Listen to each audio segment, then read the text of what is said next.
how we done came from the bottom. Mad that we up, but I don't hear him talking. Started with knowledge inside of my noggin. We took a dream and then we started blogging. Put my city on the map now. I'ma say how it is and I don't back down. On the road to 100K, we finna act out. We gon' show them that we not just in the background. We the main event, we the main show. We the one that people always gonna pay for. FYF, we the best, no debate though. Number one sports channel, every angle. I'ma show them all how we ride. Best sports talk show, we not like them guys. We playing it safe while they feather the lines. We pushing the narrative all the time. Like who to go in the game is not MJ. Kobe Bryant top 10, not what we say. I keep Elijah one is very overrated. Keep it real if it ain't fact, we don't say it. Now stable, we won't be ignored. We number one, especially when coming to sports. FYF bringing the heat here, of course. Where everything backed up with actual source. Everything backed up with actual source.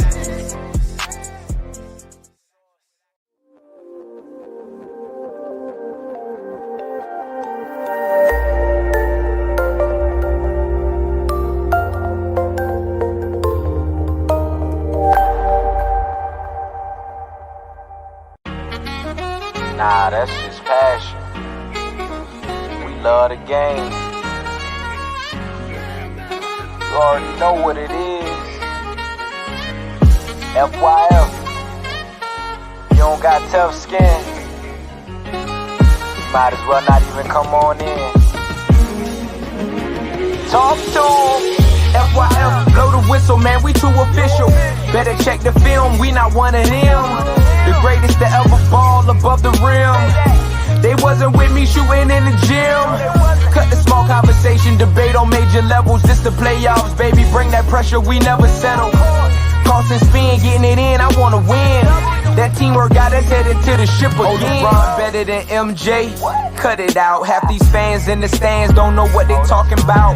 Half-court jumpers, crowd going wild. FYF ranked number one, you better say it loud. Intellectual talk, but fuck your feelings. Elijah one too overrated, Kobe still a realist. Top 10 all time, now how they cut the line. Magic Johnson, Draymond Green, one in the same kind. Fuck your feelings, fast break, stop and pull a J. He got how many rings, nothing else to say. With the team, live streaming, play by play. This the dream, full steam on the road to 100K. FYF, blow the whistle, man, we too official.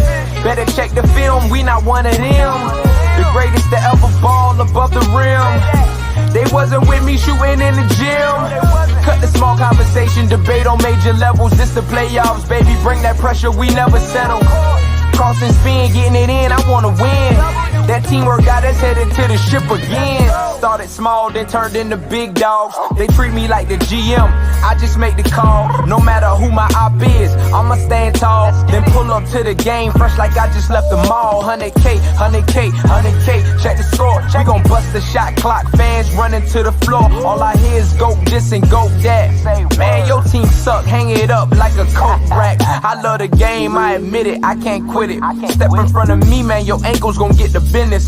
Been a legend like Moses Malone, way ahead of my time. This the greatest sports show ever, I just had to remind. FYF, FYF, blow the whistle, man, we too official.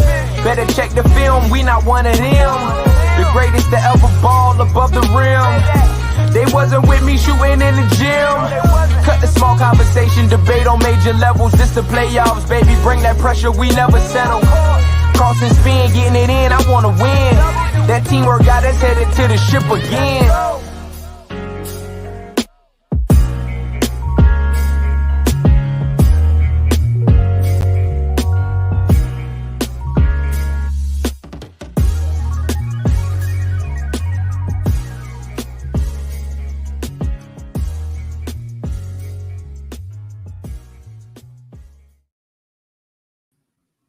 FYF Sports, man, Lamont, man, we back. It's debate night. Debate afternoon for some, if you're on the West Coast. We really ain't hit the evening yet. We done heard all the trash talk. Most of y'all was there in the face-off, man. A lot of y'all was there in the face-off. We know the majority of the topics. Obviously, we added some things to the undercard. And today's gonna be a big day because throughout the course of this summer, we're gonna be having a ton of debates. But that ranking is gonna have a major impact. And today is going to be one of them days that's really going to shake up the rankings because, and not just because of the outcome of the debates, but primarily because of all the trash talk that's been kind of thrown around coming into the debates, right? A lot of people have been criticizing where they fall on the rankings. A lot of people have been criticizing the voting process. I mean, I think today is going to be the real truth teller because I think we got some topics. I think we got the debate formula and format together. And I think when all of those things align, I think they're going to be all aligning properly today. Is going to equate to identifying who is the true number one sports debater here on FYF Sports. So what I'm going to do is I'm going to drop that link. And so what we're going to be doing here is I need everybody that's participating in the debates to be in the backstage. Right. I don't want to have to go on no head hunts and IG searches and Facebook searches to try to find people to bring them in. I need everybody here. So when it's your turn, we could just pull you up and we can get right to it. I mean, if for whatever reason you're not here, we're just going to have to bypass your debate and just move on to the next one. And that's just the unfortunate reality. We need everybody locked in and ready to go. I don't want to really space these debates out 20 and 30 minutes apart because we waiting on people to do whatever. The time and place for the debate has been set for a while. It's the time that mostly everybody agreed to. So we need everybody here to show up. If you did miss the face-off, I could give you guys a short snippet of what you might have missed if you didn't watch the face-off. And as I play that snippet, I'm actually going to go ahead and drop the link for all the debate participants to come pull up and start getting in the backstage. And so what I want to do today is just so we got clarity on the debate, so there's no confusion. We're going to bring each of the debate contestants up whenever your debate is up. And then we need you guys to go ahead and reiterate to the people what you are debating. That way I don't misquote it or I don't confuse anybody. I want you guys to be able to tell the people what you're actually debating and what side you're debating. And then we can just start cooking from that point forward. And then that way we have clarity. We know True the King, he has like 3 or 4 debates lined up today. I think it's a couple other people with multiple debates in one day. I think we got some new people. I saw the Pope here. I know the King J guy was supposed to be debating, but I haven't seen him back on the channel in a while, so I don't know if that debate's going to actually happen. But that's what we want to happen today. So we want to get everybody in the backstage that's actually participating. And so with the way we're going to be doing the votes is the way we're going to do the vote is I'm going to have one special guest judge to break any potential ties. We're going to have the panel. And then we're also going to have the chat. So the chat counts as 1 vote when I put the poll up. The panel counts as 1 vote. And the guest judge counts as 1 vote as well. And then so what I'm also going to do to make sure there's not any biases, I'm going to be removing the participants when it's time to vote. Right. Or at least the 2 participants that are up, or any of the active participants. I really don't want y'all votes to really count as much. I want people that are non-participants to be coming onto the panel and giving me your vote. So what I'll do is I'll drop the link after each debate, and I'll bring people up from the chat one at a time to let me know what your vote is. And I think we can bring up about 5 to 7 people up, so we can get a consensus on what a panel vote is. But I think that might be better than just allowing people who are actual participants in the debate to vote against one another when there might be little inside beefs and things of that nature. That's what we don't want. So to keep it fair, a lot of the participants aren't going to be voting, and then we're going to have that one special guest judge. And I'll let you know who that is as I sift through the chat and I determine who might be the most unbiased special guest judge. I know the other day it was Hoop Jargon. If I see him in today, it could potentially be him again.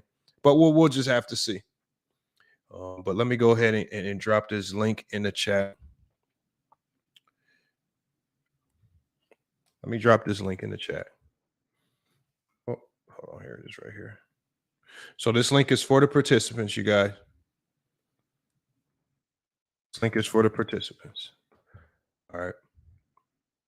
And as they start to pull up, I'm going to give them time to get their things together. Some people might have notes. I want you guys to check out the snippet. If you did miss the face-off, this is just a short 2-minute clip. It's not very long, but it can kind of give you an idea of what to expect as you watch head-to-head battles today here on FYF Sports. Man, it's your boy, the GOAT, the best, the number one in this building, man. Listen, Herm, you ain't effing me, Herm. Hey, listen, I'm not losing no dude named Herm. Get this ludicrous looking mother effer, man, out of here, man. Listen, I'm telling y'all right now, man, I'm smoke Herm, aka Herm, Luda Herm boots. I'm gonna smoke his boots, man. He ain't getting around. I ain't playing no games. I don't care what type of form you'll go with. You controlling form, your regular form, your best form. Bring your best. That's what you're gonna need. Bring your best. I'm gonna smoke. Tell them to stop ducking. Tell everybody to stop ducking. I done called out everybody. You know how hard I had to work? It's like a 9-to-5 job having to work to get an opponent up on here, man. You feel me? And also, SB, I done seen you debate, bro. I done seen you debate. You're a horrible debater. You got cooked on PC, on Player's Choice. I seen you, bro. I done watched your game tapes. I know all your moves. You garbage. Yeah, I've been getting a lot of hate lately, so I had to keep the black on. It's gonna be on straight villain mode. You know, I hear all the hate and talking, and I like how you're such a fan of me. I love how you have to scout the champ. It's like Mike Tyson going against that dude who couldn't talk, man. It's a tomato can battle. Ready? Hey, look, I'm trying to tell you, Sturdy. Let's talk about Sturdy. See, because man, look, Lamont want to hype up his champion, right? This is a man that, when was his last fight? I was trying to look up on your channel, Lamont. I couldn't find this man's fight. I couldn't find the last battle that he had, bro. When has this man ever got in the ring, bro? What? This man is the most inactive champion I done ever seen, man. Picking and choosing. When has he ever stepped up to the plate against the odds and put it on the board, bro? I ain't seen him. The last time, when is the last time this man done got in the ring, man? Fraudulent champion. When you get a champion like me, you're going to get someone that's always active, any place, anytime, anywhere, representing FYF Sports. Unlike 30. He got a conflict of interest. You know, people don't realize, you know, he ride with the PC mob. He like that. He ride with the mob like that. He kind of got a conflict. But what I did after, instead of being neglectful, I kept asking.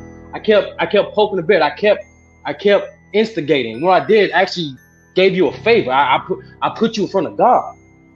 I put you in front of your superior. What I did was I gave what Lamont put it perfectly, the number two, the second, the sequential, the shit, the always come last person to an opportunity to learn.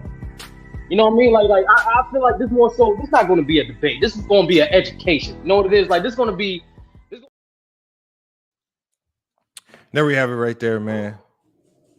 Obviously, the face-off was a 8-hour-long video. That was just a short snippet of some of the contestants. That wasn't even all of the contestants. Obviously, we got a few people in here. We have Herm, who's going to be debating, right? The self-proclaimed Black Nazi.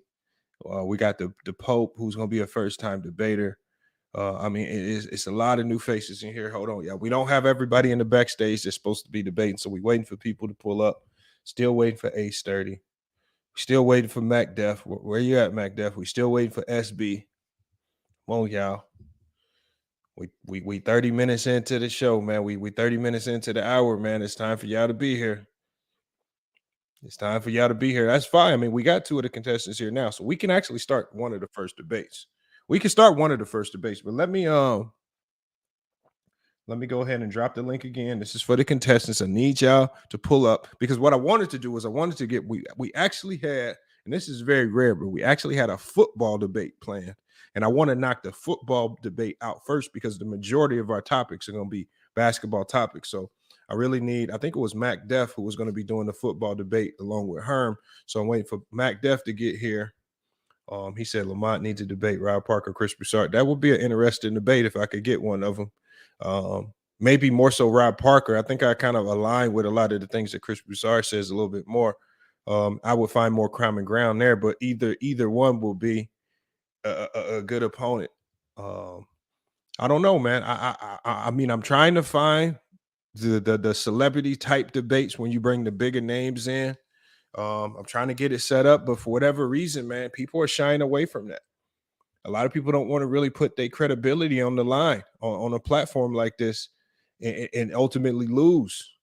So again, it's kind of hard to say. It's like a lot of people say they want the debates, but not too many people actually have debates in their channel. That they embrace the actual debate format. Not too many people have that. Hold on, we got SB pulled up. He said Mac Def is here. All right, let me drop the link again. Maybe we can get Mac Def in the backstage because I want to get this football debate. And like I said, when I pull the two contestants up, I want y'all to let the people know specifically what you're debating and what side you're debating. And that way I don't mess the topic up. I want you guys to be able to tell the people what you're going to be debating. I'm going to drop the link in the chat for you guys one more time.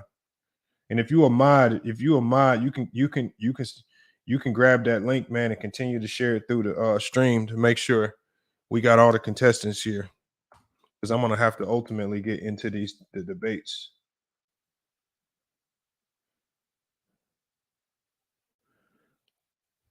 Okay, we got Mac Def in the backstage. So we do got Mac Def and Herm here. We're still missing Africa and Sturdy. That's okay. I'm sure they'll be here. But we can't get our football debate knocked out the box first. And so, look, I'm not gonna lie. I'm not the most astute football aficionado, right?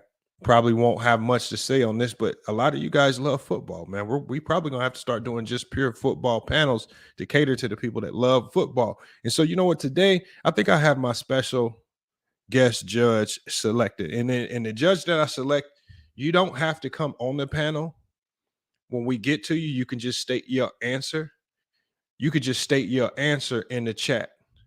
But I think a lot of people will agree with this selection, man. I think this guy's been a day one on the channel. He's probably been one of the most non-biased fans, man. He calls it like it is down the middle. We're going to go ahead and make Super Taj. We're going to make Taj the special judge, man. One of the top mods of the channel, man. Been here from day one, man, supporting the channel, man. Special guest judge of the day, man. It's Super Taj World in the chat, man. Make sure, and then also he has a channel as well, man. So Taj, man, if you got any links, man, to any of your channels on any other platforms, make sure you drop that in the chat so the people know where to find you. But we got Super Taj as a special guest judge today, giving us that third vote. I don't think we'll get too much pushback on him being the special guest judge. So obviously, with the format, you guys, we got the chat and the poll. We're going to be bringing up 5 to 7 random people who are not debate participants in as the panel vote. And then we got our special judge vote, man. That's the one. So we're going to go ahead and start with our first debate. We got Herm here. And we got Mac Def. Let me move myself down. We got Herm here and Mac Def. Obviously, guys, we're going to be working on a 2-minute timer each round. Just so you guys know just the format. 2 minutes each round. You can forego your time if you don't want to use the full 2 minutes. We got 3 rounds in total. The first rounds, the second round, and that third round is what we call a rebuttal round, and that's where you really tack the other person's credibility and their talking points, and then we take it to the poll to decide from there, man. But Mac Def and Herm, just so the people know, let's go ahead and let them know what you guys are going to be debating in respect to football, and then we can go ahead and get started with this debate. The first topic is going to be Tom Brady versus Joe Montana, who's greater. The second round is going to be Emmitt Smith is not a top 10 running back. And then the third round is rebuttals. And Mac Def is taking the side of Tom Brady. And, of course, Mac Def is also disputing that Emmitt Smith is a top 10 running back in NFL history. So those are sides that we're taking on it. And should be ready to begin whenever Lamont ready. Let's get it. All right, man. Have you guys decided? Because obviously I'll go first. Actually, there is a decision here. Okay. Mac Def is actually ranked higher. And so what we know is the lower ranked seed in the debates has to go first. That means Mac Def will go first in the second round. Herm, you'll go first in the last round. And Mac Def, will be closing it out with the closing arguments. But so we're gonna go ahead and start with Herm. I'm gonna go ahead and mute Mac Def and Herm. What's happening? Everybody heard the topic. Hey, Your 2 minutes, man, starts now. And we're gonna get to it. We're gonna touch on Joe Montana being better than Tom Brady. Joe Montana played in a tough era in the 80s and early 90s to where it was no restrictions of how you be physical with a quarterback. He was getting torched, was getting hit by some of the toughest, roughest defensive players in NFL history. But Joe Montana was a 3-time Super Bowl MVP in his prime. His throwing percentage is way close to Tom Brady, even though Tom Brady blew him out by stats. But when it comes to clutchness, Tom Brady in clutch situation, he was clutch, but his clutch situation leads to field goals. With Joe Montana, he's ended in with touchdowns. Like for instance, the 1989 Super Bowl against the Bengals. The last 3 minutes of the game, Joe Montana led a 92-yard drive and eventually ended up capping it off with a game-winning touchdown throw. Joe Montana just unbelievable. Has great arm strength, is very fluent with moving with his legs. He was ahead of his time, but he was in the era which was more tougher. You could get hit high, low, you could get body slammed, the whole nine. Tom Brady was fortunate that the NFL changed the rules for us how you be physical with a quarterback, and also benefited off the fact that the NFL catered more to the offensive side of the ball than the defense, because now the defense can't take cheap shots in the middle on receivers, so that allow quarterbacks to get a lot of easy completions right there. And also for us, the quarterback getting hit, the quarterback is not going to take a lot of physicality. That's why Tom Brady was able to play as long as he had due to the rule change that happened in 2007. But overall, as great as Tom Brady is, Tom Brady lost to Eli Manning twice against the New York Giants defense that was ranked 17th the first Super Bowl and ranked 27th the second Super Bowl. All right, that's time right there. All right, man, that's Herm's first round. Y'all heard it. Hold on, let me get this timer right. All right, so Herm's first round. Mac Def, your first round is coming up. Herm, go ahead and put yourself on mute. Mac Def, you can take yourself off mute. Yo. Okay, there you go, Mac Def. All right, Mac Def, your first round. It starts now. Clearly, Tom Brady is the GOAT of all quarterbacks. We already know all-time passing leader and in touchdowns over Montana, both career and playoffs and Super Bowl. 7 Super Bowl titles to Joe Montana's 4. But where Tom Brady excels and separates himself from everybody is the word all-time. He should have his face near that word in the definition of meaning. Tom Brady played in 2 different eras. The first era, the 2000s, where it was a run-heavy defensive era, and he was a game-managing quarterback. While he was a game-managing quarterback, he had fourth quarter comebacks in the Super Bowl twice to win. He also had a wild card game versus the Oakland Raiders, fourth quarter comeback and in overtime. And also as a game manager, he was the quarterback of a dynasty that won 3 Super Bowls in 4 seasons. Also, that Patriots team won 24 consecutive games, which is the most consecutive game streak in NFL history. Also, the next decade in era, which was a passing era for quarterbacks, Tom Brady literally spearheaded that attack. Sure, you had your Drew Breeses and your Peyton Mannings, but none of them threw for 50 touchdowns in a season like Tom Brady. None of them had a undefeated regular season 16-0 like Tom Brady. As a matter of fact, no other team in history has ever went 16-0 in a regular season. Remember, the 72 Dolphins played a 14-game season, and he threw for the most yards in a Super Bowl game with over 500. So not only is he the reason he's an all-time quarterback is because he a dynasty in 2 different eras as a game manager and as a leader of an attacking offense. In his longevity, he won a Super Bowl at the age of 24 and 44. Tom Brady. That's time. All right, y'all. That's your first round. The first round is up, man. Y'all, I want y'all, after these rounds end, y'all, I want y'all to really start tallying up y'all points, because there should never be no ties. We got an odd number of rounds. So again, there should never be no ties. Really start considering your points. We know Taj knows football, so he's our special guest judge. So I have no problem with him taking on this topic.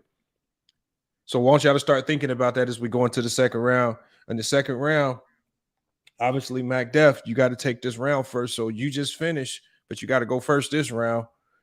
Mac Def, hopefully you got your thoughts and notes in order to go first this round, but your time, it starts now, man. Let's go, Mac Def. Herm is trying to make you guys believe that Emmitt Smith is not a top 10 running back all time. Let's just pause on that. Okay. Number one, Emmitt Smith is the all-time leading rusher, all-time, both regular season, postseason, and in his Super Bowls. He is fourth all-time in all-purpose yards, trailing only Walter Payton, Jerry Rice, and Brian Mitchell. Next, he has the most rushing yards all-time, most career touchdowns all-time.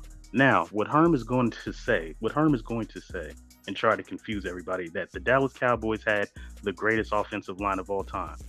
I mean, sure, they were the greatest in their era in the 90s, but in the 90s, but the Dallas Cowboys only had one Hall of Famer. In the 80s, the Hogs, which was the Washington Redskins / Commanders, had two offensive linemen that were in the Hall of Fame. The 70s, the Oakland Raiders had three Hall of Famers on their offensive line: Jim Otto, Gene Upshaw, and Art Shell. In the 60s, the Packers had three offensive linemen that made the Hall of Fame, and they were blocking for Paul Hornung, Bart Starr, and Jim Taylor, who all are in the Hall of Fame. To me, I would put the Packers as the greatest offensive line. I mean, they were coached by Vince Lombardi and won 5 NFL titles in the 60s. Wouldn't you agree? But none of those offensive linemen produced a running back that ran for 11 straight consecutive 1,000-yard seasons like Emmitt Smith. None of those great offensive lines had a running back that rushed over 12,000 for his career other than Emmitt Smith. Emmitt Smith is the outlier and common denominator of all these offensive great lines because Emmitt Smith is the greatest running back of all time. Ooh, okay, Mac Def, man. Now, we saw Herm waving it. I think it was the Hennessy bottle, Cavassier, whatever he was sipping on. I don't know what he had. 1738, man. Hey, okay, 1738 he's sipping on. Well, let's hope that don't really affect how you execute in this last round. Hold on, let me get the timer right, and we're gonna get you started. Hey, Herm, your second round before we get to the last rebuttal round. Your time starts now. Let's go. Let's get it. First of all, I can name over 10 running backs that better than Emmitt Smith. So I'm gonna put a quick list to you guys here, and I'm gonna get y'all to think on this. Do you think Emmitt Smith is a better running back than Barry Sanders, Walter Payton, Jim Brown, O.J. Simpson, Marshall Faulk, Adrian Peterson, Earl Campbell, Eric Dickerson, LaDainian Tomlinson, and Marcus Allen? I could really name more, but I'm not going to really go there. How can you be the best top 10 running back if you only average 81.2 yards per game, which is ranked 17th all time in NFL history? And then you got to look at the fact that his best single season yards per game was 110 yards, 110.8 yards a game. That was his best regular single season yards per game, which is not ranked high as well. Emmitt Smith is talented as he is, as great as he is. The problem with Emmitt Smith was that his numbers is based on longevity. When you look at his yards per attempt, he is ranked 124th all time in yards per attempt, which is at 4.2, and it's like an 80 plus way tie between that, and he's ranked 124 in yards per attempt. So how can you be a top 10 running back when you rank 124 in yards per attempt? He was playing with the best offensive line in NFL history, the Cowboys, and it's documented. You could look at certain reports how people reported that team. Then you had one of the best playmakers in NFL history with Michael Irvin. Then you had a speedster, Alan Harper. The offense was wide open, and Jimmy Johnson, the coach that he was, his running schemes. His schemes is running the ball. He's kind of like how Kyle Shanahan is. Kyle Shanahan can plug any running back in that system, and they will have success. Same way with Jimmy Johnson. You could have plugged any running back in the area in the offense, and they flourish.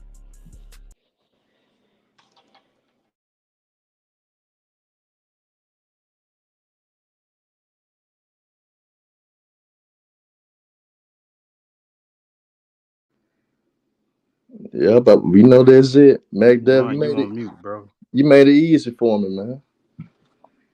I ain't gonna lie on McDuff. You made it easy for me. Herm, bro. I told you don't say nothing about the offensive line, and you still said something about the offensive line. You killed No, yourself. I did at the end, but I basically based off. I talk about. All right, hold on, y'all. Y'all energy been low, y'all. Y'all energy been low. Y'all want to go back and forth, man, but y'all energy been low. Y'all got to pick it up, man. Y'all got to clean it up. All right, so Herm, you got the last round.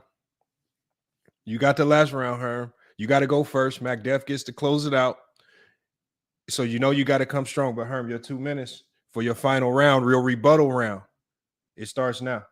I want to rebuttal something that he said in the first round about Tom Brady. The thing with Tom Brady, you could single-handedly say like his first 3 Super Bowls that he won with the Patriots was basically defensive games. The defense was clear cut the reason why they won those games. Yes, Tom Brady made some good throws, made some good plays, but really the defense were the leaders of that team.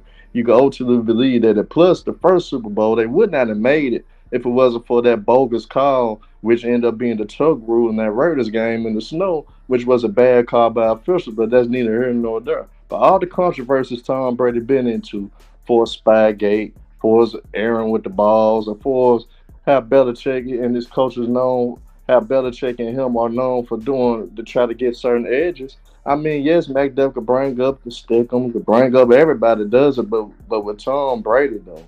With Tom Brady always in some type of controversy, erase the text messages out of his phone and everything. But the simple fact though, with Edmund Smith, come on, McDuff, man. You got to be real. You mean to tell me that a guy that only best single season yards per game, 110 yards per game, is great as a top 10 running back? None of the guys that I named, they always had seasons that they averaged more yards per game than 110.8. And that was his best single season. And his yards per game, 81.2 for a top 10 running back, that's unheard of. And he's ranked 124th that I might add, McDuff. So you got to understand, Edmund Smith wasn't the most talented. He was hard working, but he was nowhere near the most talented running back that we ever seen. Nowhere near as talented as these guys that we name and single-handedly how he carried the team. Adrian Peterson basically was should have won MVP of 2012 due to him being the only offense that the Vikings had.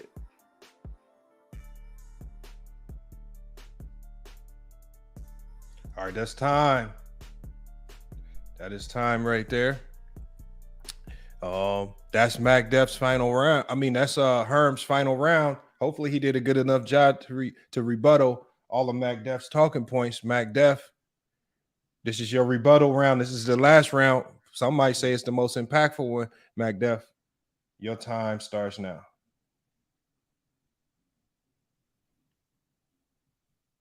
What I want to rebuttal is Tom Brady's error. He said Tom Brady's error was weak when we all know he played in a defensive run first era. You had defenses like Ray Lewis's Baltimore Ravens. You had the Pittsburgh Steelers. You had the Giants in the Super Bowl. And what Tom Brady did versus the Legion of Boom defense in the Super Bowl, which is a top 5 greatest defense of all time. He went 10 for 10, 104 yards and a touchdown. Fourth quarter comeback versus a top 5 defense all time. So that dispels any question that Herm said that Tom Brady's not clutch and he didn't play against great competition. With Emmitt Smith, the same thing. You yelled out a lot of numbers, yards per carry. 4.3 yards per carry is average for a running back. That's supposed to be great for a running back. The 81 point yards per game for a season for his career, that's not an anomaly, because you can name hundreds of running backs that had better seasons that are nowhere near the list. Emmitt Smith played 18 seasons. He didn't rush that many yards on his downturn when he got old. So that was a moot point right there. Also, Emmitt Smith played in the toughest era in NFL history. When you think about the NFC East division, you had Lawrence Taylor and the New York Giants. You had the Mean Green gangrene defense with Reggie White, which was the number 1 defense in 1991, and you had the Redskins in 90. Think about it. The Redskins won the Super Bowl in 91. Dallas Cowboys won in 92, 93, and 95, and Lawrence Taylor won a Super Bowl in 1990. That means that division, literally, he had to see twice a season, won 5 out of 6 Super Bowls. That's his competition each and every year, and he still rushed for 1,000 yards. Emmitt Smith is top 10. That's time right there. 2 contestants. It's our NFL debate, the only NFL debate that we got today. All of the rest of them are going to be NBA talk. The poll is in the chat. You guys go ahead and start giving y'all thoughts on it in the chat. And what I'm going to do is I'm going to go ahead and drop the link so we can start getting a few of you guys to pull up. I remember I only need like maybe 5, 6, 7 of you guys to come up here and vote on this, but I want a panel. And I'm going to bring you up and I'm going to drop you down, but I want people coming up that are not debate participants. If I don't get enough of you guys pulling up and clicking the link, then I may have to defer to some of the guys that's already in the panel to give their votes. I really don't want to do that. So let me go ahead and get this link dropped so we can get some of you guys in here. There it is right there. Let me get you in here. Link is in the chat. If you want to pull up, give your thoughts on who you think won. If you want to give your vote and be a part of the panel vote, go ahead and click that link. Like I said, I'm going to bring you up and I'm going to drop you down as you come up. So hit that link to pull up and give your votes. Taj, also make sure you let us know your thoughts on this particular debate. You're the special guest judge on this one right here. So you get your thoughts, man. And I you know what? We got a lot of football aficionados. I still want to hear from. Hey, put Dan Daly in timeout, man. We ain't gonna worry with this bias shit, man. Time Dan. Nah. Nobody gets timed out. He said Mac Def is terrible, but I don't like Herm, so I give it to Mac. You know, hey, style. Sometimes style make fights. You know, I mean, look, I can't control how they vote. The chat is the chat. It's a basketball crowd anyway, bro. We stopped our debates. So we got George here. George, man, you heard the debate. Man, George done hopped out, man. You know George's equipment is from 1996. So George hopped out, man. Let me get some of our football minds in here. We got Sturdy, man. Sturdy is a football mind. Hold on, we got George Henderson pull up. George Henderson, man, one of the first people from the panel, from the chat to pull up. George, man, you heard the debate, man. What are your thoughts on it, man? Give us your vote. I'm going with Emmitt because Tom Brady is trash without his receivers. Straight trash. Who do you think made the best case in their debate? Whoever was Emmitt Smith. Emmitt Smith was a top 10 running back. All right, he's going with me, bro. All right, so he went with Mac Def. All right, appreciate you, George, man. Another voter. Good luck, George pulled up. Salute, George. I'm gonna drop you back down. Hold on, we got Wisdom Warriors up here. Wisdom Warriors. Salute, fellas. What you heard the debate with Mac Def? Yep. You heard the debate with Mac Def and Herm. Who you think won and why? I'm going with Herm.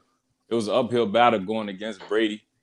But it's really the Emmitt Smith part that got me picking Herm because I thought he was a no-brainer top 10. But listening to Herm and the players he named, I'm like, damn, Emmitt Smith not a top 10 running back all time. He got the numbers, but in terms of raw talent, he is not one of the 10 best running backs to ever play in the NFL. And also with the Montana versus Brady, Herm gave enough good points, even though it's harder to go with Joe, but Herm gave enough good points to battle. I mean, going against Tom Brady ain't easy in a debate. So I give props to Herm for that. So I'm picking Herm for this debate. All right, there you go. Wisdom Warriors went with Herm on that one. Let me get T Streets up here. T Streets, man, salute. We know you in the football, played football. You heard the debate. Who do you think got that one? All right, salute Lamont, salute to everybody on the channel. Herm, McDell. This is kind of hard, you know what I'm saying? Because I am a Brady fan, Patriots fan. I got McDell first round, and I got Herm second round, third round, the rebuttal round. I'm gonna have to give it a Herm, bro. I mean, I give this one to Herm. I feel like McDuff, left off a couple of key points that would have been in Brady's favor. I don't like the fact that Herm put out narratives out there. I feel like in a debate you should just deal with the facts, the allegations and the scandals. You should be able to debate without that. But he came back strong with the debate if Emmitt Smith is top 10 or not. When he threw out the fact that his yards per game was 17th amongst all-time running backs, and that ain't gonna cut it if you're gonna be a top 10 running back. But I'll give it a Herm on this one-on-one debate. All right, there you go, man. T Streets right there. We got Eastside pulling up, man. Came right out the chat. You heard the two debate, man. Who you got winning that one and why? Salute, Lamont. I had it like similar to T Streets. I thought in the first round, I actually thought it was clearly McDuff. I thought Herm did a good job of explaining Joe Montana's greatness, but not enough to explain the statistical gap between the two and the overall success between them. So I gave it to McDuff in the first round. I'm a Cowboys fan, and it was hard for me, but I had to give Herm the second round. I thought he just came with heat. It was no pauses, no breaks. He had all his facts in line, and it was like rapid fire. And I had to be unbiased, and I can see the point. I don't agree with it, but he made a great point in that round. The third round is where I kind of differ. I gave the third round to McDuff. I thought he started kind of shaky, but he closed so well. I had to give it to McDuff. So I got McDuff 2-1. All right, so he got McDuff winning it right there. So we got a tie right now at 2-2 for each one. So we got to get somebody up here. Hold on, I'm gonna have to drop Eastside. I'm gonna have to drop you down because I got so many of the participants in the backstage. I'm gonna have to drop you down. Appreciate you pulling up, giving your vote. And the same with UT Streets, man. I gotta make some space for some of the other chat people in the chat to pull up. Salute. I want you to pull up later though, after all the debates are over, to give your thoughts on it. But let me drop you down, T Streets. Well, yes, sir. We need one more. We need one more vote from the chat. We need somebody to pull up and participate on the panel, man. Break this tie. We had a 2-2 tie right now. I'm gonna drop this link. I'm gonna drop that link, man. Y'all go ahead and pull up. We need one person to pull up. Otherwise, I'm gonna have to just defer to somebody that's a participant, which I'm fine with that as well. But all right, let's go ahead. We're gonna go ahead and allow the Pope, man. We're gonna allow the Pope, man. You heard the debate, Pope. Yeah. We're gonna allow you to be the deciding vote on this one, man. Football, you heard both sides. Who made the best case for either one? All right, so Mac with the Tom Brady first round, I'm gonna have to go Mac on that one. Second round, Herm did a good job, with the Emmitt Smith debate. So I got to rock with him on that one. Last round, I think Mac ended it off pretty smooth. He brought it home with the Tom Brady, with the Tom Brady clutchness and the era that he did play in before, it got all pretty and whatnot. So yeah, I'm gonna take McDuff in this one, 2-1. All right, so that breaks the tie. That gives us 5 people. That breaks the tie. So on the panel, McDuff 1, 3-2. We got Taj's vote in the chat. Taj, the honorary judge of the day, he says McDuff 1-2-1 for me. And then when we go to the poll, man, let's see how we looking on the poll. The poll right now is 64-36 for Herm. And we can, I don't really see any significant changes in that. We can end that poll, so we can give the chat to Herm. So that ends this first debate right there. Salute to the chat. McDuff wins this one, 2-1.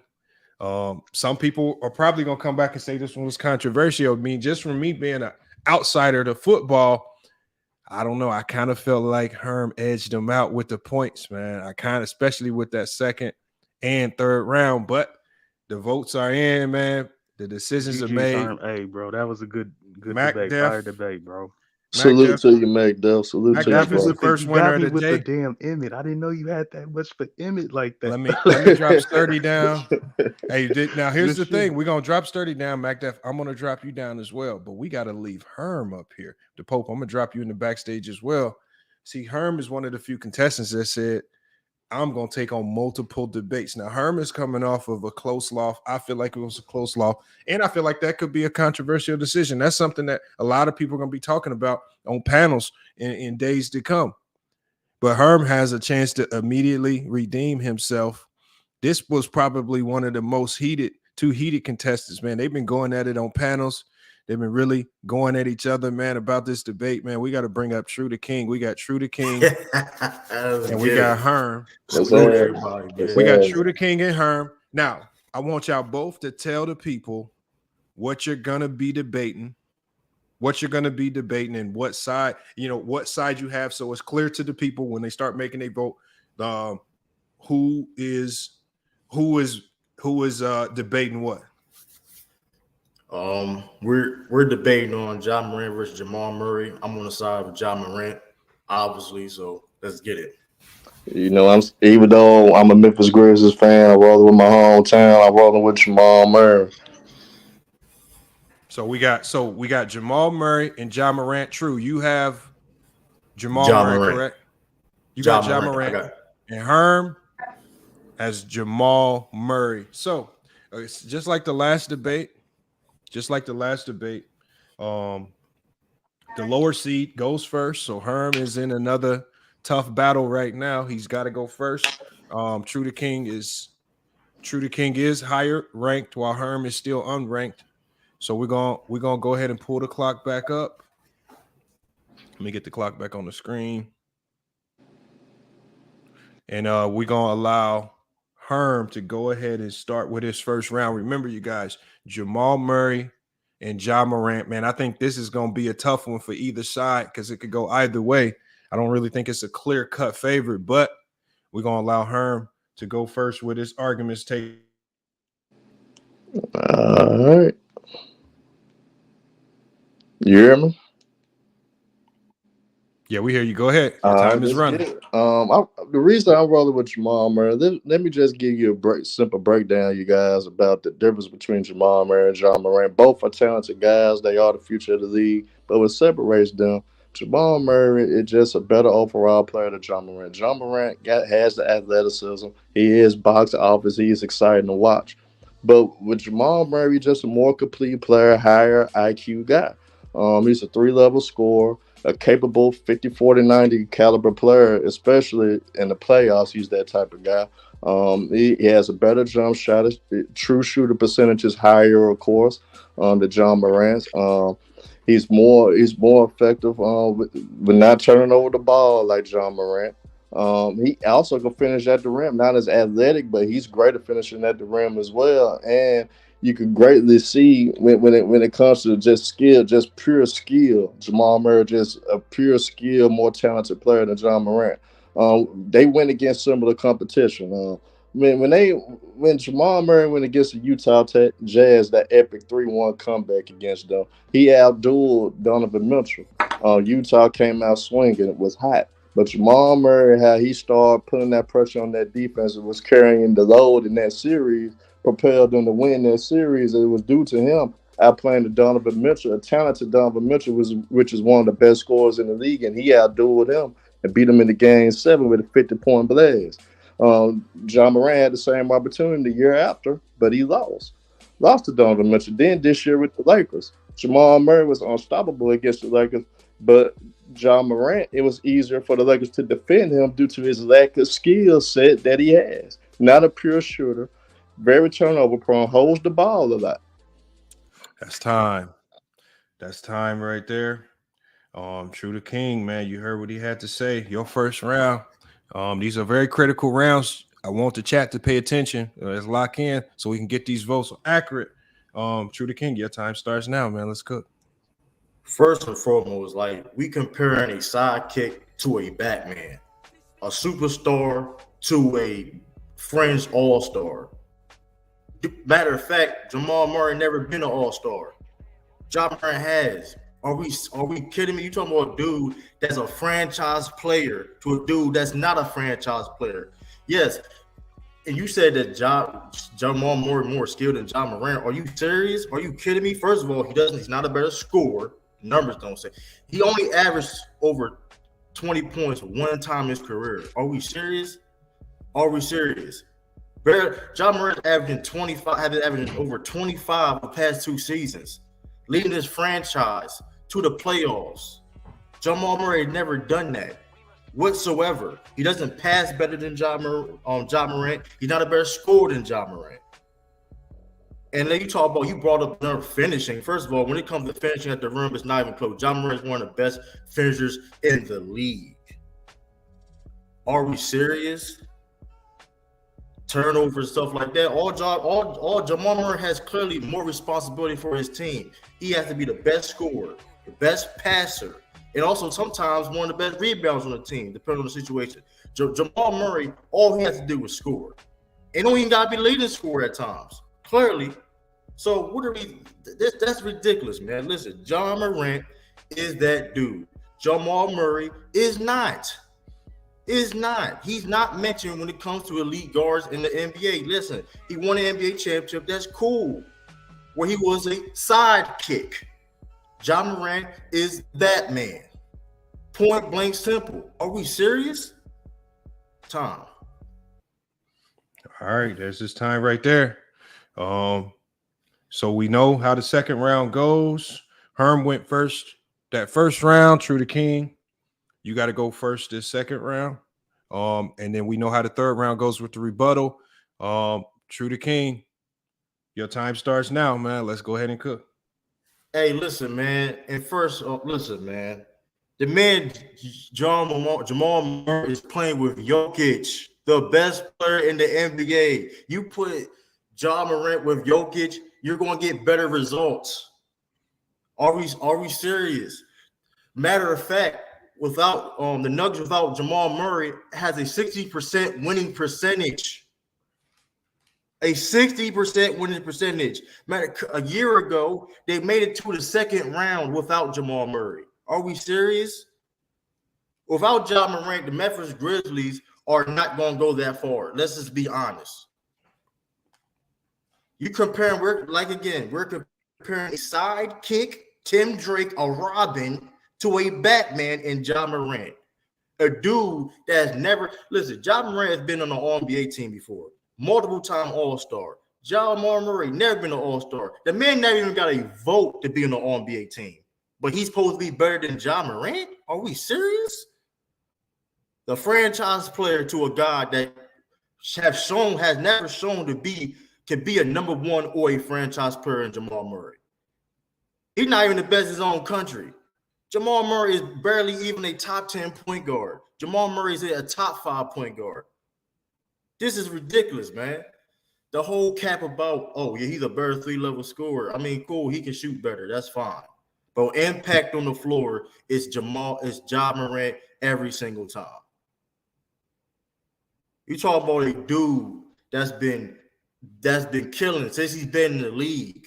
Since he's been in the league, been the best player on his team, competing in the being the playoff contenders, even championship contenders. Since he's been in the league, Jamal Murray has been running second fiddle. As a role player starting out in the league. John Morant was never a role player in the NBA. Jamal Murray was. So all this hoopla and all this yada, yada, yada, whatever the case may be, man, listen, Jamal Murray is light compared to John Morant. John Morant is box office. Jamal Murray is not. All right, now there we go. That's your time. Damn, they got 3 minutes. No, he didn't get no 3 minutes. Hey, hold on 1 second. You know you cook now, boy. Hold on, Herm. We got a time for that, and that's not right now. All right, come on. Let's stay locked in. We ain't gonna get messy with it. We're gonna keep the debate civil right now. Herm, you tell me you want energy. Herm, I know you gonna bring your energy when you go with your second round response, and your time starts now. Let's cook. True brought us a terrible. That was a terrible argument in that second round. I'm gonna give you guys a lesson. Win above replacement. It's a metric in the attempt to translate the player's total contribution into a single number. And when it comes to that WAR statistic, Jamal Murray is a 9.3 to John Morant's 9, even 9, and that's from a so-called second option, the so-called Robin or whatever you want to call him. End of the day, you brought a 60 win percentage. Let's talk about the Grizzlies without John Morant. The Grizzlies actually have a higher win percentage without John Morant than they do with John Morant. The Grizzlies are at a whopping 57% with Ja, but without Ja, in 50 game sample size, really 51 game sample size, they got a 61% win percentage. And also, when you look at it, they are better defensively. They are 11.2 per 100 and ranked 16th.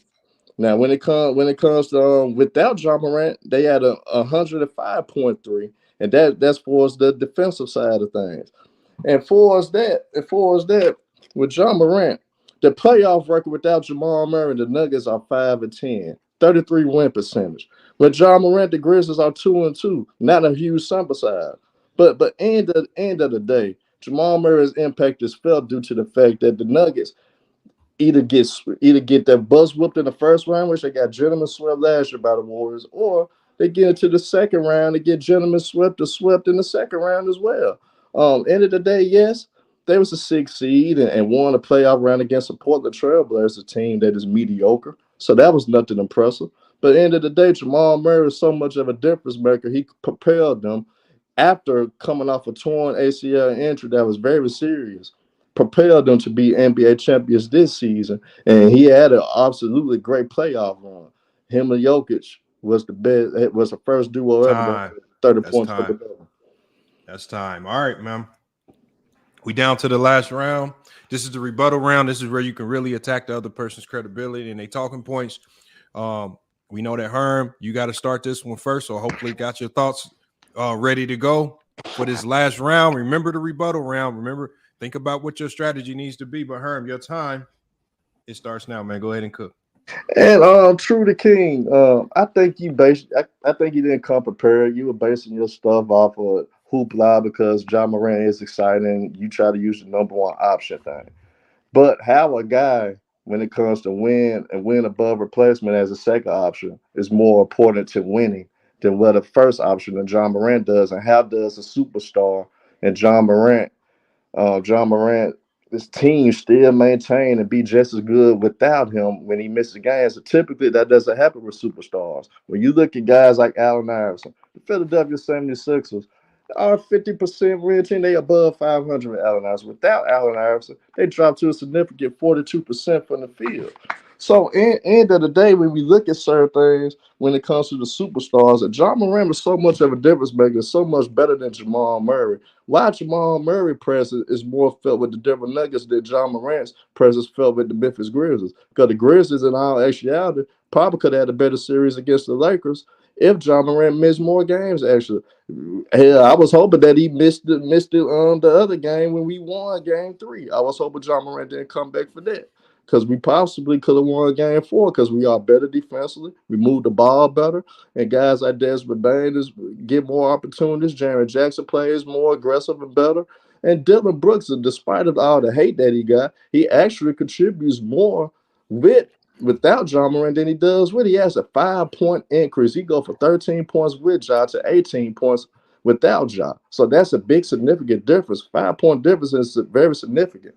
But on top of that, when it comes to that, True, when it comes to the impact, Jamal Murray just basically showed you him missing those 2 years off of injury. There was nothing but first and second round exit with him. They are champions competing for a championship. John Morant, they are the same basically, either first or second round exits with or without Ja.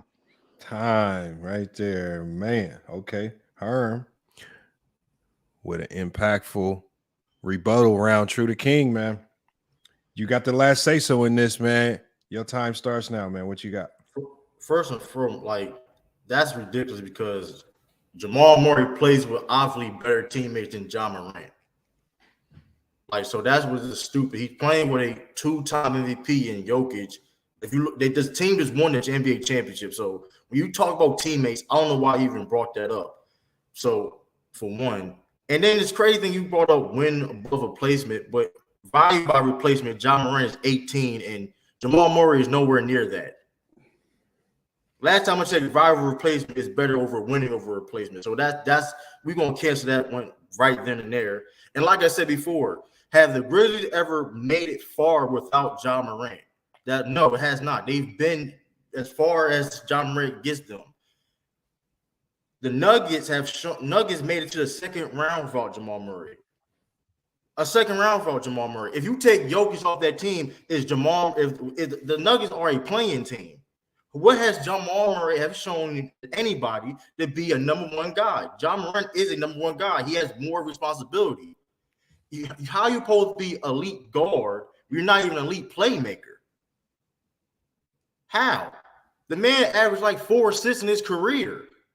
Are you serious? All you have to do is play off ball and have Jokic passing the ball when he probably gonna be wide open. That's just ridiculous. It's stupid and it's insane. You talk about teammates when a team, Jamal plays on a team that's a champion. John Morant's team is not better than Jamal Murray's team. That don't even make any sense. The dude has, if he's all that, why he has never had an all NBA vote. He hadn't even ever been voted, not even a vote. You talk about win over a replacement. The Nuggets have a 60% win percentage without Jamal Murray. If you take Jokic off the team, that's a simple playing team. Let's be real. That's time. That's time right there. All right, man. Y'all heard all 3 rounds. Hold on. Y'all heard all 3 rounds. I'm putting a poll in the chat. So now y'all can just go ahead and debate it away. And y'all can start in the chat, whatever y'all thoughts are on the debate. I want it to reflect in the poll. Y'all can cook it up about what you thought about it. And what I'm gonna do is I'm gonna drop the link again in the chat for you guys to pull up and become a part of the panel vote. And so let me go ahead and get that ready for you guys so you can come up right now. But that was a good one right there, man. That was a good one right there. We got to see how these votes turn out, but that one was a lot better than I expected to be. The link is in the chat if you want to pull up and be a part of the panel vote. I definitely want to hear some of y'all thoughts on this. If you guys don't pull up, like I said, I'll have to defer and go with some of the guys that's in the backstage, the active participants. So we'll see which guys can actually pull up. Hold on, we still got George in here. George voted already. And George should be just going with the player he like. He really don't taking the debate too seriously. I can't take George's vote. Oh, we got Joe Bond in here. We got Joe Bond. Joe Bond. You heard the debate, gang. You heard the debates, man. Who you think won that debate and why? So I think it was a good debate. I think both sides represented their guys well. I think Herm had the harder task of proving that Jamal Murray is better. I think True spent a lot of time trying to downplay and hate on Jamal and not enough time defending his guy. I think Herm explained well that Jamal Murray's talent is very valuable and a big reason that they won the championship this year. Because of his versatility, that was a big topic this week. His skills, the way he's able to make you pay from 3 levels, 50, 40, 90 for majority of his playoff career. I know True says that he's not a number one, which is true, and Ja has more attention. The defense, has to pay more attention to Ja. But I think Herm did a sweep, to be honest with you. I think he took all 3 rounds, and I think he had the harder task. I think Ja is, overwhelmingly he has more accolades, he has more bravado. He's the A side. Jamal, has Jokic, and even if Ja was on Jokic's team, he would be the second option too. So I think that's a little disingenuous by True to keep harping on that point. Regardless, whatever point guard there is in the league, maybe besides Curry, they're going to be the second option. So I think Herm got him. All right, so we got one vote for Herm. Let me go to Mad Max Sports Talk. Mad Max Sports Talk. You heard the debate. Who you got winning and why? Yeah, I heard the debate. I got Herm 3-0, winning all 3 rounds. He did a better job of breaking down why Jamal Murray mean what he mean to the team. Because True kept trying to play the sidekick angle, and Herm just kept killing him with how much that he mean to the team, even as the sidekick. And I think True played too much with the accolades card when he could have kept it on the court. You know what I mean? So I got Herm 3-0. That's another vote for Herm. Let me go to T Streets, who pulled back up to jump in on this. T Streets, man, you heard it. Who you got winning and why? What's up, Lamont? I think I'm gonna go ahead and go with True on this one, just for the simple fact that Herm, he used a lot of small sample size to show Ja's impact with his team, but the simple fact that the Grizzlies never made the playoffs without Ja, but the Nuggets have made the playoffs without Jokic. I mean, not Jokic, but without Jamal Murray. And I know the other guy said that True has been more focused on accolades, but I know Herm, and whenever Herm debates with other people, who's better than who, he uses accolades. So, I mean, I'm gonna definitely have to go with Ja on this one. And True also did a good job. Nigga, you being biased. I'm not being biased, man. Hey, Herm. It's just a simple fact, just like True said, the superhero versus the sidekick. You tell me which one you gonna choose. I'm gonna leave it at that. Hold on, Herm. We gotta get to. Okay, so so you went with True the King. We got Jessica Wells just pulled up. Who you got winning that debate and why? And you go ahead and take yourself off mute so we can hear you if you're there.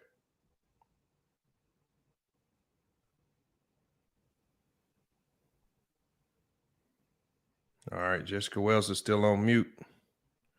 All right, we'll see if we get Jessica Wells off mute. Let me go ahead and add Christopher Sims up, man. Christopher Sims, man. Who you got winning that debate and why? Man, I had True winning this one, man. It was close, man, because you know what I'm saying. I think it's close between Ja and Murray, but I ain't gonna lie. I'm really not with that whole, they play better without the star player, because we know teams are not gonna be able to excel to the highest degree without their star players. So, like I said, I still get that slight nod to Ja on this one, even though I think it's way closer than what a lot of people think it is. Not the debate itself. I'm saying, like, from the standpoint of the players. But it is what it is, man. So you went with True? Yeah, I went with True on this. If you go with True, that means we need one more vote to break the tie. We at 2-2 right now. Obviously, the poll, the vote is going on in the poll. We need one more vote. We need one more vote here on the panel. I need somebody to come up and explain who they think won and why to break the tie. We had a 2-2 tie. Come on, y'all. Hey, Lamar, can I say one more thing? Yeah, go ahead, T Streets. Yeah. Also, I want to say, Herm lied when he said that Jamal Murray was a better finisher, just for the simple fact that Ja is the only guard to lead the NBA in points in the paint. Don't lie. You did say he was a better finisher, man. No, I didn't. I said Ja Morant clearly is more athletic and a better finisher, but Jamal Murray can finish great as well. That's why I specifically said. So don't lie on my name. He did say that. He said that. Man, big cap. Now Herm. Well, I rewind it. I apologize if you said that. If nobody pulls up to vote, Lamont, though, I got one thing though. Go ahead and say it. While we wait on one person. Joe Bond owe me $100, so I don't. Joe Bond, you owe a debt. You owe me $100. That's a fact. If people on this panel can attest to that, you owe me $100. Joe Bond. Yeah, Lamont, you owe a debt, man. All right, let me say this right quick too. Let me just do this. He owe me $100. No, I'm not trying to be. Hold on, let me do this real quick. Before this, I didn't know he was gonna come on here. He owe me $100. All right, hold on. Let me do this just so we can kind of progress along. Oh, Joe Bond's right there. Hold on, let me drop Chris down. Chris, I got to drop you down to make space for other people that are pulling up. There's Joe Bond really quick. But Joe Bond, before you go, I'm waiting on. I really don't want to participate in the vote. But I can give my vote. I can give my vote if we don't get anybody else to break the tie. If Herm and True agree that I can give a vote to break the tie on the panel, I'll go ahead and give a vote to break the tie. Man, I guess you got no choice, man. Nobody it's else. up to Herman. Y'all both got to agree. Does Joe Bond vote still count? Because he owed me $100. That's a conflict of interest. Yeah, his vote still counts. It still counts. But Joe Bond, go ahead, man. Go ahead, Joe Bond. That's crazy. True. Am I? So you don't owe me $100. Hold on. Do I run from paying? Hold on. Do I run from paying a bet? Man, listen, it's ironic. Well, he's right here. He's right here. He can drop. If he owes you, he can drop. Do I run from paying a bet? True? Yes or no? Pay me right now, then. You been owe me money. Where Taj at, Lamont? Hold on. So did we or did we not say that disclaimers were if guys were not on the team, the bet is void? All right, hold on, y'all. We getting off topic. We got to stay on the debates. Y'all can hash that out after the debates are over. I'm sure Joe Biden will be here. Let me just do this right here. True, are you fine with me giving a vote to break? That's fine. I'm fine with whatever. That shit crazy. All right, because we got to progress along. Now, hold on. I don't have to do it. Tyson just pulled up. Tyson, you heard the debate. You heard arguments. Who won the debate and why? Solid debate, man. Solid debate. I thought True did his thing. He was making points about, how it is tougher to be, a scorer and these type of things when you a Batman instead of a Robin, where Jokic gets the most of the coverage, you know what I'm saying? And Jamal Murray can play off of that, what makes his job a little easier. And at the same time, I thought Herm made great points about, what Jamal brings to that team, what he's done for that team. Even though, Jokic is the number one scorer without number one player without Jamal Murray scoring and what he brings to the offense, they wouldn't have been a champion. So honestly, I had to give it to Herm. I thought he made the stronger points. And True didn't, like you said, he didn't break down really what Ja brings and all the other things. He kept on focusing on just Jamal being a Robin. And he made that point, but now give me something else. Give me more. And he kind of was lacking with that. So that's why I went with Herm, but kept on bringing up different stuff, bringing up Ward, bringing up true shooting, bringing up his versatility, bringing up multiple things. So that's why I went with Herm on this debate. So you got Herm winning. So we got the poll. I think the poll is what it is. The poll in the chat has Herm winning 71% to 29%. That's a very, very commanding win right there. So we got Herm there. That's one vote. And then on the panel, Tyson just broke the tie. He gave it to Herm in a tight one at least. So we don't have to defer to Taj on this one to break any ties. And so, man, Herm, man, he bounced back from a tough loss, controversial loss possibly on the football debate. Herm bounces back and gets the win against True the King, man, in a tough, heated debate right there. Like I said, shout out to True. Well, so look again, we're gonna allow True some time in the obviously in the backstage. Listen, a dude that owed me $100 came out. No, I know. I'm cool. If anybody with a debate, listen, I'm Herm. Congratulations. That's crazy, bro. All right. Hold on one second. Hold on. I know. Like I said, man, I can't control that. Hold on. We got to drop you guys down. Tyson, man, and Joe Bond. I appreciate y'all pulling up, helping us get them panel votes. I hope y'all just stay in the chat, man, because we may need y'all up here again. I'll stay in the background, bro. I got you. Actually, just stay in the backstage, Tyson and Joe Bond. Y'all stay right there. I'm gonna keep y'all there. Hopefully, we got room to bring other people up. So, I want to make sure because I know the Pope. Let me bring him up. The Pope, who are you supposed to debate again? Hold on. You got to unmute yourself. Unmute yourself, the Pope. I'm supposed to debate against not True.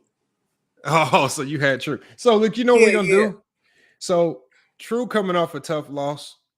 I know he don't want to sit in the background. He don't want to wait on the side. When you lose in the gym, when you lose in pickup runs, you don't want to sit on the sideline too long after a tough loss. You want to get right back on the court. You so do we gonna want to get right back. We're gonna afford True the King that favor, man. We ain't gonna let him sit on the side. Somebody pick you up next. Hey, somebody that's had crazy next. though. He gonna cry in the next car. on the sideline. Listen though, man. That I don't. How lose like that, motherfucker that voted against me, the old me. Hey, listen, but true, man, it is what it is. We gotta move on. No, it's cool. Listen, we gotta bounce. Listen, but you understand how I'm coming from, though. That's all. It is what it is. Vote against me. So I think Tyson is a fair mind. Tyson could have really broke it. No, it's cool. I'm cool. Listen, I don't have. Listen, I had no problem with anybody that voted against me. Besides that one person, I'm cool with that. All right. So remember, this is about like Herm did. Herm didn't complain. Herm just bounced back and had. I gotta admit, Herm surprised me. I gotta admit, Herm, the way he was sounding yesterday, like he was not gonna do no research. I can't lie, man. Herm came with some points right there, and I'm like, okay, I like what he did right there. So now you got to move on. Now it's your turn. Maybe you could bounce back. True, you got to line up a debates today. So, like I said, there's still a way you can come out on top of the day. I'm here though. Now, I'm ready to go. Make sure we know here what's the debate topic. Let the people know what the debate topic is. Who's debating what side. It's the Pope, man. I'm debating for LaMelo Ball. He's talking about LaMelo Ball is, I guess Anthony Edwards is supposed to be better. So I don't know. But I got LaMelo. So let's go. So they're debating LaMelo Ball versus Anthony Edwards. I think two guys that came out of the same draft. Who is the better player? LaMelo Ball, Anthony Edwards. The Pope has LaMelo Ball. True the King has Anthony Edwards. And True the King, albeit coming off a loss, is still the higher seed. So the Pope is going to have to go first in this one. Let me get the clock on the screen. So we got the clock on the screen.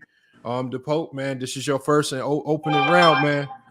Go ahead and cook. Let the people know why you think LaMelo Ball is better than Anthony Edwards. All right, because we can first start off when LaMelo Ball became basically a household name, which is way back, freshman year when he was doing historical things. All right, so we had freshman year, LaMelo Ball, 14 years old, on an undefeated national #1 ranked squad, and was the third leading scorer on that squad. He wasn't at the end of the bench like a Bronny James on Sierra Canyon. Okay, and then the next year, to follow up, when Big Bro go to UCLA and he's the main point guard, sophomore year, he still does something very historical. Bro go out, Jello go out with an ankle issue. He drops 92 points. You hear me? 92 points in a high school game. Now, I know y'all probably say that's high school. Okay, don't trip, but we're going to start. That's when everybody knew who LaMelo was. We had no clue who Anthony Edwards was, okay? So then we can fast forward a little bit.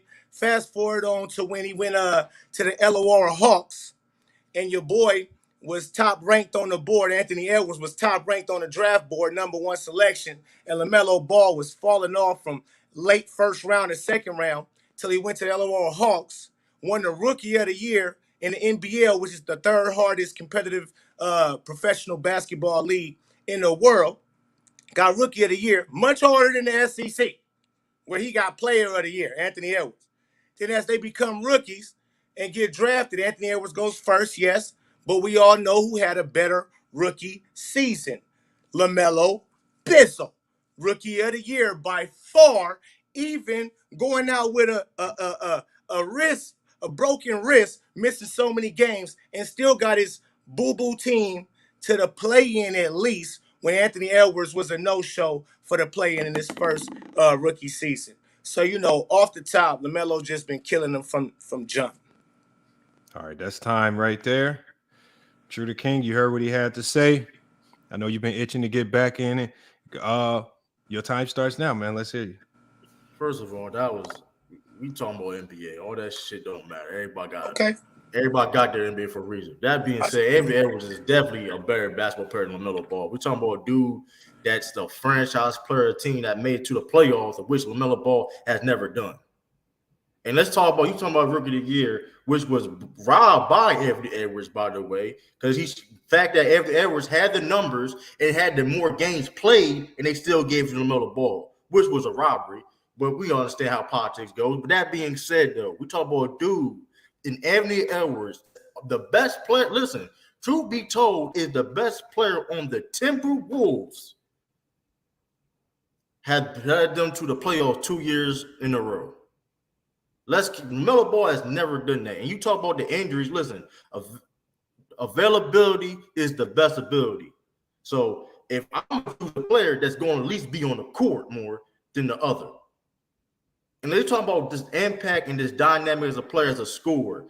Come on, man. LaMelo Ball ain't touching no Anthony Edwards, man. You talking about a guy that's also been an all-star, a guy that's has no doubt about is a franchise player. We don't know. Listen, there's a reason why that the Charlotte got the number 2 pick and want Scoot Henderson, because they don't know LaMelo Ball can be the face of the franchise. They don't know that. But Anthony Edwards is the face of his franchise. LaMelo Ball got questions of being that guy. It ain't no questions on Anthony Edwards being that guy. So when you talk about impact, we talk about being that guy who's better, it's obviously it's Anthony Edwards, man. You talk about this high school and all stuff. Nobody cares about that, man. I was nice back in the day. I'm not going to make an NBA. That's whatever, man. It don't mean nothing, man. Like, are you serious, man? Listen, Ant-Man is the dog, man. He's the future. Melo being the future is in question. Tom. All right, man. That's his time right there. Now, y'all both had your first round. We know in the second round, the higher seeded guy goes first. True. You can go ahead and start following up on some of the points you can make in your second round. It starts now. Man, listen, like I said, man, Ant-Man is clearly the better player. He was picked over him for a reason. You even admitted yourself. Ant-Man picked over him. You know why he was picked over him? Because he was the better player. Clearly, like I said, the Charlotte Hornets, like I said, whatever reason, they've been in the play-in, but get put out, getting blown out, and he's on the court. When it comes to Anthony Edwards, man, way better defensively. Two-way player. LaMelo Ball, he's not even that good. He's defensively. All he do is play on one side of the ball. You can't say Ant-Man don't make nobody better either. Because like I said, when Carfrey Towns, one of the best centers of the game, got hurt, they were still able to still make the playoffs. When Gordon Hayward get hurt, the team gets worse. So you trying to tell me Cat get hurt, they still can make the playoffs. And when Gordon Hayward gets hurt, everything crumbles down. That's crazy, man. Listen, like I said, man, this is not even a debate. Ant-Man is clearly right now the better player than LaMelo Ball. It's not even close, man. I mean, LaMelo, is he more popular? The people love his shoes, but we talk about on the court. And on the court where it matters the most, Ant-Man shown that he is better than LaMelo Ball. Point blank, simple. All that shit you talk about high school and NBL, it doesn't mean anything. You talk about a dude that play. First he plays like it's a pickup game. You talk about a dude that plays like that it's a pickup game on LaMelo Ball. Edwards plays structured basketball. This is not Chino Hills, LaMelo. This is the NBA. That's why he's been struggling. So when you talk about who the better player is clearly the Ant-Man. Tom. All right, man. That's true. The king, man. Second round. Go ahead, Pope, man. Go ahead and cook, man. So, yeah, I'm going to cook all of that up. So, I just had to lay the platform when LaMelo Ball became a household name, very relevant, which was back in Chino Hills. But now we're going to get into the NBA stuff now. So, even though Ant Edwards was picked first, LaMelo Ball picked third, he still won the Rookie of the Year by a landslide. No popularity. His numbers was better in every category until he broke his wrist. Okay, and from scoring, rebounding, assists, had the better rookie season by far. Sophomore year, came right back. What'd he do? He was the second youngest NBA All-Star behind Kobe Bryant is LaMelo Ball. Okay? So he averaged better numbers from every angle, from points, rebounds, and assists. He averaged 21 points, 6 rebounds, 7 assists in sophomore year.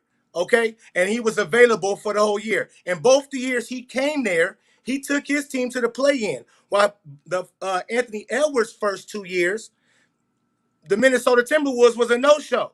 Okay, so And also, did Anthony Edwards make All-Star his sophomore year or rookie year? I don't think so. And then so we go to LaMelo's third year, which was just this past season where he had the ankle injuries. He's not injury prone. He had ankle injuries, and this was the only year LaMelo was really out like that. And the year you talking about Gordon Hayward when he went out his first year, if you remember, the Hornets was in 4th seed for quite a bit in the beginning of the regular season. It was when LaMelo broke his wrist. It's when they went all the way plummeted down to 10. Okay, so LaMelo, even in his third season, averaged more points. I mean, the only thing he didn't average more than was points. But from rebounds to assists, he still averaged more. LaMelo's the number one option on this team. He don't play alongside an all-star like Anthony Edwards with Karl Anthony Towns and now Rudy Gobert. So, come on, man. That's time. All right, man.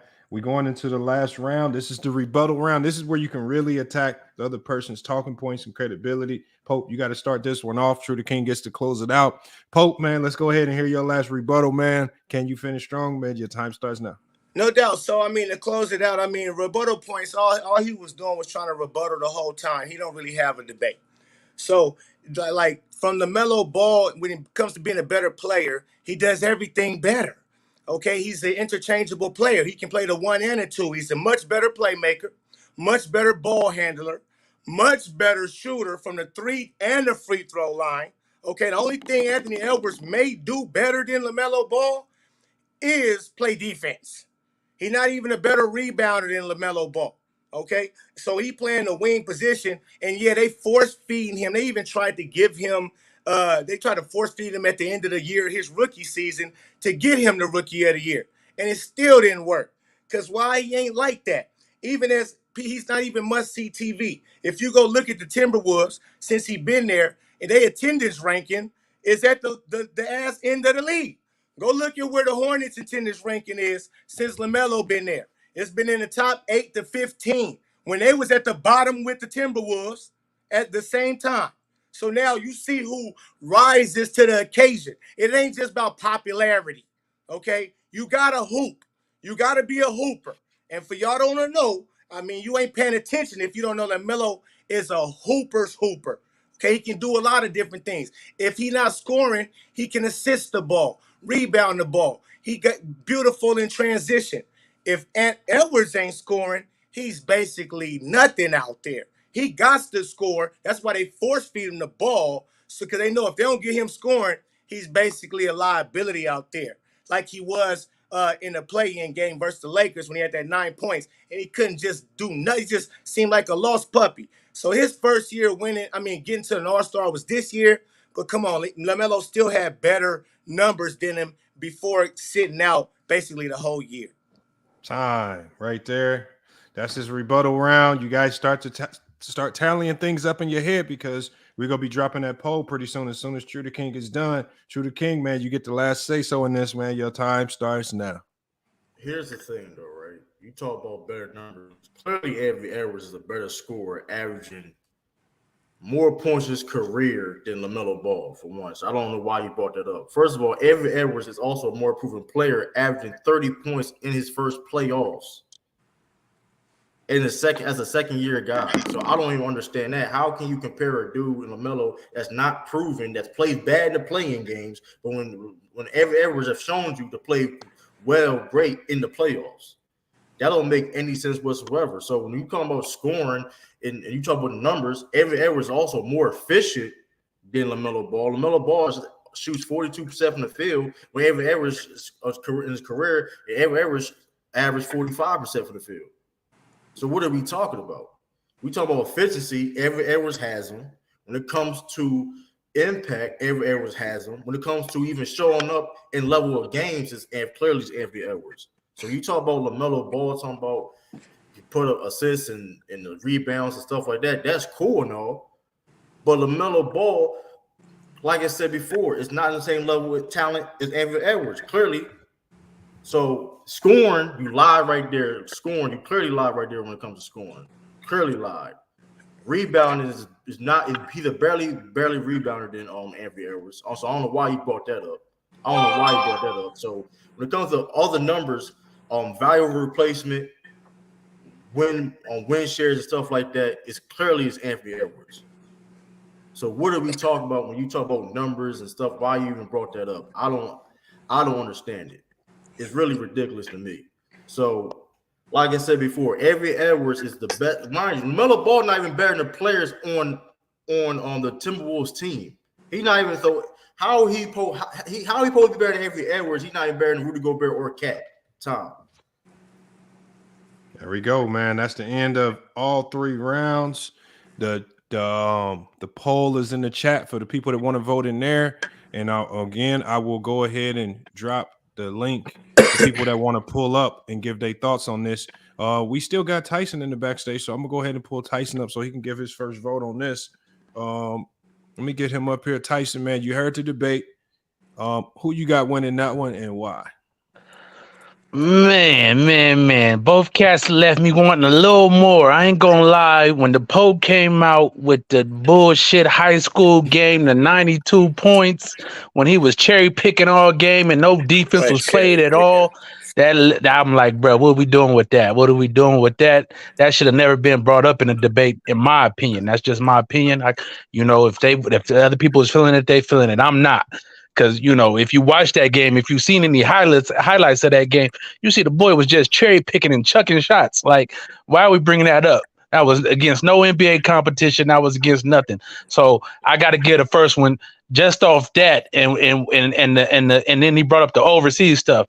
That has no bearing to me on what we're doing in the NBA. So I'm gonna get a first round of truth based off that. Now, the Pope came back in the second round. Now we're talking about Ball. He came back. I thought he did a good job in the second round. I gave the second round to the Pope on that because True just kept on pretty much basically said what he said in the first round. He didn't give me much more in that second round. So I gave that one to the Pope. He came with a strong second round. He talked about he got into some more stuff about numbers and everything, which I thought was good. Then the third round came. I went back with True the King on that one because his rebuttal game was on point. He talked about how the Pope said he had better numbers, better scoring, and this and that. True King came back. No, he ain't got better numbers. He's, you know what I'm saying? He's a better defensive player. Those type of things. So I gave the third one to True the King. And I got 2-1 on that. So we got True the King 2-1. On that one, we got Mad Max Sports, man. He pulled up. Mad Max, you heard the debate, man. What are your thoughts on that debate and who you got winning? The Pope, you sold your first round, and that's what's gonna get you. Can I ask y'all something real quick? Can I ask? Hold on, just let me ask. I just want to ask because it's about who's the better player, right? So I just told you who's the better player in household. We've been knowing LaMelo since high school, so I mean, why not bring it up? I've been knowing. How does that make him a better player, bro? Since we know him since high school. Hold on, y'all. Look, y'all. We can get to all the logistics of it after all the debates are over. Okay. We got to get to these votes now because we got people in the backstage that have been waiting to get to the debates. And so we got to keep the voting process moving on. So I don't want to stop y'all from cooking, but I got to keep it moving. So I don't have too many guys waiting. Mad Max, let me know your thoughts on who you felt won and why. I feel like Pope, you sold your first round by bringing up the non-relevant talk. You damn near wasted 2 minutes of your time. You put yourself at a disadvantage. I had True the King first round. Second round, I gave it to you, Pope. You came back and fought because you got on what you were supposed to get on. And then third round, he got you with the rebuttals and with the stats, and he brought more factual information to the thing. You just brought you brought the eye test, but he brought more factual information. So I'm gonna give it to True the King 2-1. So we got another vote right there for True that puts him at 2-0 in the panel. We got Mufasa. Hopefully I said that right, man. Let me take you off mute. Hold on. And they keep saying I'm lying about the stats, or he brought up stats. The only year Ant scored more points than LaMelo was just last year, 24 points. LaMelo averaged 23. And in his first 2 years, he averaged more points, rebounds, and assists. So what are y'all talking about? 19, no scoring. I said scoring. Hold on, y'all. We got to get to. I'm sure the people can pull up and do the fact checking on their own. Hello. Let me get to Mufasa. What's good, man? You heard the debate. Who you got winning and what? Yeah. Basically, I got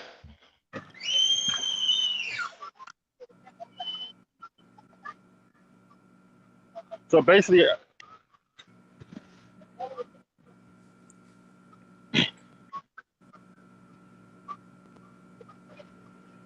yeah, well, I have Pope, but not by much. I just have him by a landslide, not a landslide, by a little bit because True came with emotions. I feel like True came with more emotions than a debate. So in a debate, you're supposed to debate like you having the defense. All we heard from True was like how he didn't do nothing. How the other guy, how Edwards did not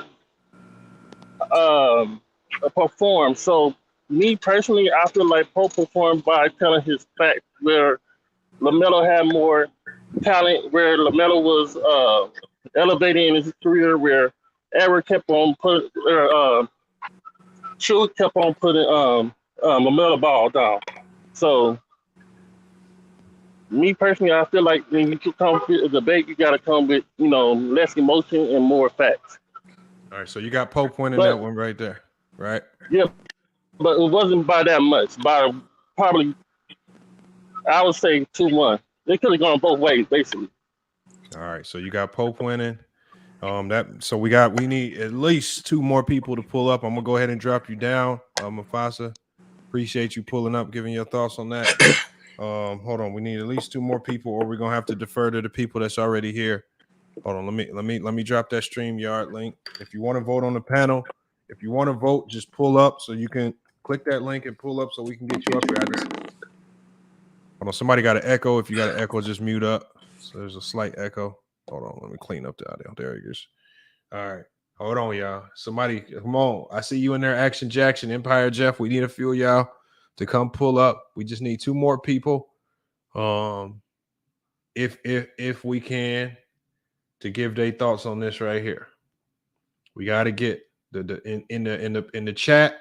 So far, True the King is winning 52% to 47%, so it's still pretty tight right there. Just waiting. Taj, it's looking like it might be a close one. So Taj, make sure you give us your thoughts, man. Give us your tie-breaking vote, because it's looking like it might come down to a tiebreaker potentially if it stays this tight. D. Thomas, yes, the chat vote does count for 1 point. The chat vote does count for 1 point. And we got the panel vote for 1 point, and then we got the tiebreaker for 1 point.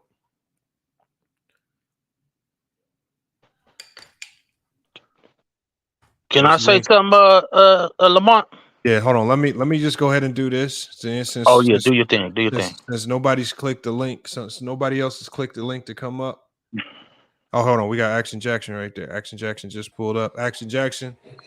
You heard the debate. Who you got winning and why?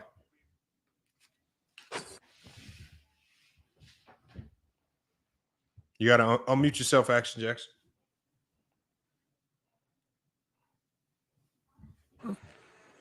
There you go. I got Pope winning the round. I get what everybody was saying, like with the high school stuff with the first round, but the second round, third round, he won those 2 hands down, especially the rebuttal round. Like I don't think True the King, his facts was always right. Like he tried to like do like what Ant-Man did the last year, and made it seem like his numbers was better than Ball like throughout the whole 3 years. And he was repeating himself from round 1 to round 2. That's why I gave Pope round 2. So that's my deal with it. All right. So right now we tied on the panel at 2-2. We need 1 more person to pull up. Hold on. We got Herm. He just pulled up. Herm, you know you can't vote right now. I'm going to go ahead and drop you down, Action Jackson. Appreciate you for pulling up, giving that vote. Need to make space.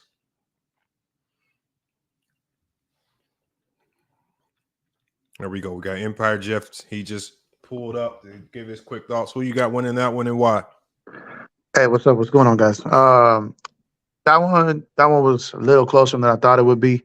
I would say that I think Pope wasted round 1. I think if he would have came out a little stronger in round one. He probably would have got this. On top of that, so I got True round one. I got Pope round two, and I got True on the rebuttal. So I got True taking this 2-1.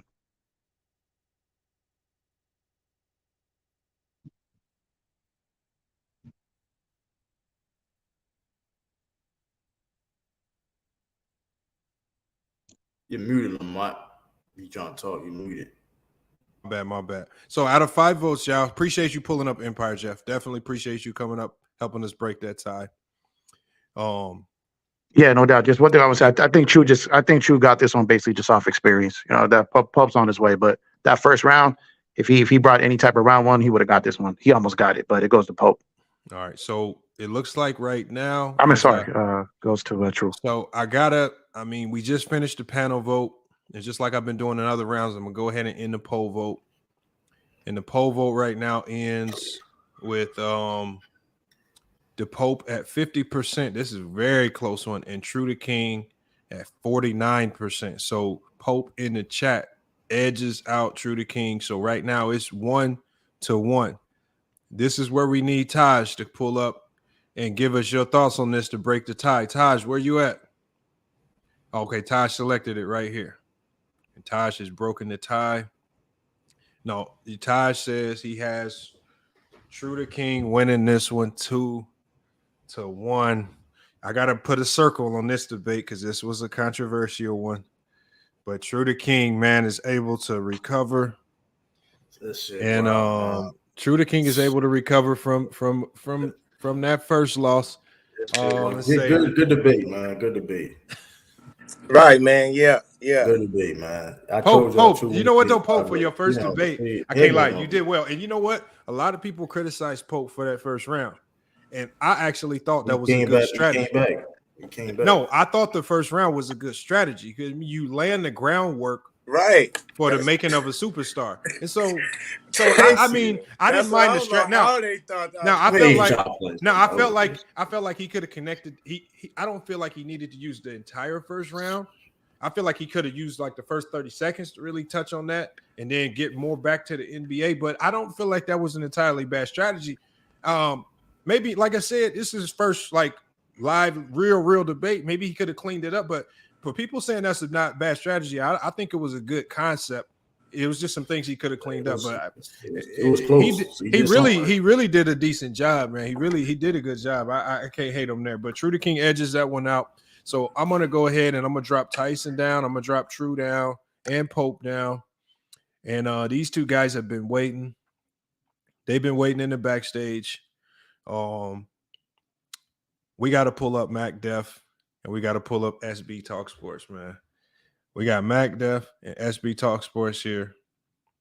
I know they've been waiting, man. Y'all up now for y'all debate. Y'all ready to cook. We see SB right there with the ski mask on, like he ready to put in work. SB and MacDef, let the people know what you guys are debating and what side are you actually debating in this. We are debating who is the better player, the greater player, the greatest point guard, who deserves to be ranked higher, Steph Curry or Magic Johnson. Steph Curry versus Magic Johnson. And I got Steph Curry. Oh, MacDef is taking Steph Curry, while SB Talk Sports is taking Magic Johnson, man. This is a good one right here. This is what the people want to see, man. This is what the people. I got my suit on, but I had to keep my mask on because once they get this ugly, it's gonna be a murder. So I gotta cover my face. But I got my suit jacket on because I'm lawyer SB, man. Okay, so obviously the lower seated debater has to go first. In this particular case, it's gonna be MacDef. So let me get the timer on the screen. So we got the timer on the screen. MacDef, I know you've been preparing for this one. I know you got your notes and thoughts together. Your first round starts now, man. Go ahead and cook. Steph Curry is greater than Magic Johnson. First off, he's the greater offensive player. When you talk about skills, he's a better shooter, better shot creator, off the ball movement, and he's a better scorer. Speaking of scoring, Steph Curry is the most efficient scorer in NBA history. Yeah, you heard me. Among the top 50 scorers in cumulative points all time, Steph Curry is the most efficient with a true shooting percentage of 62.7. Let me break that down in context. Michael Jordan, which people perceive as the greatest scorer of all time, took 31 shot attempts, field goals plus free throws attempts for his career, 31, and averaged 30 points. That's -1 per shot attempt. Steph Curry took 22 shots for his career and averages 24.6 points per game. That's a +2 points per shot game. That's how efficient Steph Curry is. Now, Steph Curry meant more to his offense as well. Magic, the Showtime Lakers, and the Warriors are two of the greatest offenses of all time. Magic only led his team in assists and free throw percentage. 2015, Steph Curry led his team in points, assists, 3-point percentage, 3-point field goals, and free throws. He doubled down in 2016 as unanimous MVP year, and averaged 30 while shooting 50, 40, 90. He is the only player in NBA history to have a scoring title with 50, 40, 90 shooting splits, and also had a offensive box plus minus of 10.83. That is the highest single season offensive box plus minus all time. And Steph Curry for his career is 4th all time in offensive box plus minus. Only Nikola Jokic, Michael Jordan, and LeBron James are higher on that list. Playoff translation, Steph Curry averages 27 points per game. That is 3rd amongst players who are ranked in the top. That's time, MacDef. That's time. All right. Can y'all hear me clear? Yeah. SB, you heard what he had to say, man. Your time starts now, man. Let's go. Ladies and gentlemen of the FYF community in the courtroom, I want to spend like 10 of my seconds to acknowledge the fact of we have a recency bias person right here, because this is a guy who believes Steph Curry is number 1 all time. And a lot of facts that we just heard was really off of one season basis and one dynamic of the game that he's talking about. But let's go to the basics. Case foul the basics. Magic has more rings.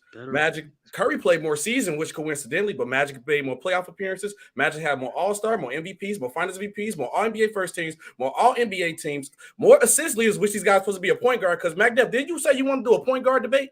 Oh, no, but then I had to tell you, stop before you cook yourself.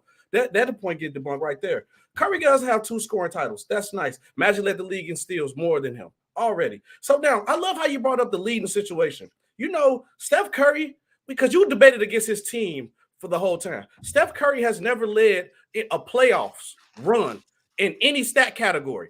But let's go to the regular season. Steph Curry, in his whole career, only led the league in steals once, and obviously the 2 scoring titles. Do you know what the other thing that he led the league in?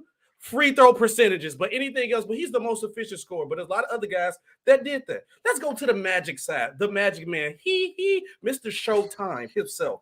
We got regular season 4 times in assists. He also led the league in steals twice. So let's go to the playoffs where it matters. 5-time leader in assists, 5 times led the playoffs in steals. And also his rookie year, he led the playoff run in assists and steals. And when it comes to the greatness, and when we come into greatness, Magic played all 5 positions. Magic dominated on any side of the field because you had to go efficiency. I'm not going to argue efficiency, but he got it. But Magic Johnson numbers on efficiency is still around and above league average. And around that time in the 80s, the league average was about like 48, 49%. Magic, for his career, shoots 52% for his whole career. Time right there. Now, second round, the higher seeded debater goes first. So SB, you're gonna have to, you can go ahead and kind of pick up where you left off, maybe add a little bit to it. But SB, your second round starts now. I love the fact of, let's open to the case file of impact. I love how the fact that he brought up everything he leading in was from his teammates. But let's go to the point of your guy only impact game when it comes to his percentages. Case file series 73 years, 73-9. Oh, game 3 of the finals. Curry gave you 11 points, 5 rebounds, shot 10% from the 3, 18% from the field. You know who had to come save him? Mr. Kevin Durant had to take over that scoring lead. Let's go to another game. Game 2019, game 2. Klay Thompson had to save him with 34 points. You know what your guy Steph Curry did? Went 1 for 9 for 3 with 11%, 3 for 14 from the field. That don't look that much efficient when it doesn't seem like, oh, but you want to give him all the credit. But let's also talk about Steph Curry at the beginning of his career, because Magic impacted instantly. Curry, with Mark Jackson, when the team implemented around him playing the role of a point guard and scorer, he couldn't get the job done. Steve Kerr came in and said, hey, You got to get off the ball. We got to play more team oriented because you can't do your job. But you don't believe me. Let's go to case file. Quote Klay Thompson. Well, in the finals, he said, and I quote, I watched myself. I cannot believe I gave up that switch, knowing how Kyrie got the one of the greatest score shots in NBA history. So he has nightmares literally because Steph couldn't do his job defensively. Let's go to Draymond Green, the guy who loves him to death. He also said how Steph Curry wasn't even ready enough or elite enough to do his job. He said, I personally do not think Steph at the point of his career had to figure out to go get a bucket whenever he wanted to. I don't think he was capable of doing it, and the league was getting used to our offense. And I wonder why KD had to come there because he could not do his job. We're talking about the greatest players of all time, but you can never say that about Magic because Magic doesn't necessarily have to go off his efficiency or his scoring. He impacted the game all around. Time. Oh, okay then. All right, Mac Def, man. You got some cooking to do, man. Your time starts now. All right. Second reason why Steph Curry is better than Magic. I just named why he's a better offensive player. He played now in the greatest era of point guards. When you look at today's point guards, 2 MVPs have come out of this era, Derrick Rose and Russell Westbrook. He's played alongside with Rajon Rondo, Derrick Williams, Kyrie Irving, Chris Paul, Damian Lillard, Luka, Jamal Murray, and John Morant. But also you look at the players in today's era that goes and try to play the point guard position that are playing different positions, like a LeBron James, like a James Harden, like even a Nikola Jokic, who takes parts. All these players have taken parts of Curry's game. LeBron, the 3-point shot chucking, Nikola Jokic as far as ball movement and off the ball movement, and James Harden scoring. Neither of those players are efficient or move the ball at a faster pace, offensive box plus minus, better than Steph Curry. Also, Steph Curry has changed the game. We would like to think that the NBA was headed towards a 3-point era, but Steph Curry spearheaded that. After the 2016 NBA season, the 3-point shot tipped up 3 points more than what it was the year before. That's after Steph Curry's unanimous MVP season. So not only did he change the game from that standpoint, he changed the narrative that a jump shooting team couldn't win the title, and he changed the narrative. Then he changed that narrative. Now, when you look now, the rebuttal here is that Magic never had any bad games. Are we serious? The tragic Magic Johnson in '84 when he threw the ball away twice in Game 5, in Game 4 versus the Boston Celtics, and in Game 6 and in Game 7. Also, Magic Johnson has gotten swept twice and lost in 5 games. That's time. All right, that's the end of the second round. We got the rebuttal round. So now, Mac Def, you're gonna start this one off. Now's your opportunity to really pick at SB Talk Sports talking points. Really break his points down, break down his credibility if you can do so. You got 2 minutes to cook. Your time starts now. Okay. First of all, he said Steph Curry needed KD. When KD was on the team, Steph Curry led the team in points. He beat out KD in assists and in 3-point field goal percentage and 3-point field goals made. He also said Steph Curry's not clutch, which is a lie. He has hit many clutch shots. The 3 points. 3-pointer to tie the game, to send the game in overtime versus the New Orleans Pelicans. 3-pointer to send the game to overtime versus the Toronto Raptors in overtime. And he has the most points in a overtime playoff game all time, Game 4 versus the Portland Trailblazers. Also, Steph Curry has spearheaded a dynasty. This is one of the most dominant dynasties that the league has ever seen, and he's spearheaded it. The Golden State Warriors went to 5 consecutive NBA championships. That is the most since the 1960s Celtics. Yes, I know LeBron went to 8 straight, but he only went to 4 with those teams. Steph Curry has went to 5. Also, during his dynasty, they won a 73 wins in a regular season, which is the most all time. And Steph Curry, for his playoff career, has never been swept, and he's never lost in 5 games. Every playoff series that Steph Curry has been in, it's went 6 or 7 games. Magic Johnson has gotten swept twice, and he lost in a 5 games twice, and he lost in a mini series in 3 games. This is not so when we talk about dynasties, Steph Curry is actually played with less talent. Magic Johnson played with Kareem, Worthy, Vlade, Jamal Wilkes, and Bob McAdoo. That's 5 Hall of Famers. And during this time, Magic Johnson still wasn't the number one option until 1987, leading his team. Steph Curry has always been the number one option, led his team in points every single year, and he spearheaded a dynasty. He's better offensively than Magic Johnson. That's time. That's time right there. All right, man. SB. You can finish. These you not can champagne goggles. These the Naruto headband, man. This is the pain headband. It's All time right, to catch a body, man. All right. Well, your rebuttal round starts now. Let's go ahead and hear it out, man. First of all, I did not say anything. My mouth not Steph being clutch. Draymond Green, his own teammate, said he wasn't clutch. He had to ask Steph Curry. I mean, he had Kevin Durant to the team. Everything you brought up was team oriented. But let's talk about the player, right? MVP caliber player. Did you know that Magic Johnson finished top 3 in the MVP votings 9 times out of his whole career? And only the 3 years that he didn't get in it was the last year, his retired year, in his first 3 years. Let's talk about Steph Curry. Steph Curry only finished. Imagine I said top 3 for Magic. Steph Curry only finished top 5 4 times in his MVP voting during his career. And 2 of them was the MVP year. 10 years he wasn't even in the top 5. Let's go. Also, Mr. Greatness, right? Steph Curry, besides points, I also gave you efficiency in points, but also you want to talk about it was Kevin Durant not needed. Go check that game 3 and tell me how Steph Curry did that game and tell me if Kevin Durant wasn't needed. But I'll let you go back and do all that. Steph Curry, besides points, he is, let me see this again. This is a long way down the list. He's 43rd in points. Rebounds, I had to put NA all time because he's under 250. Assists, he just cracked the top 50. And steals, he's 60th. Value over replacement, since you love that so much, he's only 23rd all time. Do you know what Magic is at? Magic is 15th.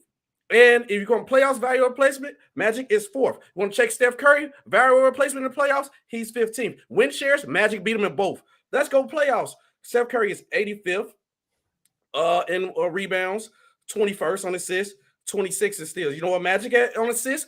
1st. What you at on steals? 4th. Let's also talk about the greatness of you impact a game. Magic impact game with passing the big guard, pushing the break, and he brought rivalry. You also check your team dynasties. The Lakers 80s dominated in the 80s, not just the Warriors. You don't understand this. But let me check Steph Curry. Let me open my eyes a little bit. Steph Curry, what greatness you brought to the game? Shooting. I don't really see too much different than talking about dominance, man. Your boy got to put in some more work. He's far on the list to be great. All right. That's time right there, man. Homicide. That poll is in the chat. Poll is in the chat for everybody.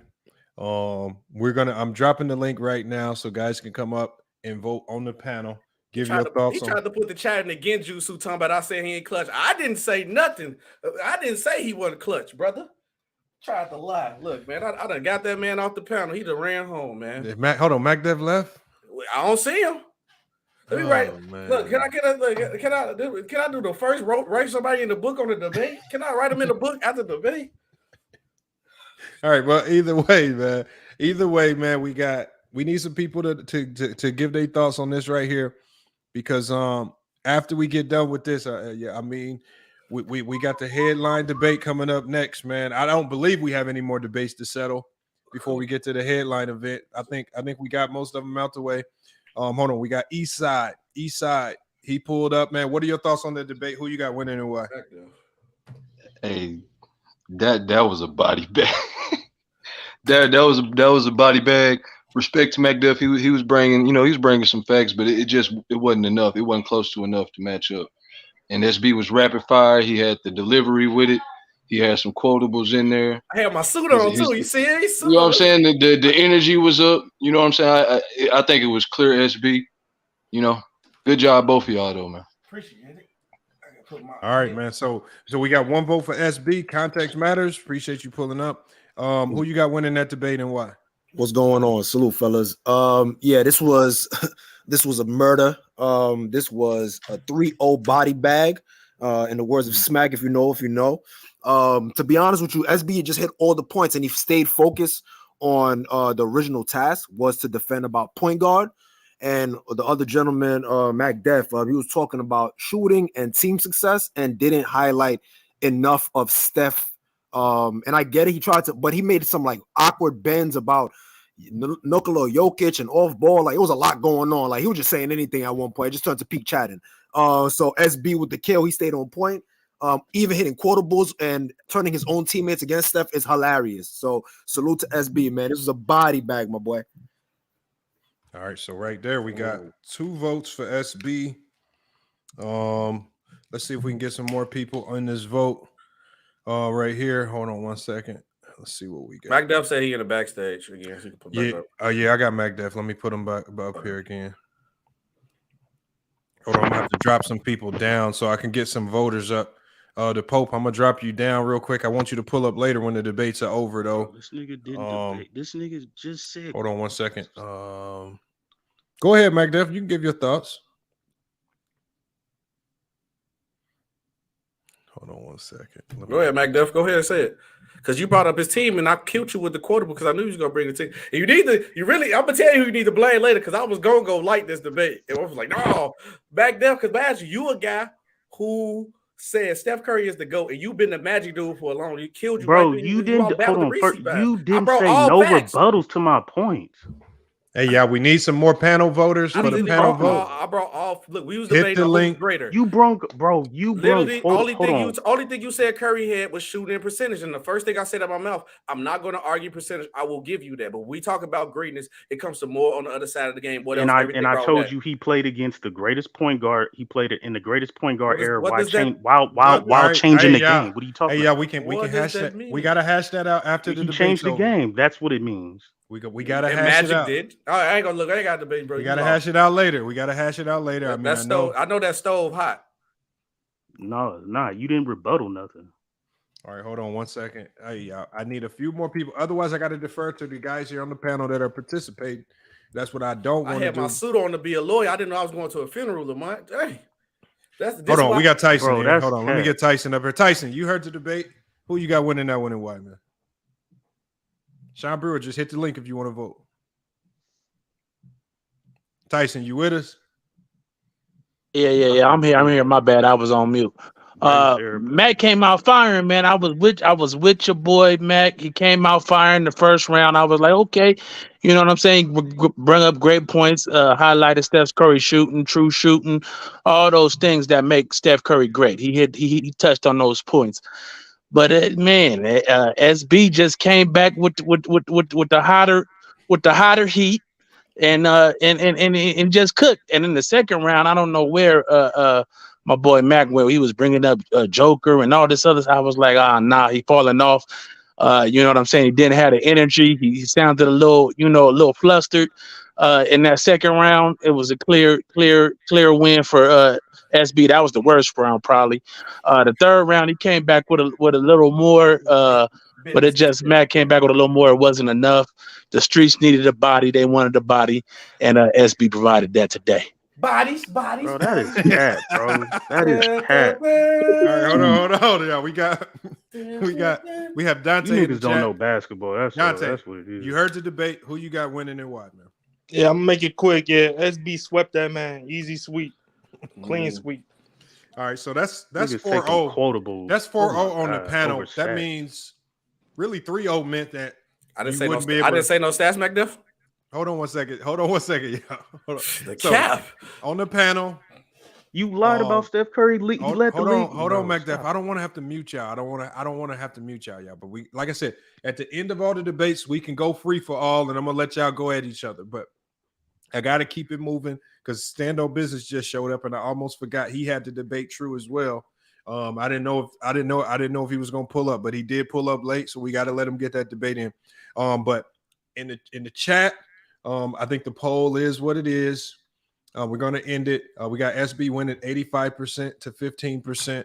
Damn. On the panel, obviously it's been a sweep so far. SB 4-0 so far. There's not enough votes left for Mac Def to catch up, and we really don't have to defer to Taj, but I believe Taj quotables versus stats. Y'all gave quotables over stats. That's crazy. I know Mac Def is. I know. I mean, that's like I said, crazy. We'll talk about it. We'll talk about it. It could potentially be controversial. We'll have to talk about it at the end.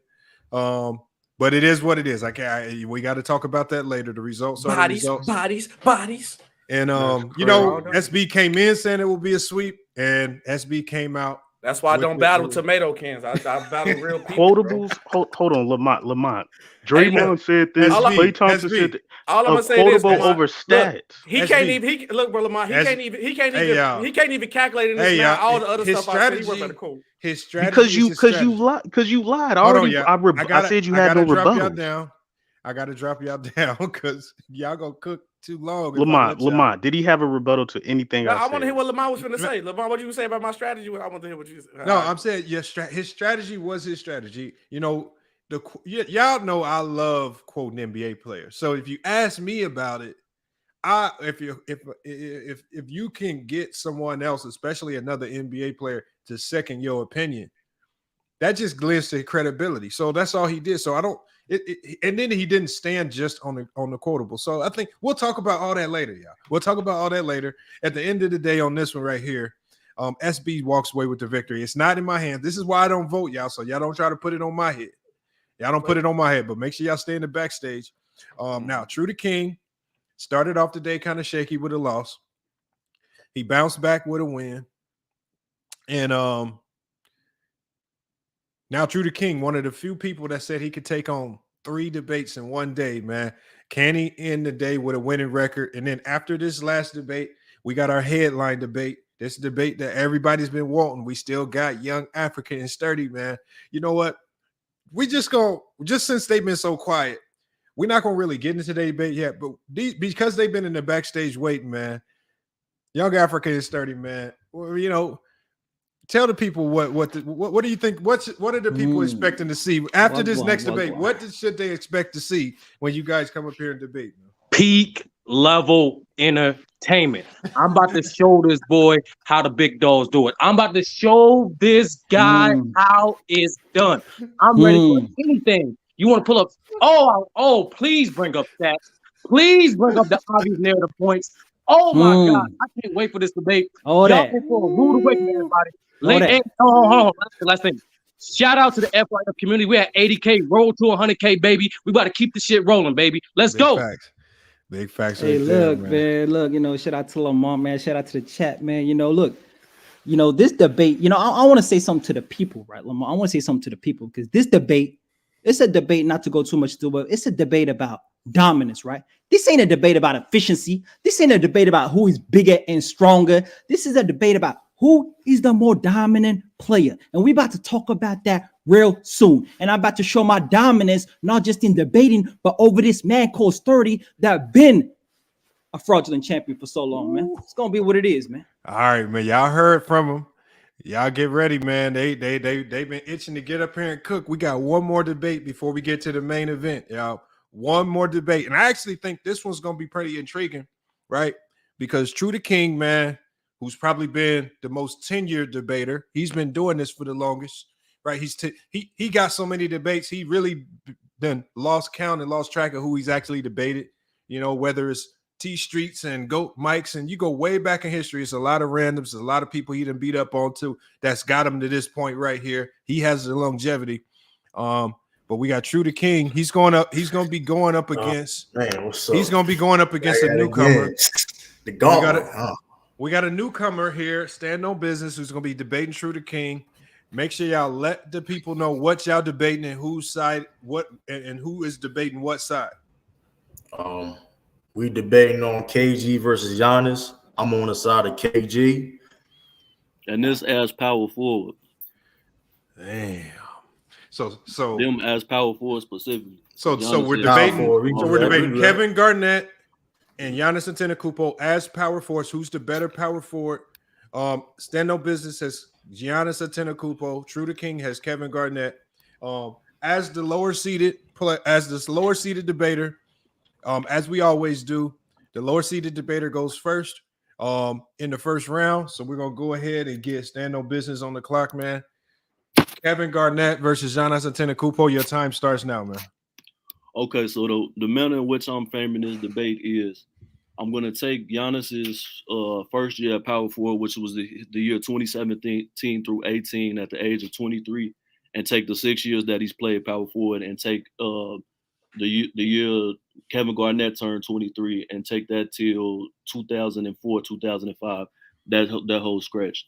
So when you look at the stretch between that period, if you want to look at it from a regular statistical framework that's not advanced analytics, if you look at the per games, from that stretch, Kevin Garnett averages 22.6 points a game, 12.7 rebounds, and 5.3 assists, with 1.4 steals and 1.5 blocks. That's impressive. That's Hall of Fame worthy. But when you parallel that to Giannis Antetokounmpo, he's giving you 28.8 points a game, 5.6 assists, and 11.7 rebounds, 1.2 blocks, 1.1 steals. Now, when you look at this and you gauge the impact, when Kevin Garnett, his problem, he didn't have the roster per se, but the problem that he had is the way he did offense, it didn't create better looks for his teammates. Giannis Antetokounmpo creates quality shots due to his constant attack and the pressure that he puts on the defense. And he's also getting them in a bonus because he's getting free throw attempts. He averages, during that stretch, at least 8.6 free throw rate. And from the advanced analytics, he's 5.5 free throw rate, which is one of the top in the league. Now, when you diametrically oppose this to Kevin Garnett is only averaging he's averaging 1.3 free throw rate, and that when you compare that to the rest of the power forwards in NBA history, that's not satisfactory. Now, when you look at the advanced analytics, from Giannis Antetokounmpo's standpoint, he's just killing them. That's time right there for your first round. It's on True the King now for his first round. His opening statements on this topic. True the King, your 2 minutes starts now, man. Go ahead and cook. First and foremost, when it comes to who the better power forward is obviously KG right now. I mean, if you look at as a rebounder, KG was also a better rebounder, led the league in rebounding 4 different times. When it comes to as a playmaker, as a passer, KG had multiple seasons as 5 assists. At one point had 6 assists in a season, and led and like I said, defensively, Giannis is also great defensively, but defensively it's not even close. Defensive player of the year. I mean, KG is also regarded as a top 3 defender of all time. Giannis is not nowhere near that. So when you're talking about who's a better power forward is, like, let's not forget, Giannis is easier to scheme against. You know what I mean? When it comes to building a wall, you can't just build a wall on KG. KG had an outside game, can also face up, post up, with more skill than Giannis. So when it comes to who's a better power forward, I mean, right now, Giannis hasn't done enough. Which, I mean, it is what it is. So when it comes to, if you talk about free throw percentage and all that, I find it ironic when Giannis is a liability at the free throw line. KG wasn't. So when it comes to, you look at KG's game and about him as limited as a playmaker, that's not true, because he was a better playmaker than Giannis. And clearly, KG was not a liability on the court, never in his career. Giannis was. So when you talk about careers as a power forward, it's clearly KG. I mean, when it comes to beginning of KG's career as a power forward, Giannis clearly played with better players, and KG was doing more with less. So I don't understand why you brought that free throws and makes his teammates better, because clearly KG was clearly carrying that Timberwolves franchise. Tom. All right, that's time right there. We know the second round. Obviously, Stand on Business went first. The first round, the second round's True. You got to go first. So it's like you can kind of pick up where you left off. So True the King, your second round. Your second round starts now. Go ahead and cook. As KG as a power forward, let's not forget. He's only, listen, here's the thing. He has to put this strictly as power forward for a reason, because of versatility of KG, which is cool because, listen, KG defensively was very impactful. He didn't need to score as much as Giannis do. Giannis has to. If Giannis is not scoring and he's inefficient, the team struggles. KG was so dominant as a power forward the fact matter is, even to this day, he's regarded as the second best power forward. Some people even say he's the best power forward of all time. Giannis is not in that conversation yet. So when you talk about carrying a team with less talent, when it comes to the numbers of rebounding as a power forward, when it comes to passing, the assist numbers, he has better passing numbers. No, Giannis never averaged 6 assists in a season before. When it comes to free throw shooting, KG is a better free throw shooter. Efficiency, it doesn't add up. KG, when he was put on a contending team, a championship team, his first year in 2008 against the Celtics, he won a title. I mean, listen, the KG was never questioned on his talent of being a franchise guy as a power forward. Giannis was. You know what I mean? So when it comes to as a power forward, let's not get it twisted. KG is still that guy. Giannis has way more work to do. So when it comes to it, especially as a skill set wise, I mean, Giannis, listen, if you just clog the lane, what can Giannis do?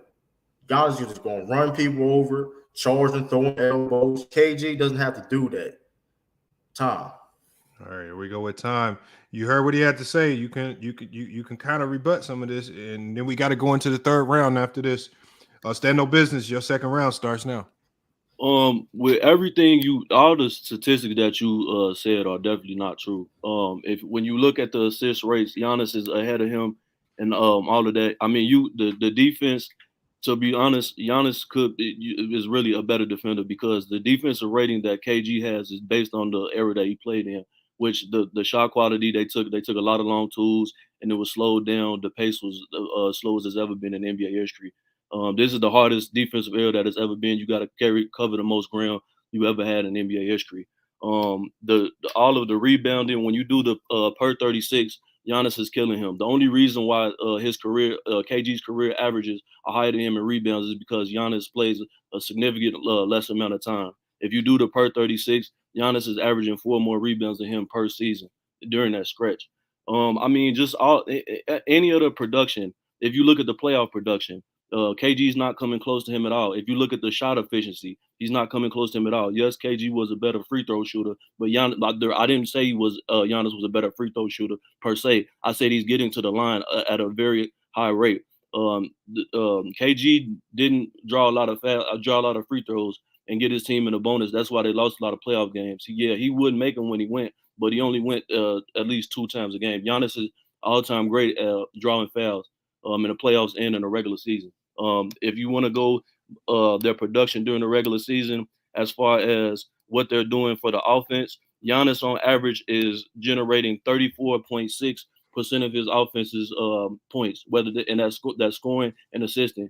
KG only did 33%. And when you look at the percentages, that's hundreds of makes. So, I mean, when you look at there's no empirical data that you could bring that's going to put KG on Giannis's level. People go with the nostalgia and the longevity. If you do the stretch during KG's peak, which he was a peak player, he had no championship and he had no defensive player of the year.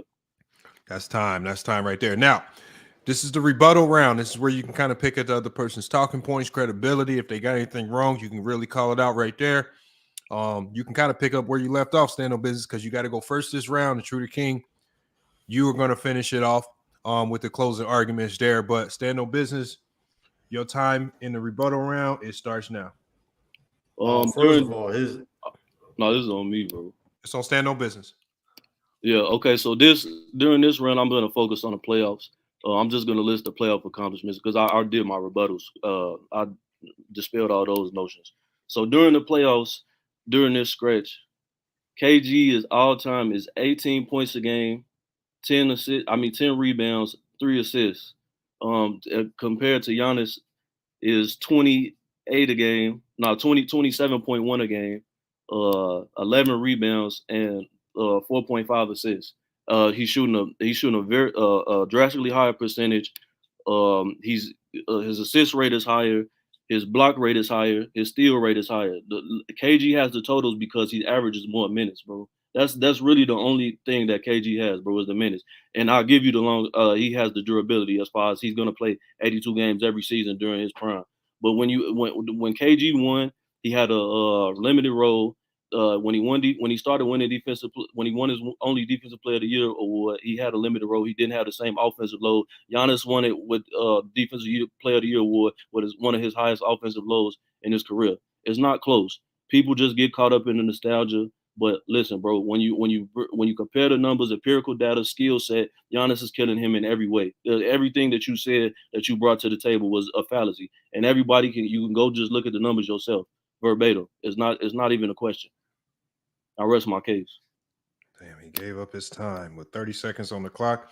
We're gonna allow True. You got the closing arguments. You can give the people the last word that they hear. Go ahead, man. Take off. I mean, that was a lie when you said that KG was not at his peak in 2008. That was clearly a lie. He was third in MVP voting. So let's nip that in the bud right there. That was just cap.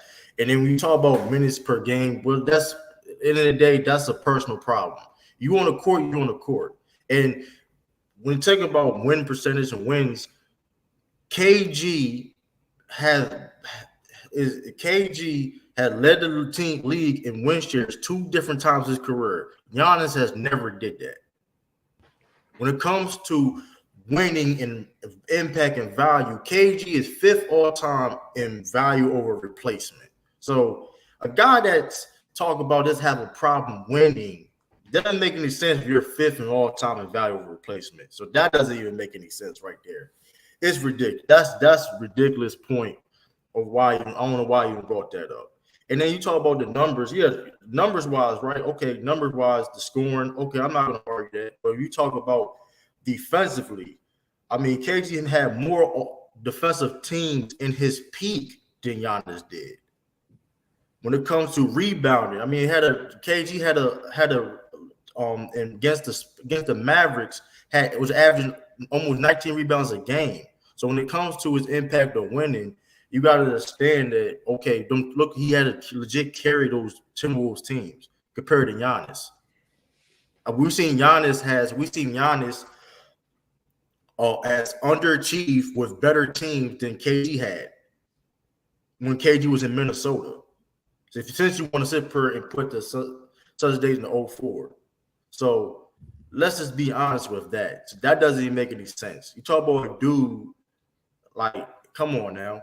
KG is clearly the more skilled player, the more valuable winning player, and that's just that time. All right, that's the time right there. Now it's time to vote. The poll is in the chat right now, so you guys can start voting in the poll. I'm about to drop the link so you guys can begin pulling up to go ahead and give me your thoughts so we can get a panel vote going on as well. So give your thoughts and then let us know who won. We need at least 5 people to pull up so we can decide on the panel. And then if we need Taj to break the tie, we got Taj in the chat to break the tie. The link is in the chat if you want to pull up. I think we still got Tyson up here. Let me get Tyson in here. Appreciate you sticking around to help with the votes, Tyson, man. Tyson, you heard the debates, man. You heard their logic, man. Who you think won that debate and why? Oh man, it was so close, bro. I think, they both left a lot of meat on the bone to me. Y'all talking about KG playing in a monster West in those Timberwolves days, going against monster teams. True could have brung that up. It was a lot of meat left on the bone. I think True could have bring up, the defensive team that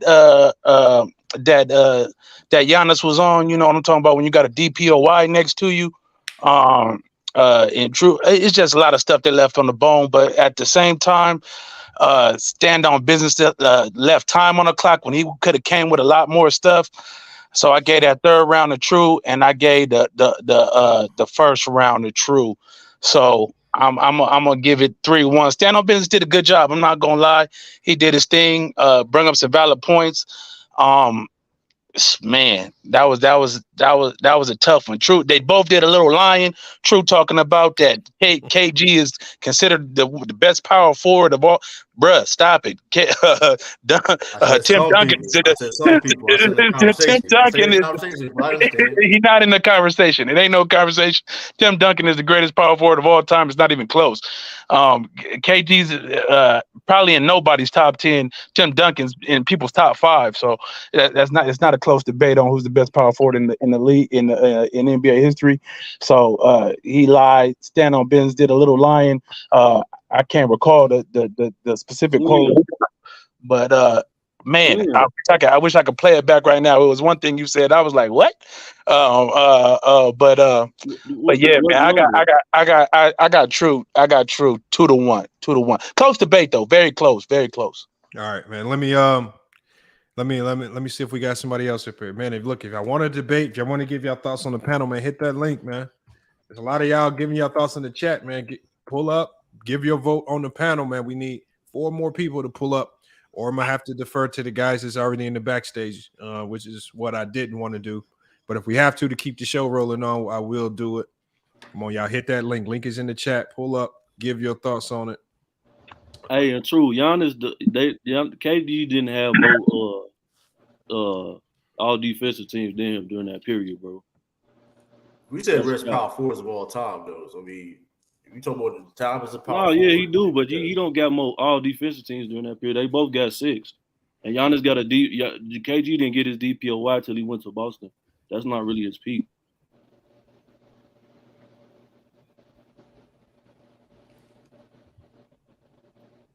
Now I might have misquoted numbers, but I'm looking at the numbers right here. I don't know what I'll add. We got Bang, man. Bang pulled up, man. Bang, you heard the debate, man. Who you got winning that one and why, man?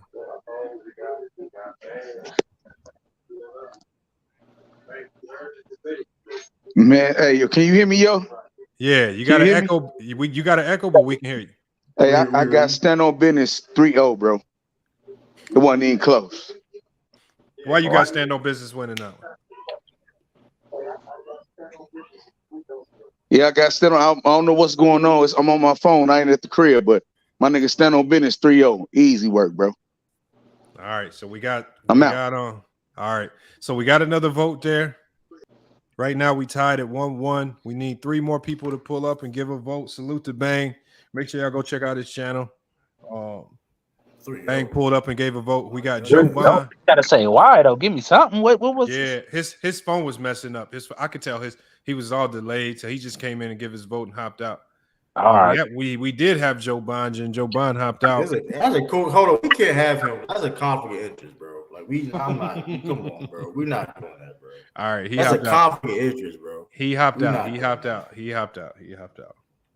Owe me money on panel. Come on, he owed me money. Come on now, like. Hold on, Taj. Just in case we need to come to you, Taj, make sure you let us know in the chat, man, who you got winning this debate. So just in case we need to defer to Taj for the tiebreaker. And I was trying to keep away from team accomplishments because KG really didn't have no good team. I wasn't trying to deduct him from that. All right, let me just do this. Just so we can progress along, I'm going to go ahead and pull up Young Africa. Young Africa, man, you heard the debate, man. Who you got winning and why? And Taj in the chat, Taj is the tiebreaker. Taj says that he feels like stand on business won that one. So we got Taj in there as 1 point. I'll look at the chat vote. The chat vote so far as well. As soon as the panel vote ends, we'll close the poll. No, you good. You good, man. It's good that you lost. So no, nobody. We don't know what's going on. Taj got the Taj vote. You said Taj got to stay on business, right? But yeah, we got to see what the end results are. The poll's not done yet, and we got to finish the panel up. So I just brought up Young Africa just so we can progress along in the voting. We need 3 more votes to decide on the panel. Young Africa, you heard the debate. Who you got winning that one and why? Hey, that was a close debate. That was a good debate. You know, both brothers made points. I had stand on business winning that 2-1. I just feel like stand on business's points in terms of the context of his numbers. He broke down the context of his numbers. He actually contextualized per minute production, the actual emphasis on what Giannis did, and contextualize that against Kevin Garnett, and then talked about the different eras, talked about the slower pace. I think the context of how Stand On Business presented his case and the numbers, I think swayed me. That's why I gave him round two. That's why I gave him round two. Hold on, let me pull up Sturdy real quick. Let him jump in on this. You heard him. You heard him debate, Sturdy. What are your thoughts on the debate that you heard? Who you got winning and why? I got Stand On Business at a close to 1. Honestly, the only thing he did wrong, in my opinion, was I thought he just left some details out in terms of some accolades, and also and really in the third round, I thought he could have brought a few more points, but yeah, I think it worked out. I think True left a lot of interesting things that he could emphasize with Kevin Garnett, and from a skill aspect, from a versatile aspect, and underratedly from a impactful aspect. There's a lot of things that happened in KG's career, even with his time in Minnesota, that affects the entire league. I thought he could have touched upon that. But I got Stand On Business 2-1. He contextualized his numbers more. He contextualized even the situations more. The only thing he did, I thought he should have did more, was talk more in the third round. That's it. All right, man. There we go right there. We got 3 votes for Stand On Business on the panel, 1 for True. So with Stand On Business having 3 votes, the most True could get to is 2. So on the panel, Stand On Business is 1. If we end the poll, now that we're done on the panels, I think Stand On Business 1 in the chat poll. Clean sweep. Good game. All right. And then Taj also gave Stand On Business to win as well, as I see. So that was a sweep right there. So again, man, Stand On Business came through. First debate came through. He 1-0, man. That could be significant in the rankings, man. We got to see, because True is a seasoned vet over here. So let me drop these guys down. Salute to Stand On Business. Salute to True, man. True, man. Like I say, whatever you want to say about the man, it really ain't nobody taking on 3 debates in a day. Yeah, y'all see how some of these guys is struggling trying to put together information for 1 debate. This man then took on 3 debates in 1 day. So at the end of the day, you got to give him his props for at least taking that task on, just to help, not just add to the level of content, but then also bring quality to each debate. So man, so salute to True as well. All right, y'all. We got our headline event coming up, y'all. We got our headline event coming up, man. We got our number 1, Ace 30 versus number 2, Young Africa, man. Yeah, I've heard these two go at it on multiple platforms, on multiple channels. This debate format is going to be a little bit different. This is a championship fight. Both of the contestants have agreed, and I know Sturdy probably doesn't like the design of the second round, but it just is what it is. But because these are 2 of the most seasoned vets that we have, they're the most experienced debaters that we have. They're the number 1, 2, and 2 contenders. We got to make it a little bit more difficult. So in the second round, I choose the topic and I choose what side they take. I mean, one thing that I've always said over here, is that to be an elite debater, you got to be able to debate both sides of anything, whether you like it or not, right? If you like Michael Jordan, you think he's the GOAT, you better also be able to tell me why he's not the GOAT, right? Be versatile in your debate skills. So that second round is going to be really interesting. Obviously, the first round has been the subject matter has been decided upon by the 2 guys. And these guys, when I pull them up, they're going to tell you. Before we get to them, also we got to give a shout out to the show sponsor. Before I get to that, let me shout out the guys who hit the Cash App. Salute to Sonny in the Cash App, man. He said, I called the police. SB killed Mac Def. Salute to Zebby in the Cash App, definitely with a big Cash App donation supporting the channel. We got Bertha, man. He said, stream is great as always. Thanks, Lamont and the panel. Salute to Bertha, man. Uncle Shug came through, man. I've been dropping the link for Uncle Shug, man. Salute to Uncle Shug, man. He has a second channel, man. Let's help him get to 1,000 subs. So when you see that link in the chat, make sure y'all hit it, man. Go support, help out Uncle Shug, man. The man has great content on all different types of topics, and he also has a really good book on health that you could also check out as well. So check out Uncle Shug. And we got Chris Chris D in the Cash App, and he said he's excited for the summer. Yes, sir. We got a lot planned. We got a lot going on. We got some donations that I didn't get to the other day. We got a donation from Max.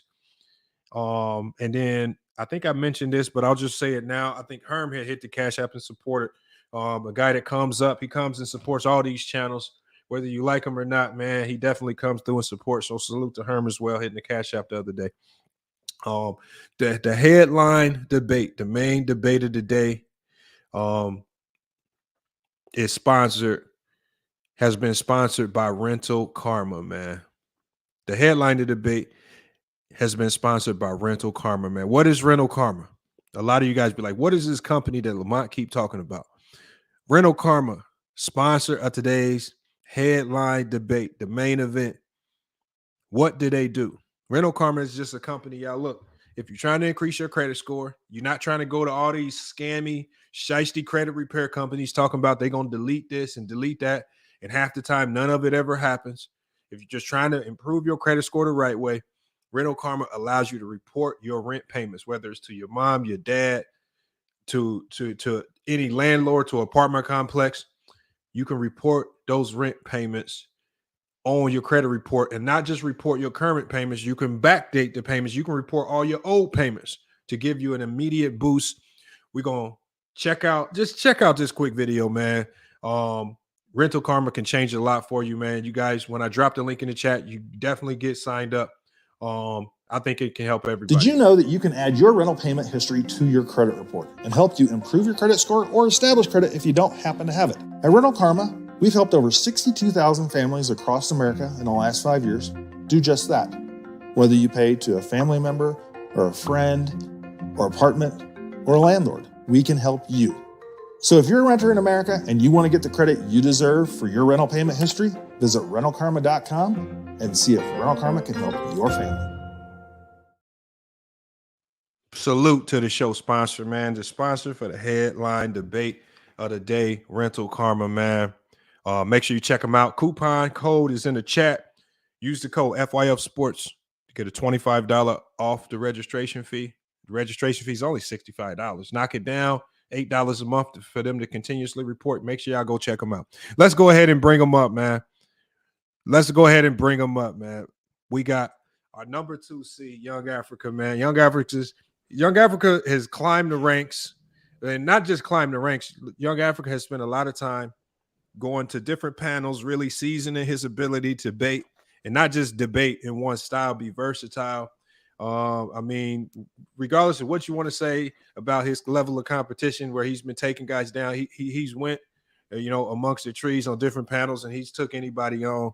We got our number 2 seed, Young Africa. He's climbed the ranks here at FYF Sports, and man, the man he's had his eyes on his number 1 spot for a minute, and he's going up against Ace Sturdy, man. Ace Sturdy, man, is the studious one, man. We call him the stat reaper, man. If you slip up, he's going to hit you with some stat that you ain't never heard of that's going to completely throw your argument and logic in the garbage can.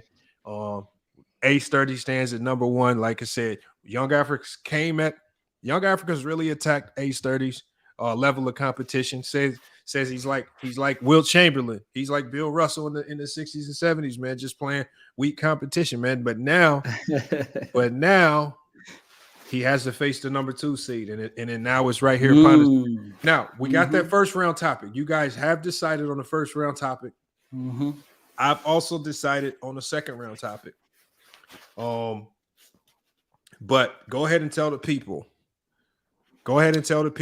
What your topic is for the first round, and then who's debating what side. Our topic for the first round is who's the most dominant player, Kobe or Shaq? Not the most greatest, not the better scorer, the most dominant player, Kobe or Shaq. And obviously in the second round, I'm taking, of course, Shaq, and you can see, obviously, he's taking the snitch. I mean, Kobe Bryant. So it's about to be a good one, people. Get your popcorn ready. That ain't gonna work, Sturdy. It's gonna be. It ain't enough.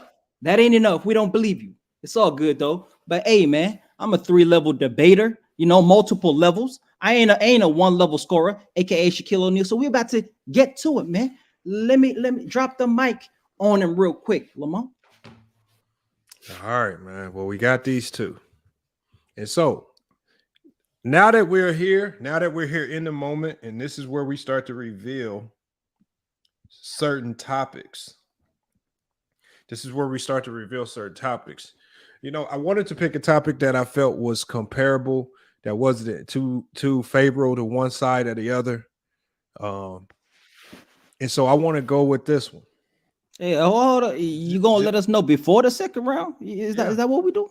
Okay, I mean, okay. It's here now. This is where this is where we disclose the topics. Okay, go ahead. The topic is going to be, and like I said, I'm not going to overcomplicate it, but the topic is going to be Luka Doncic and Jason Tatum. Who's the better player? A30 has Luka Doncic. Young Africa, you got Jason Tatum. And that's what we're going to be debating in the second round. So, you guys, we have our topics, and then it's going to be a little bit different. It's going to be a little bit different in the third round because they have two different topics. We extend the third round, the rebuttal round, by 30 seconds. So they have more time because we're dealing with two different topics. So the third round is going to be 2 minutes and 30 seconds for both guys. And make sure you use your time wisely because you're going to have to cover two different topics. Like I said, this is a championship fight. Do not leave. And I recommend that you do not leave any time on the clock because the people are going to be listening, man. This is what they've been waiting for. Obviously, as the lower seed, Young Africa, we know you got to go first in this first round. And no doubt. Like I said, Lamar, this is the main event, bro. Put us on a big screen, my nigga. Put us on a big screen. All right, I will put y'all. Let me put y'all on the big screen. Hey, man. All right, let me get you. Who is the most dominant player of all time in terms of compared to Shaq and Kobe? Well, let me say it like this, bro. Kobe is over Shaq in skill, versatility, scoring, playmaking, passing, defending, impact, mentality. Hey, physical attributes, which is something you're born with, is only one category that Shaq is greater than Kobe. Which means Kobe's more dominant at the game of basketball because of what? His versatility. Kobe was an elite 3-level scorer. He used his skills to literally score from anywhere on the floor, on ball, off ball. He stayed cooking. Shaq was 1-level scorer who certified brick at the free throw line that didn't allow him to be a go-to scorer in the clutch. How is Shaq the most dominant, but we can't run the offense through you in the clutch to get the job done? Kobe's ability to dominate games was evident when Phil Jackson consistently went to Kobe in the clutch because of his shot creating ability as one of the most clutchest players of all time. This shows versatility and elite 3-level scoring will always be more valued by a coach over a 1-level drop step merchant that is Shaq. This is why Shaq only has one career buzzer beater ever, and that buzzer beater was off a play. Kobe got doubled, passed to an open Rick Fox. He misses the shot, and Shaq got the tip in on offensive rebound. He wasn't even on the play, man. As 30 say, the most dominant, that's Cap. Hey, Kobe was a dominant two-way player, unlike Shaq, who only made 3 all-defensive teams. Shaq had a low motor on defense, average help defender, stationary in the paint, rarely stepped up on pick and rolls, and his tendency to not step up was exposed by jump shooting bigs. Kobe dominated on both ends of the court. 12 defensive teams, 9 first teams, all defense, tied with Jordan, Gary Payton, and KG, all-time great defenders. Kobe was a dominant two-way player, unlike Shaq. Now let's analyze Shaq versus elite defensive plays in his career. Plays that could match his size. Shaq versus Hakeem, career 21 points per game. Versus Duncan, he averaged 22 points per game. Mutombo, 23 points per game. Ben Wallace, 24 points per game. Yao Ming, 21 points per game. Way below his prime averages. But let's look at Kobe when he went against elite defensive players of his era. Kobe averaged 31 against Kirilenko. He averaged 28 points against Ron Artest. That's time. Man, this man sustained and elevated his production. That's time. Oh, good. All right, let me go ahead and get Sturdy on the big screen. Give me 1 second because we want to make sure they get their time and they get their just due. Let's go ahead, Sturdy. Your time starts now, man. According to the definition of Oxford, the word dominant means most important, powerful, or influential. You don't get no more decisive and precise with that definition than opposed to the Diesel Shaq. We talking about 7'1", 320 plus pound plus with a 7-cent wingspan, made of pure diesel. Now we talking about dominant. Now let's start with the first part of the definition. Important. Shaq, unlike Shaq, had a for career average, was obviously the most important player, the first option, and the best player on the Lakers during their dynastic run.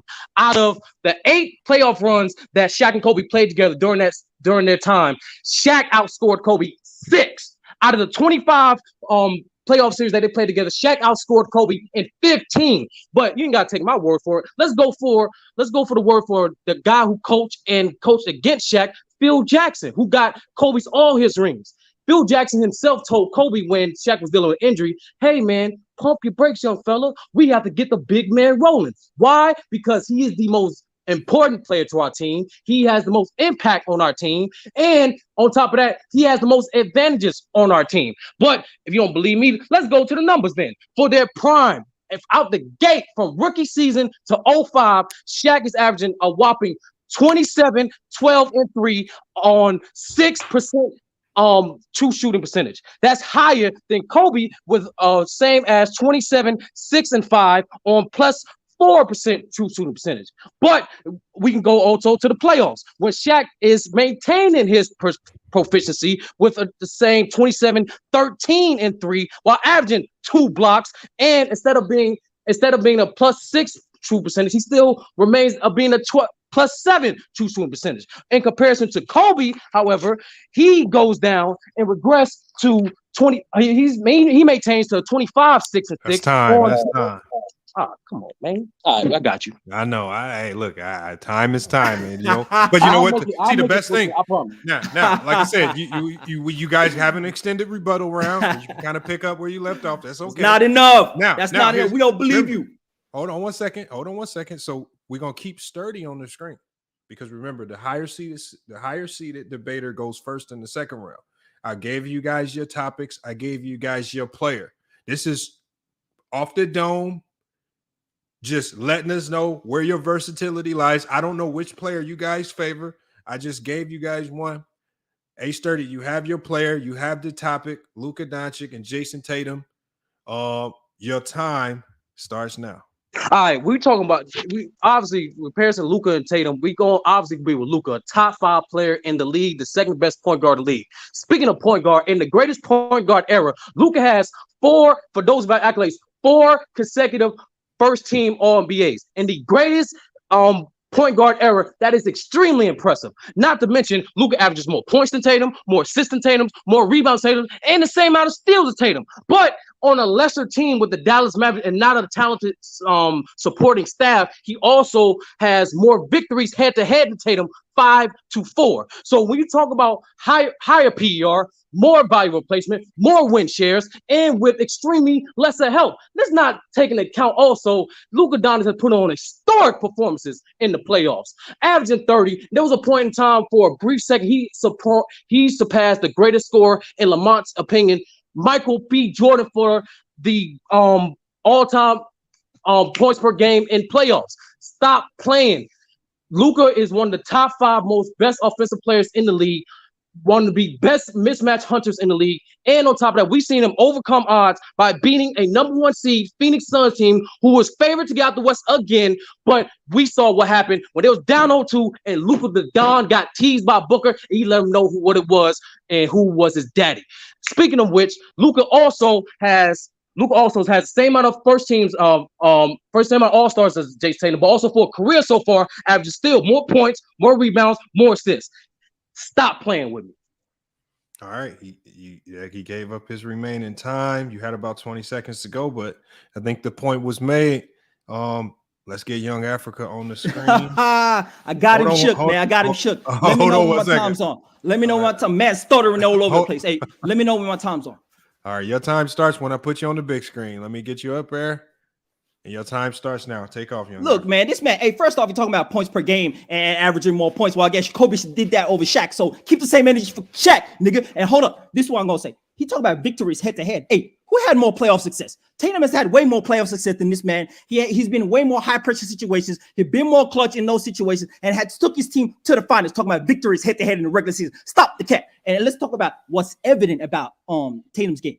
Tatum is a way better defensive player. And that's the biggest difference in their game. His defensive ability, versatility, being able to guard multiple positions, his size, his effort, his athleticism, his ability to impact the game on defense is way greater than Luka ever will be, bro. And let's talk about the scoring, right? Okay, Luka has a huge offensive load, right? But who has a better mid-range game? Who shoots better from the perimeter? Who actually scores on more levels than Luka Doncic? That is Jason Tatum. Who's a better shot creator one-on-one? I will pick Jason Tatum, the 6'10 guy that been scoring 30. And Jason Tatum, by the way, has scored 30 in a playoff run, bro. So, hey, when we talk about who is a better player, the biggest difference in their games is the defensive side of the ball, and that's clear-cut Jason Tatum. Jason Tatum has had elite scoring seasons. Jason Tatum has had playoff success to the level that Luka has not had. And at the end of the day, when we talk about fit, what's the biggest thing about Luka that we don't actually agree about?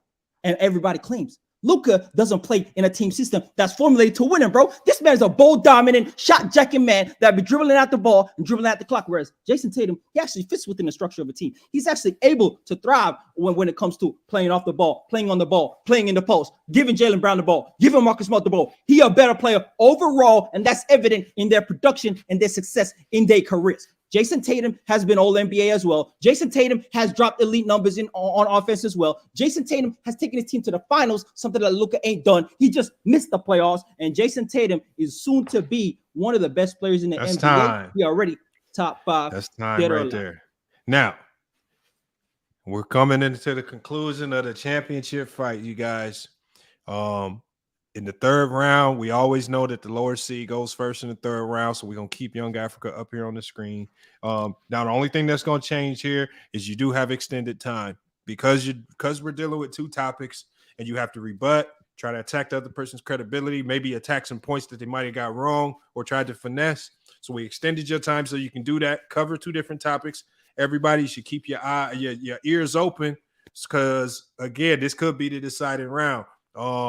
As soon as this is over with, I'm going to drop the poll in the chat, and you guys can go ahead and vote. But Young Africa, your 2 minutes and 30 seconds starts now. Hey, man. I like cooked, man. Hey, didn't Jason Tatum just drop 50 piece in the closeout game in the playoffs? Hey, let me move on from that, bro. That's clear cut. Look, how can Shaq be so dominant if he can't touch the ball in the fourth quarter? How can you be dominant if rookie Kobe is getting off 3 shots in an elimination game versus the Jazz while you on the court? How can you be so dominant when you need someone to get you the ball? When the team got to swing the ball around the key to wait for your big ass to repost? How dominant can you be if you play with elite perimeter players all the way throughout your career, like Penny Hardaway, Kobe, D. Wade, Nash, LeBron? How dominant are you? If Shaq was so dominant, why did he have such a short prime? Because Shaq didn't put in no work. Shaq in the clutch, no fear factor. Kobe, one of the most feared players in NBA history. The reality is, right, is that Shaq wouldn't be considered as dominant as he is if Kobe didn't become the star that he became. Shaq with one ring would be known as the biggest underachieving star in NBA history. Shaq was cooking guys like Rick Smits in the finals, Dale Davis in the finals, old ass Mutombo, Todd McCullum, Keith Van Horn. None of them were offensive threats. In the same finals, Kobe's going up against Jalen Rose, Eric Snow, Raja Bell. But let me give you the statistical dominance since he wants to talk points per game. Hey, look, Kobe averaged 35 points per game. Shaq never averaged 30 for a season. Kobe had one of the greatest scoring games of all time, 81 points, the best most dominant game in modern NBA history. Kobe has 122 games of at least 40 points. You know how many Shaq has? 49 games to 122 for Kobe. Shut this shit up. Hey, Kobe has 25 50-point games, and he has more 50-point games than LeBron and KD combined. What? We're talking about dominance in the NBA? What? Hey, Shaq's career high is 61 points. Kobe has 62 in 3 quarters, and I scored a whole Mavs team in 3 quarters. It was Kobe 62, Mavs 61. That is dominance, bro. And you want to talk about in the finals? Kobe is the only player in NBA history to win back-to-back finals MVPs while beating a team with 3 All-Stars, and he didn't have a top 75 player on his roster. And in that series, right, he had 13.8 more points than any other player in the 09 finals. Most in the last 50 years, no player has outscored more players by more in the players in the finals than Kobe Bryant. He literally scored 13.8 more points than both teams, anybody on the roster. So at the end of the day, I'm gonna leave it with this. Spurs guard Antonio That's Dallas. time. That's oh, time. you ain't gonna give me that? Okay. That's time. Okay. Unfortunately, I gotta. Hey I man, gotta keep it fair. All good. No, That's all good. we know finesse. We're gonna practice, man. Anyways, it's all good. Don't worry about it. Don't worry. Sturdy has the closing arguments on this one. This is the last round of the title fight. As soon as he's done, I'm gonna be dropping the link so everybody can vote.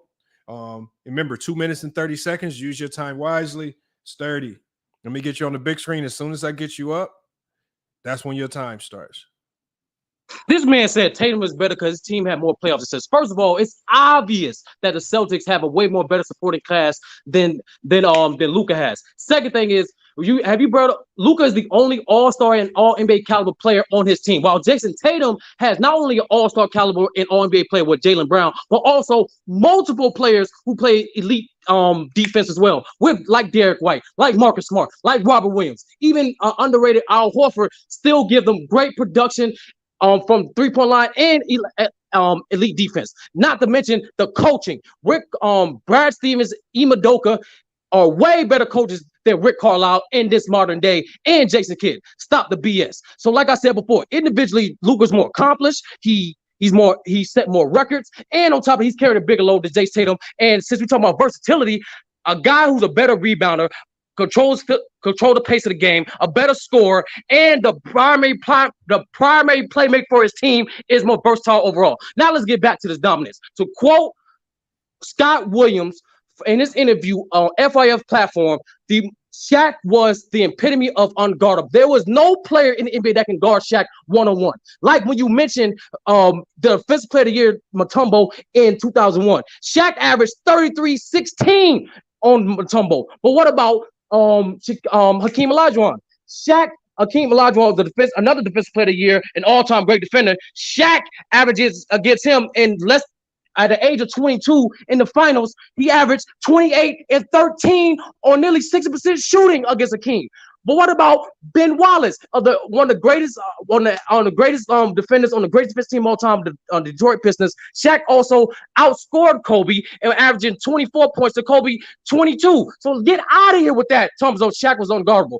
To quote Gilbert Arenas on his platform and on his platform, what he did last 2 seasons ago, there was no guarding Shaq. Shaq was such a transcendent force in the interior that the league added the zone, added a rule to implement more defenses, more help, because no one could stop Shaq. And speaking of free throw percentage, why would you talk about the positive of how much fouls that Shaq drawn? According to Lamont Lane, the worst type of defense you can play against an elite scorer is to foul him. Why? Because that less fouls that you have against other elite players like a Kobe, like a Wade, like a Penny. And on top of that, Shaq was one of the most underrated offensive rebounders. And you talk about defense, Shaq was one of 4 players in NBA history to finish top 10 in rebounds, points, and blocks when he retired. The other 4 guys are Kareem, and of course, Kareem, and if they track points was Will. Damn. All right, that's time right there. Time. All right, y'all. I got more. Damn it, man. We got it. Y'all heard all the arguments. Y'all heard the mystery topic. Y'all heard the first round. It was an extremely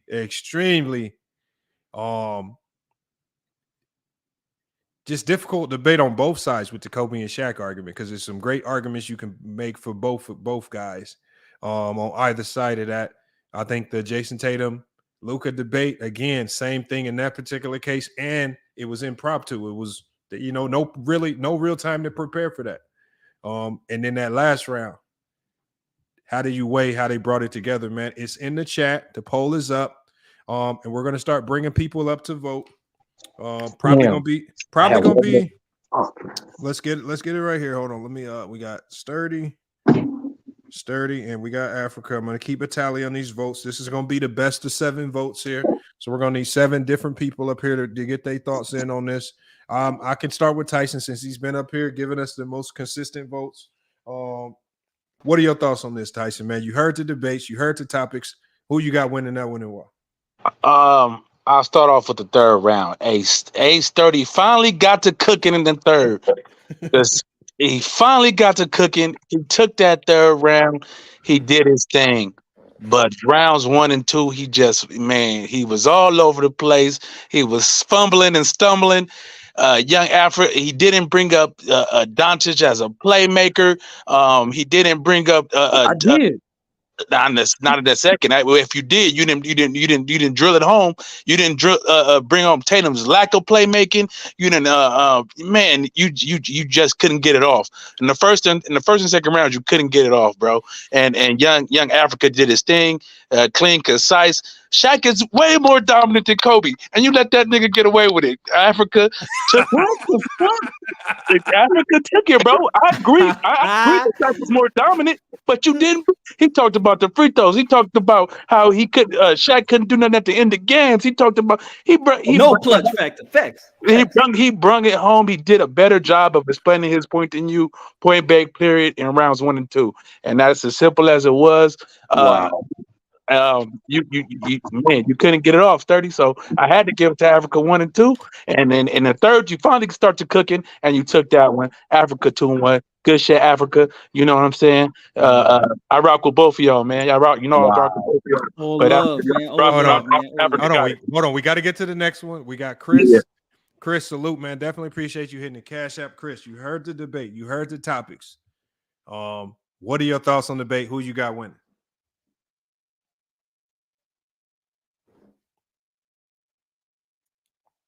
Chris, you with us? We can't hear you.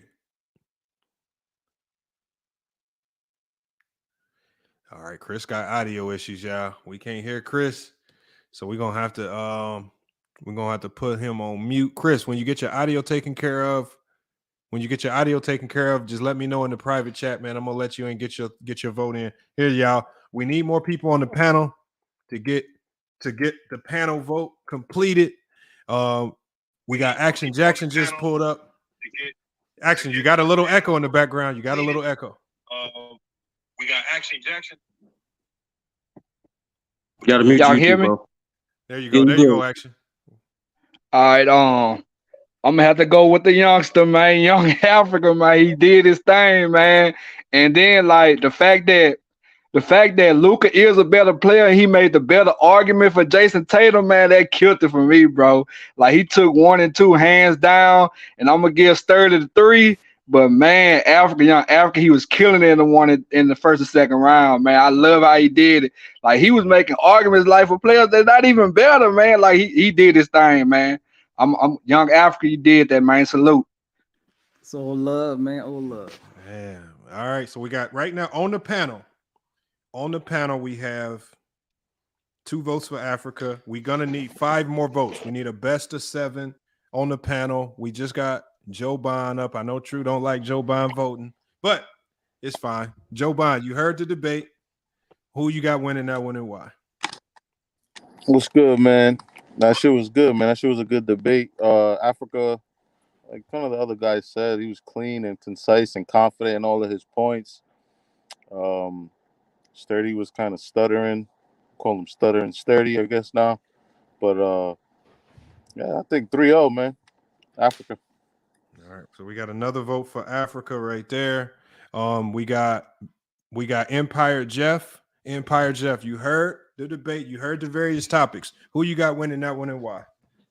Man, both these dudes are so good. Like especially with that mystery topic you threw in there, and they both handle that both like champions. Mm-hmm.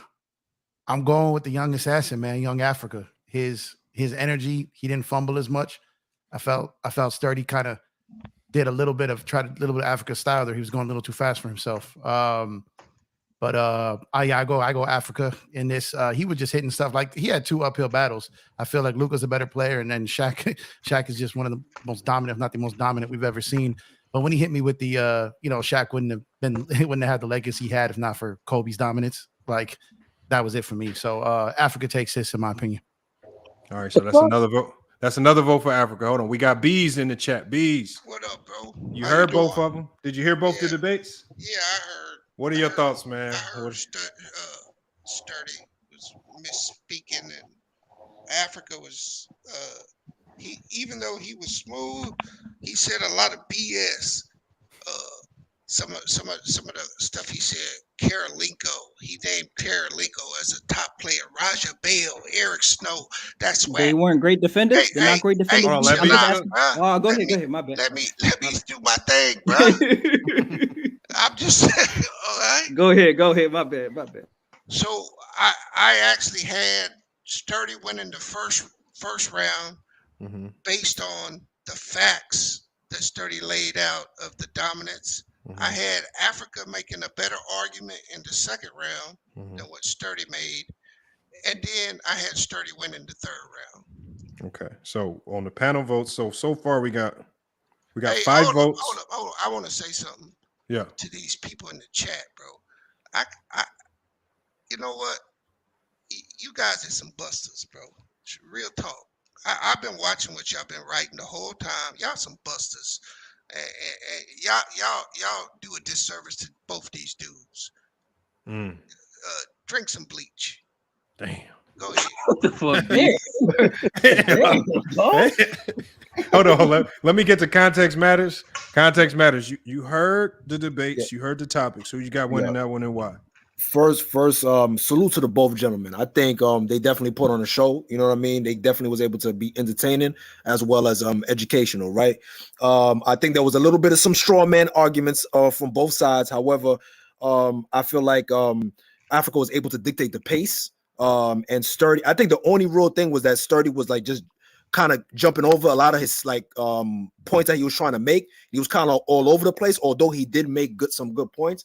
I have 2-1 for Africa, but Sturdy, I think he did make a lot of great points within each point. But overall, I just think if Sturdy had slowed down and kind of made a little bit more sense with the points and it wasn't all over the place, I think he would have had a better showing out. But it was still a good debate and it was still a tough one. So salute to Wakanda forever, my brother. Salute to young Africa. What the? All right, hold on. We need one. Yeah, you're right. Hold on. Now, look. Now, hold on. We now Taj, wherever Taj is, Taj, I need your vote just so we can get clarity on the full voting process. Taj, let us know what your vote is. And I'm gonna bring up one more person for the final vote. Hold on. King, we got King Zay Green. King Zay Green, you heard the debate with Africa and Sturdy. Yes. Who do you got winning that debate and why? Man, I got Africa, man. Sturdy definitely, he was nice too, but I got Africa. Because I'm so surprised that Africa, how he feel about Kobe. I was just such amazed, you know.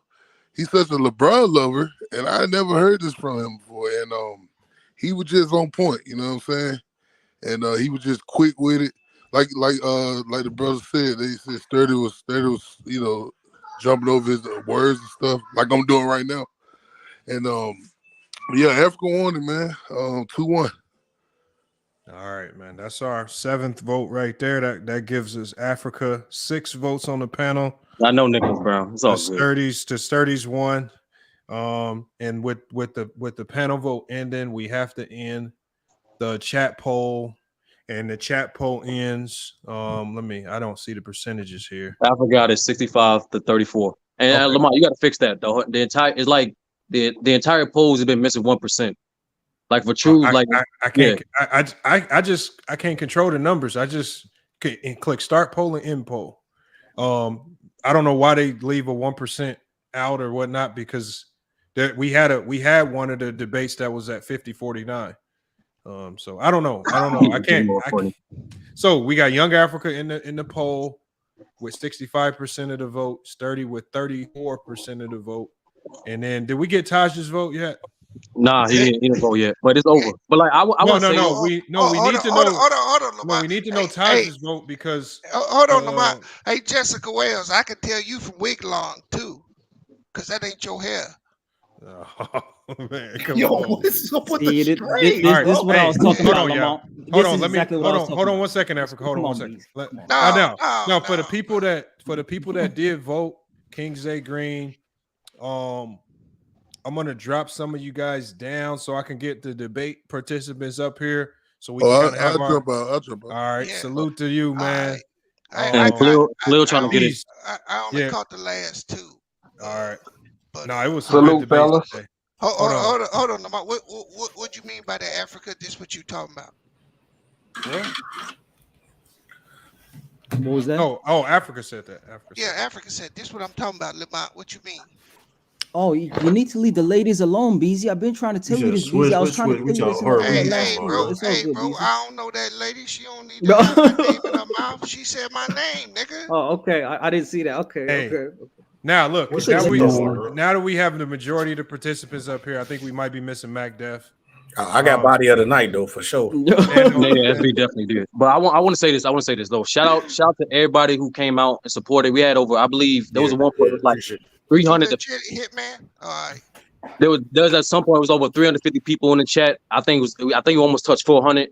We at 80K right now. Yo, shout out to all the debaters that participated. As Lamont know, there's hundreds of people that's always watched, thousands of people that's always watched, but it's always a small percentage of people that have the courage to come up there and actually express their thoughts. Shout out to y'all. Shout out to everybody that participated. We put on a good show, gentlemen. Yes, sir. Yes, sir. Now, no now that the debates are over with, now we can go into our free for all. And obviously, I thought the most controversial debate of the day. Let me say it. No, well, let me give my thoughts. Mine was the most controversial debate to me was the first debate. Yeah, Herm got robbed. Like I said, Herm won that one for sure. I don't know a ton about football. I felt like Herm did a good enough job to win, and the fact that he didn't win it, that was surprising when I saw the end result. Herm's second round was elite, dog. I'm like, God, Herm's second round was crazy. I had a 2-1 Mac Def, but it was definitely close for the last two rounds. Herm won the last two easy. Herm lost to True, but Herm should have won that debate. Mac Def, he won. Yeah. Oh, okay. Yeah, you're right. Bees, you seen that body I dropped with Mac Def? Did you catch that body? I ain't see that. I saw Herm, Mac Def. I saw Herm. Yeah, no business ain't gonna let that one go, man. I seen why I fucked up. I started way too much. But like Africa, I noticed in the chat they say I noticed in the chat they a lot. Your mic, Herm. Yeah, your mic fucked up. They let Africa lie like a motherfucker. Yeah, Herm beat me. What did I lie about? What did I lie about? I'm about to explain it. You gotta chill, bro. Let Herm get his off. Hold on, y'all. What we haven't done yet. Hold on. What we haven't done yet, man, is we gotta, we gotta do is there's a new number one overall here on FYF Sports. Man. Young Africa, man. Young Africa came through, man. He got the win. And what we call, one could say it's kind of dominating fashion. So we got to let at least Africa. Now, Africa, remember what I said? I said all the winners can call out who they want next. So now that we have a winner here, now we have you. Obviously, you won. What is next? What is your next debate endeavor, man? Who are you looking to take down next as the number one seed? Oh, well, I got an open invitation for my guy Beezy. You know what I mean? I got an open invitation for that. But at the end of the day, I got True lined up. I got Mahari lined up. I'm going to continue my duty as a champion. Like I said, stay active, give people shots. And so I'm still lock them in, True. Even though you had a victory and a loss today, you still getting your shot. Same as Mahari. You know what I mean? And at the end of the day, Lamont, I want all these dudes that be running from me on these multiple platforms. Guys like Rated R Mookie.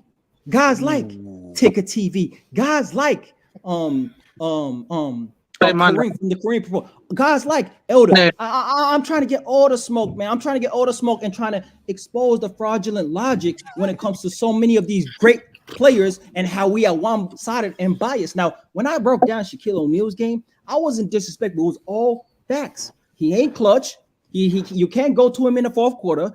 He doesn't need his free throws on a consistent basis. Rookie Kobe out here taking clutch shots in a playoff elimination game, and you got Shaquille O'Neal in year 5 at age 24 sitting around watching this man shoot 3 air balls in a row. Hey, that's very questionable. Very questionable on Shaquille O'Neal's so-called dominance, right? And so what I want to do is elevate the game, elevate the basketball. Now, Africa, a lot of people, the game. The people in the chat is calling for stand on business versus Africa, man. Oh, okay. Stand on business gonna cook him. Hey, Bees, isn't that what you said about 30, Bees? Isn't that what you said about 30? No, I'm gonna eviscerate your ass. I can't wait. I can't wait, nigga. But after, I just want to ask a quick question. You just tell me when, nigga. Real quick question, after if when you want this. No, sturdy, you.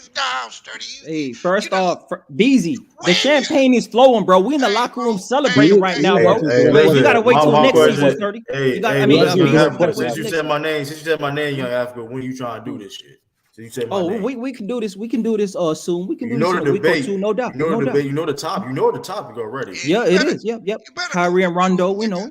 You completely hold on, y'all. Sturdy. We, obviously after but much respect to Sturdy. I must say that much respect to Sturdy. He's the guy that brought me into the game and got me my first debate. I'm feeling like YMW Melly taking out my homie, bro. That's what I feel like, bro. It is what it is. That's Body bag. Hold on. That's a shicey example. That's crazy. That's crazy. Hold on, y'all. Now it's on Sturdy. So obviously after a title fight, we always like to hear from the guy that took the L. Sturdy, man. Talk to the people, man. Nah, like I said before, the reason why I gave Africa the opportunity, Lamont, cut it out, bro. Stop playing. What? That's scandalous. That's scandalous, bro. Stop playing with me. That's scandalous. That's crazy, bro. All right, go ahead. Man. Crazy. Nah, but real talk, like I said, I knew the reason why I chose Africa because, like I said, I knew it was gonna be entertaining. I knew it was gonna be fast paced, and Lamont, clear my name in regards to like how many debate opportunities that we tried to set up, we tried to get it going, and shit did not fall through. Now I'm on accord on the opposition. That is There's true. 4 debates. Yeah. There was 4 debates that we tried to have lined up, and all them niggas flopped. So I can't control that. But real talk, I'm trying to get back in, Lamont. No, but real talk. Herm got to hit the link. He's not in the backstage. Hold on. He's not in the backstage. But I want to say this real talk. Like the reason why I wanted to push these debates to have this because to bring more credibility and entertainment to this platform. This is a quality platform, real debates, real basketball topics, and we can expand to more sports topics in general, as you saw today with a brief taste of it with the football debates. Even in my loss, I still want that Khalil debate on Fight Week in a boxing topic. I still want that because, like I said, it's only going to bring more credibility. It's only going to bring more entertainment. It's only going to bring more subscribers to the channel. That's what it's about. It's about bringing quality material and content to the people. Hey, nigga, knock all that off, bro. That ain't how you get down, bro. We don't get down like that, bro. Man. Can I go next with my man? Go ahead, Ezra. Go ahead. Yeah, man. You know what I'm saying? Performance of the night. Homie of the night. I dropped 50 today, but this is the reason why I said, man, I don't debate no tomato cans. It's a waste of my time. And the reason why you got cooked that bad, you asked True or Sturdy. I went on there, I'm like, bro, I'm preparing for the battle. I'm like, bro, I don't really need to prepare out of that, bro. He's going. That is a fact. That's shit. Damn. Yeah, we told you to bring the shit. And they was like, literally, I was like, all right, let me get my bag then a little bit. And I got my bag serious. I was just gonna like come with like some half of the stuff that I was gonna bring. Cause he was like, nah, he was like, Mac definitely know about Magic Johnson. Remember, he was a Magic Johnson dude, but he pushed Curry. So I'm just like, all right. And when they said that, I just said red or like the Bulls, and it was ugly. So and I had to do that. But for me, I told you what I want to do. I'm gonna let everybody keep saying because me and Africa did a good thing today. Me and Africa debated already. I'm gonna let the youngin go on his run a little bit, and then we come back around to that. But I told you I wanted Mookie because he been talking crazy. And if I can't get Mookie, I like the performance of Herm. I definitely go against Herm or True because True been talking crazy too. But I think True been battling us, so I want Mookie or Herm. That's what I want. Mookie or Herm. All right. Who next? Well, get the people that. Who next? I mean, technically, I've won, but also lost. Yeah, go ahead. Hold on, go ahead. True. You had a rough day, man. You had a rough day, man. Don't take 3 battles ever again. Rough day. Rough day, but I mean, listen, it is what it is. Controversial, you know what I mean? Shout out to Herm though. Herm, he definitely deserved that win. Come on, bro. What? All right, bro. All right. We can wait, man. True, real talk. We can make it happen. We like real talk, True. I ain't gonna lie to you, bro. Herm won the debate against you. Most definitely. I had one issue though about it though. Herm beat back up too. Nah, Oh, I had back there 22. But I gotta say that, but that Joe Bond's a voter though. That was some bullshit. Yeah, nah, real talk, Lamont. The nigga had personal vendettas. Yeah, but how am I supposed to know this stuff, bro? I just let people up to vote. That was some bullshit. Like, shout out to Herm. Herm he did enough we had to do. Shout out to Herm. I felt I beat you too. You know, you got. No, that was a fire debate. That was a close. That was close. That was. I got you too. Listen, shout out to Pope. Shout out to Stand on Business. Listen, shout out to Pope. Shout out to Stand on Business. Shout out to Herm. Shout out to you. Hey, who brought up the Stand on? Hey, Africa. I'm gonna give you a word of advice. There's two niggas you better leave alone. Hey, hold up. Starting with me. And you better leave Stand on Business alone too. Cause okay. I heard what you were saying. Andre Karolinko and bro. Great defenders, B. Please Great do defenders. not bring no bullshit like that in no real debate. Nigga. Hey, Lamont, was Karolinko a great defender in the 2000s, Lamont? No. Yeah, he was. No, he was not. He's so. Oh, come on. Yeah, but hey, I was mentioning a lot of other guys. Why don't you mention the other guys? Ron Artest. But I mentioned better defenders, but apparently I ain't mentioned. Karolinko was definitely a defensive. Exactly. Ron Artest. I mentioned Bruce Bowen. That was Bruce Bowen, Tony Allen. I mentioned those guys. Rajon was. He was a defensive pest. You didn't say no Tony Allen. You said Eric Snow. I was you cut did off. say I Eric didn't Snow. say Eric Snow. I did not say Eric Snow. I didn't say Eric Snow. What? No, you didn't say Eric Snow. You did. You said I said it in the end. I said it in the end. Yeah, I said it in the end. Snow was dope on defense. He was a defensive player. Beast, come on. For sure he was. Eric, really? Yeah, you should have cooked that. Eric Snow. That's the first thing I would have said. Eric Snow. Snow, if y'all don't remember, Snow was the one who was sticking all of the top scores from every team. Yeah. Not AI. They put AI on the lesser guards. They transferred Snow over, and he was a defensive presence, bro. Multiple defensive teams. Like what we doing? Hey, I'm gonna say it like this. He a ball. Oh, see, this is ridiculous. We're not talking about offense, Bees. We're talking about his defensive ability, Bees. Even on offense, he was a pure point guard. He was a good point guard. You don't make it. You don't be a starting point guard for a squad that make it to the finals, and you a bum. That's what he was. Hey, Lamont, I want you to. I got a couple like ideas that we could do, like, but just like a precursor for it, and we could do it next time. So it's like, wait. Like, so say hey, I'm gonna drop. Let Mac Def come in, but Lamont, I got your number. I seen something that we definitely got to make some changes in your format a little bit. Okay, yeah, let me know. That child biased as hell, bro. Y'all don't make Def dirty. But so Lamont, all right. So look, you I think we should do like awards, but you got to do it. So like do like battle of the night, best newcomer, best performance. You could do worst performance. Herm going all game. I was gonna do a show like that tomorrow, but with the Amazon gift cards.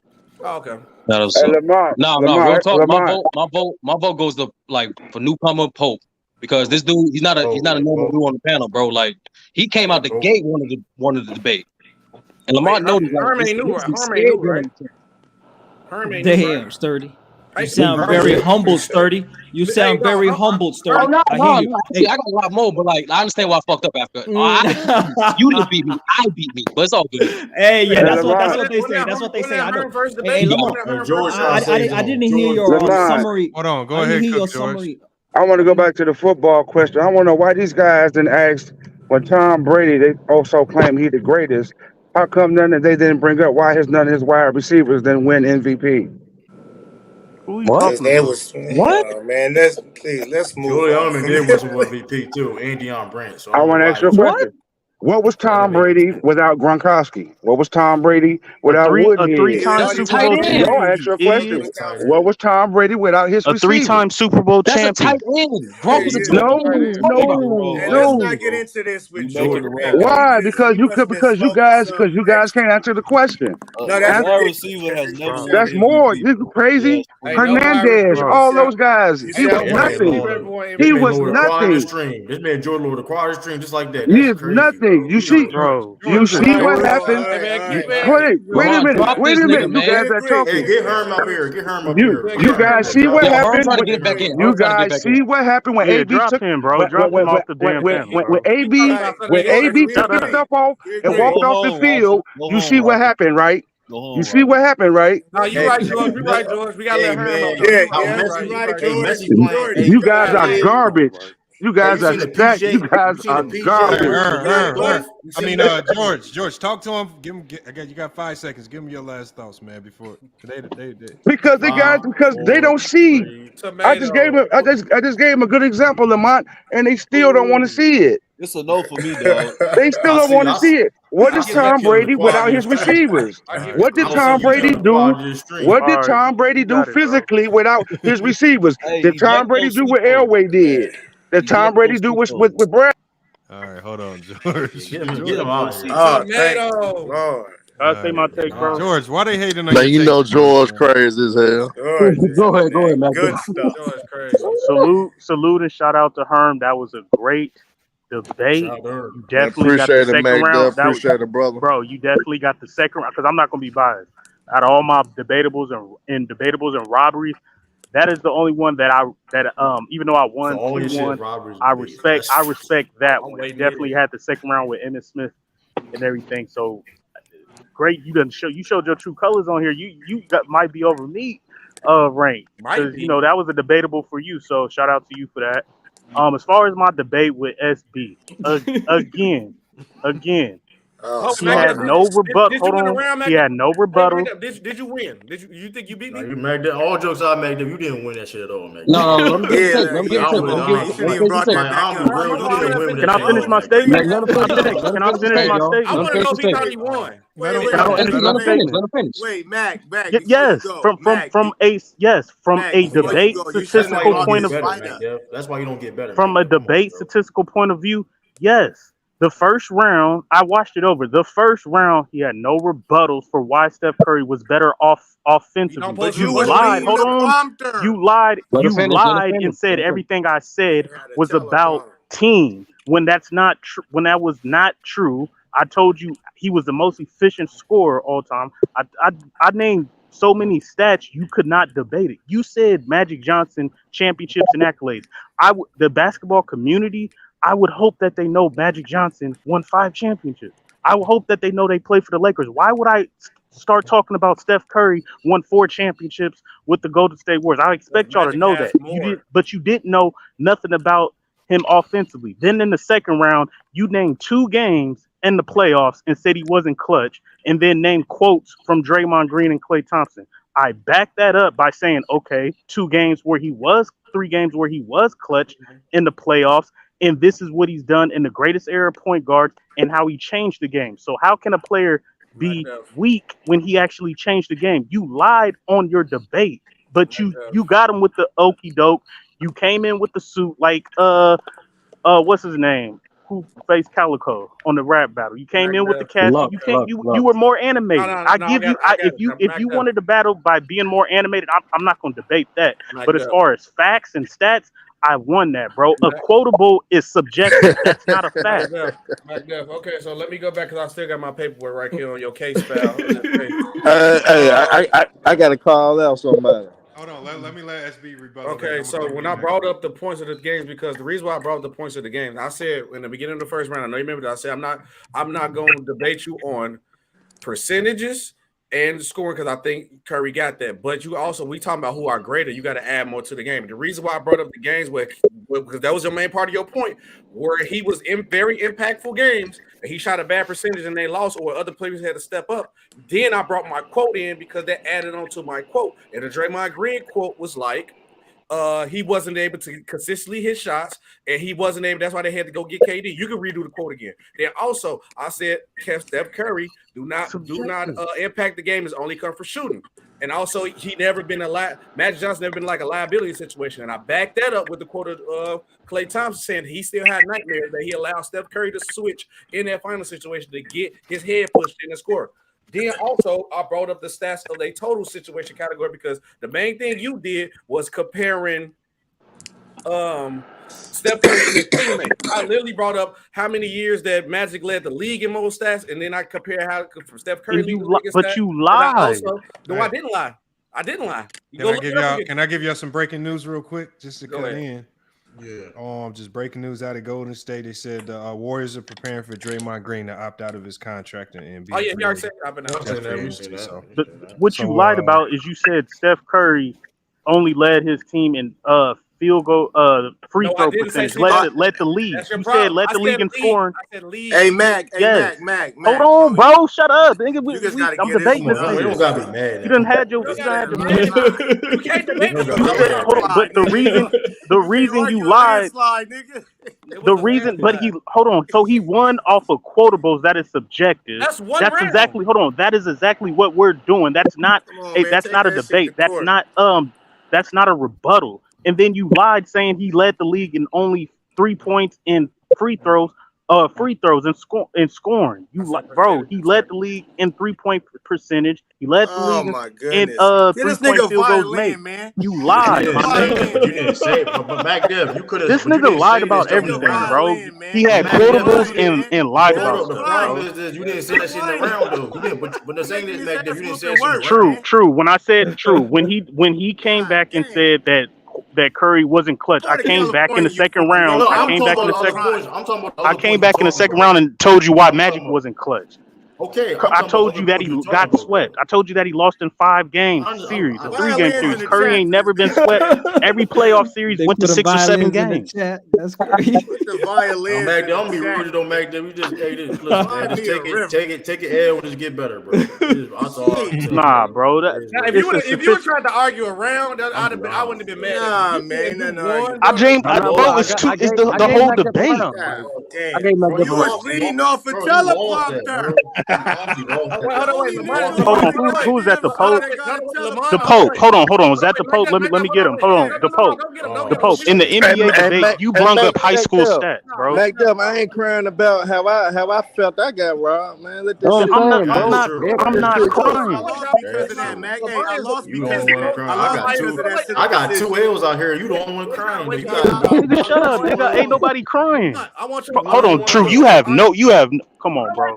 Bro, You you know crying you right now. crying. You got nerd talk. You crying. True, you'll take your ball and go home and cry. What are you talking about? You'll go home to your own stream and cry. Stop it. Didn't you want to stop debating because of the chat? Didn't you want to say I quit debate? I might not never go back to FYF. Look what you doing right now. Okay then. Don't say nothing. Don't say nothing. Let me ask Lamont a question. So look, wait.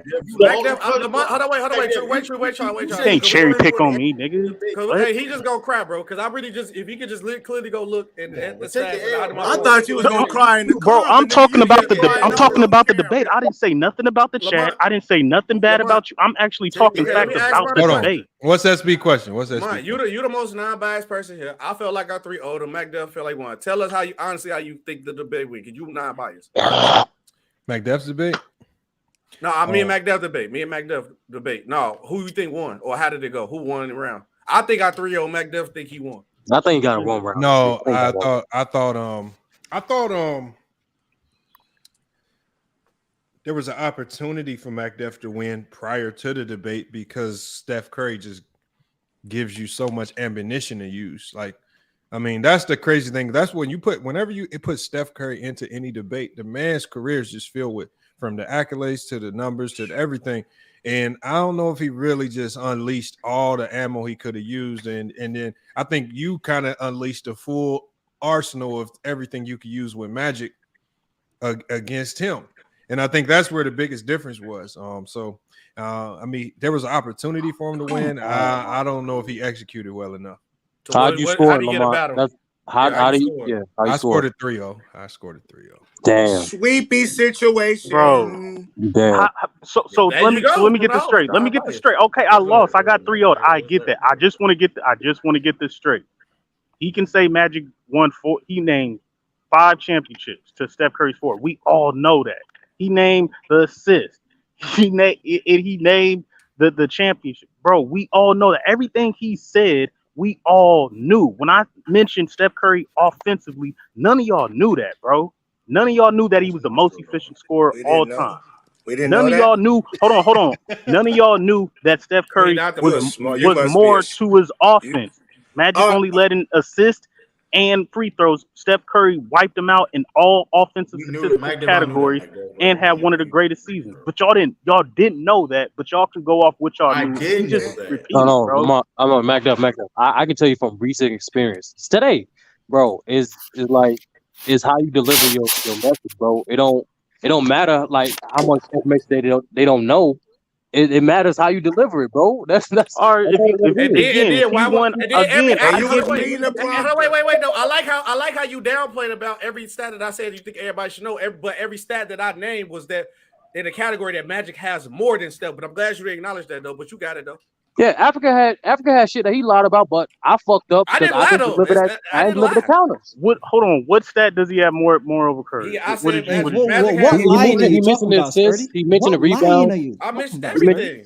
I also mentioned that. I also mentioned the career totals with Steph Curry outside of points. He like barely in the top 50. I did all that, and I did the rings, the basic All-Star MVPs. I did all that, bro. Correct. And this is my last quote. After you mentioned, Hold on. Before you mentioned all that, I explained why he's a better offensive. As soon as I explained every statistical category offensively, you can't come and say, well, Magic led him in assists. Why are we talking about this landslide? I want to talk about hold on, Pope, didn't you lose?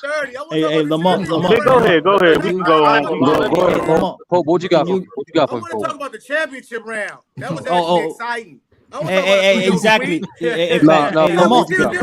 Hearn was excited too. What you got, bro? Can you give the summary of the debate, Lamont? Can you give the summary of me and Sturdy's debate, Lamont? I don't think Sturdy and Young Africa. That shit was. Hey, shout out to Pope, man. Shout out to Pope. Like, listen, straight up. I know I'm new around this thing y'all got going on, but it's fire as a motherfucker. Lamont, hell of a job putting this show on. Sturdy in Africa, that shit was laced up all the way. Y'all came with the energy. Y'all had the facts. Y'all had, Steph was Sturdy stumbling a couple times. That's it. Hey, True, for you to be 3 battles in, I want to get hats off to you. 3 battles in, nigga, this shit is, you got to study for your shit. So you came out, did your thing too. That nigga SB, I underestimated you. I thought you was going to get mopped up. But the nigga came out reading the teleprompter. The nigga came out reading the teleprompter, and you watched him. Okay, that was beautiful. You feel me? That was beautiful. But hats off for Young Africa taking this whole shit tonight, because that boy, you fought like a motherfucker for Kobe and for that nigga for Tatum. Because I'm like Luka and Shaq is the better, like the more. But Young Africa don't even like Tatum though. Most of the arguments I wasn't really feeling like that, but it is what it is, man. I'll be not sturdy. That's my versatility. You got 3 max and we running it back. I know. Hey, SB, we can get it. We had a great debate, SB, no doubt. You was cooking today, SB, no doubt. I'm gonna give you 3 battles. I'm gonna let you. Come on. What's your combo? Hey, SB, I'll take your challenge too, SB, but I gotta go after this one nigga. Okay. No, hold on, Herm. We already know, but Lamont, I need your comments for the main event. I think Big in here. For the championship round. Yes, sir. Debate. The first round was, I think, so Africa had to. So Africa coming in at an extreme disadvantage because Shaq has the title. Like regardless of what you think about Shaq has the title of being the most dominant player in NBA history. In an argument of who's more dominant, that's the tough. Like, and then Africa didn't even have a big player that's considered dominant to fight with. He had a guard, which guards are rarely ever considered dominant. So I think with Shaq, I think you had to showcase why we call him the most dominant force. I mean, when the Nets had to guard him with 4 players, and I think there was more you could have used to showcase his dominance. His dominance wasn't in the numbers, I don't believe. Lamont. His dominance. I think you went in the right direction with impact, because that's where his dominance probably started. And that, but once Africa started really throwing darts at your at Shaq's inability to close games and things like that, that's when he started really breaking Shaq down. Because I fucked up because I should start off with that first because that's the most common misconception about Shaq. A lot of people don't know in the elimination game, Shaq averaged way more points than Kobe. Shaq performed way better in elimination games throughout his career in prime than Kobe. That's my fucked up part for not even highlighting that.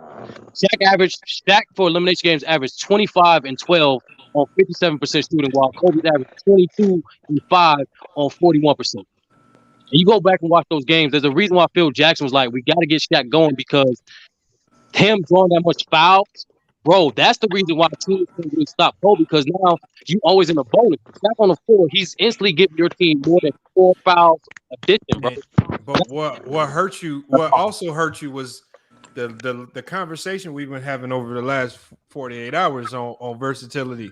Yeah, that kind of gave Africa a whole bunch of ammunition to really tear down dominance in one spot. And so, man, I mean, he came with some facts. I think you did get the last round though. You really tried to bring both of your points. But I want to ask the people who gave him the second round. How did he get the second round? The first one I know I fucked up, but I started the most that round. But how did he get the second round? He won. I think if you was going to give Africa the second round, he explained him on defensively and what he did, and then the two key main points on the offensive end, he named him as a better scorer, a better versatility scorer. That kind of leaned towards Tatum and the playoff success, leading his team to the finals. I thought it was the defensive angle. The defensive angle is what elevated it for me because that's what I'm saying. Like, that's one half of basketball. Like, if I was arguing for Luka, I would have tried to figure out, okay, let me address this defense for Luka early so I can knock that. So if he brings it up, it's something. It sounds repetitive. I would have been like. And I would have tried to finesse and make up some reason as to why he's not a good defender, just to make it sound sweet. There ain't no defense for that, Lamont. The nigga no facts. No. You could say like no adequate rim protection. Like you can say a lot of things. No, what I'm saying is you gotta in a debate. Sometimes you gotta finesse some things to make it sound not as bad as what it actually is. Lamont, niggas watch Luka play, bro. He quits, bro. No, but in a debate, we know what it is in real life. But I'm saying in the debate, you gotta. If you beat him to the punch, it don't sound as bad when he says it. I get you, but here's my thought process. I thought knowing that I have to hit him with the shit that reminded why Luka was great. I thought I did a great job mentioning the point guard era, mentioning the accomplishments, and mentioning the fact that with a lesser team, he still won more games and put up better stats. But that's my fault. It's all good. We'll just talk about it. This is like a way you got to finesse. Like, okay, like I can say one thing that I did, right? I knew the percentages and point thing was coming with Curry, and I can't beat that with Magic. But what I did was like, well, the averages, league average around that time in the 80s was 48%. Magic during the yearly basis kept his above average, and then I say in his career is 52, and that's above around the range during his prime era. There you go. So that's why, like all that. That's why MacDuff crying about that. I'm like, bro, I killed the percentage. I stabbed that quick. But but SB, that's the point. That's the point. You have evidence that can back up Magic's efficiency. There's nothing that backs up Luka's defense. Like nothing. No, that's not true. There is some stuff. Man, it's so hard. It's so hard. I don't think nobody will believe you. No, it's not true because I know the reason why I noticed Lamont because you noticed finals. It was a top 10 defense. No, I'm saying Luka was a part of that. Luka was not the reason why they top 10, but like Luka led the team in. The reason why Luka led the team in defensive rebounding. You could have said that like he's a great rebounder. Why I noticed Lamont is because I also mentioned that in the second round that Luka has the same amount of steals as Tatum, but niggas don't remember that. Like there's nothing that you can there's nothing you can do with that, bro. Nah, what took it to me, Sturdy, is because I thought offensively it was a landslide. You hit every point offensively, but when he mentioned the versatility and scoring and the numbers, it's like, damn. Even though I mentioned Luka's numbers, since Luka's numbers are better.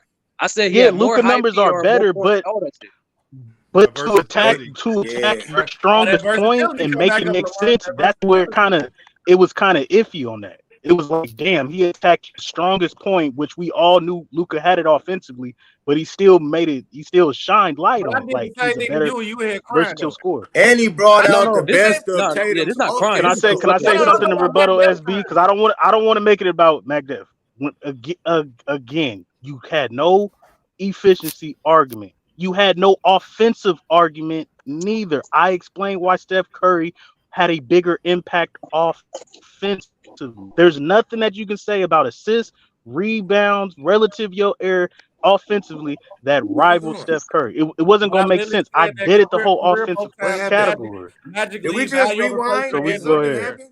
I debunked that point because I said Mayu. Yeah, hold on. We got to stay on the title fight. Yeah, stay on the title. Yeah, stay on the title. Stay on the title, man. I wanted to yeah, because it's like, listen, going into that battle from Young Africa and Sturdy, I'm like, I'm thinking off the top, Luka a better player as far as offensively dominant and whatnot. But yeah, No, I had always had Tatum. when he brought in that defensive and really ran home with it, plus he brought up Tatum's offensive, like all his polished ways of offensive scoring and so on and so forth.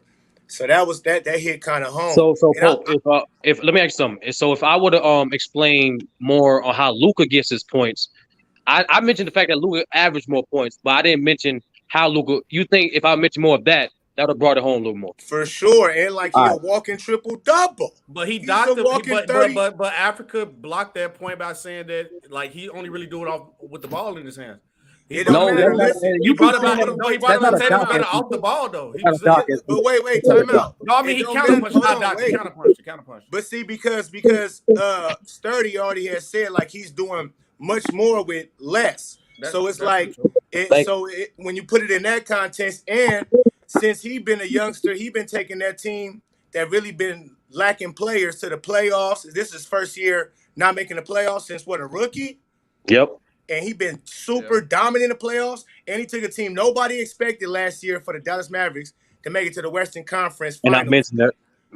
And that's what I think you should have, like he did. Like, don't sleep on Luka's playoff performances and how clutch he is as far as taking his team deep into the playoff runs early in his career. So to be honest, Sturdy, bro, I was just dictating the tempo. I was like LeBron James out there, you know what I mean? Floor general type game, you know what I mean? I was bringing the ball up at my own speed. I was turning up when I felt like it. And you was out of your game, out of your element, man. And I guess that's what the pressure do. For whoever said in the chat it was 3-0, I'll disagree. I don't think it was a 3-0. Hell no. But all y'all rounds was close, but I definitely think your performance. Let me do this, y'all. The third round was the most decisive round. I'm proposing some matchups for the next set of debates. If y'all agree, we can try to get it set up. Go ahead, Lamont. All right. So we're gonna do. Obviously, I'm gonna start with some of the lower seeds. Because I believe that there's some matchups that deserve a rematch. Even if it's on a different topic. I think we got to go with the rematch, McDuff and Herm on a different topic. And the football debate was. I want to go. My next debate is obviously because I think he took some L's today. He's gonna have to build up his resume to get right back. We got True versus Tiffany Ned, who've been sleeping. She's been sleeping on the rankings. She ain't really came to fight. So we gotta see if she really coming to fight. I want to go Pope. Are you sure? Hold on. I'm fine taking that debate. But is she gonna accept it? No. If she don't accept it, I'm just saying if we can. Who else then? No, he just proposed it. True, he just proposed. Hold on. We got Pope versus. I think this will be highly entertaining. Pope versus Ralph. Ralph is in the rankings as well. Pope versus Ralph. Ralph is a lot better than what people give him credit for. Let's not do that. I think with Stand on Business, with him being on the rise, I think a good matchup. I would say Sturdy versus Stand on Business will be a really good matchup. And then I think we need to see the rematch now that Africa's number one. Africa that versus SB in the rematch for potential, because I think SB after his performance today deserves a shot at their number one ranking. Man. Agree. Yeah, I agree with that. I'm cool with that, man. SB, you was hilarious today, bro. You was hilarious. Hey, you had your what you say, case files, 73 and 9 case files, bro. That was crazy. Yeah, man. Yeah, he was in his bag today. Yeah, man. The case files were crazy, man.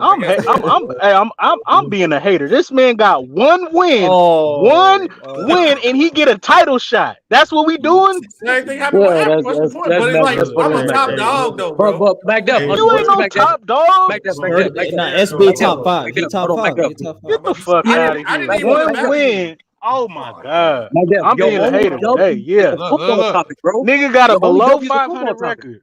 No, he don't. Hold on. So SB was number 4. No, SB was. Who was Mahari battled? No, that's a troll list. What the fuck? SB was actually number 3.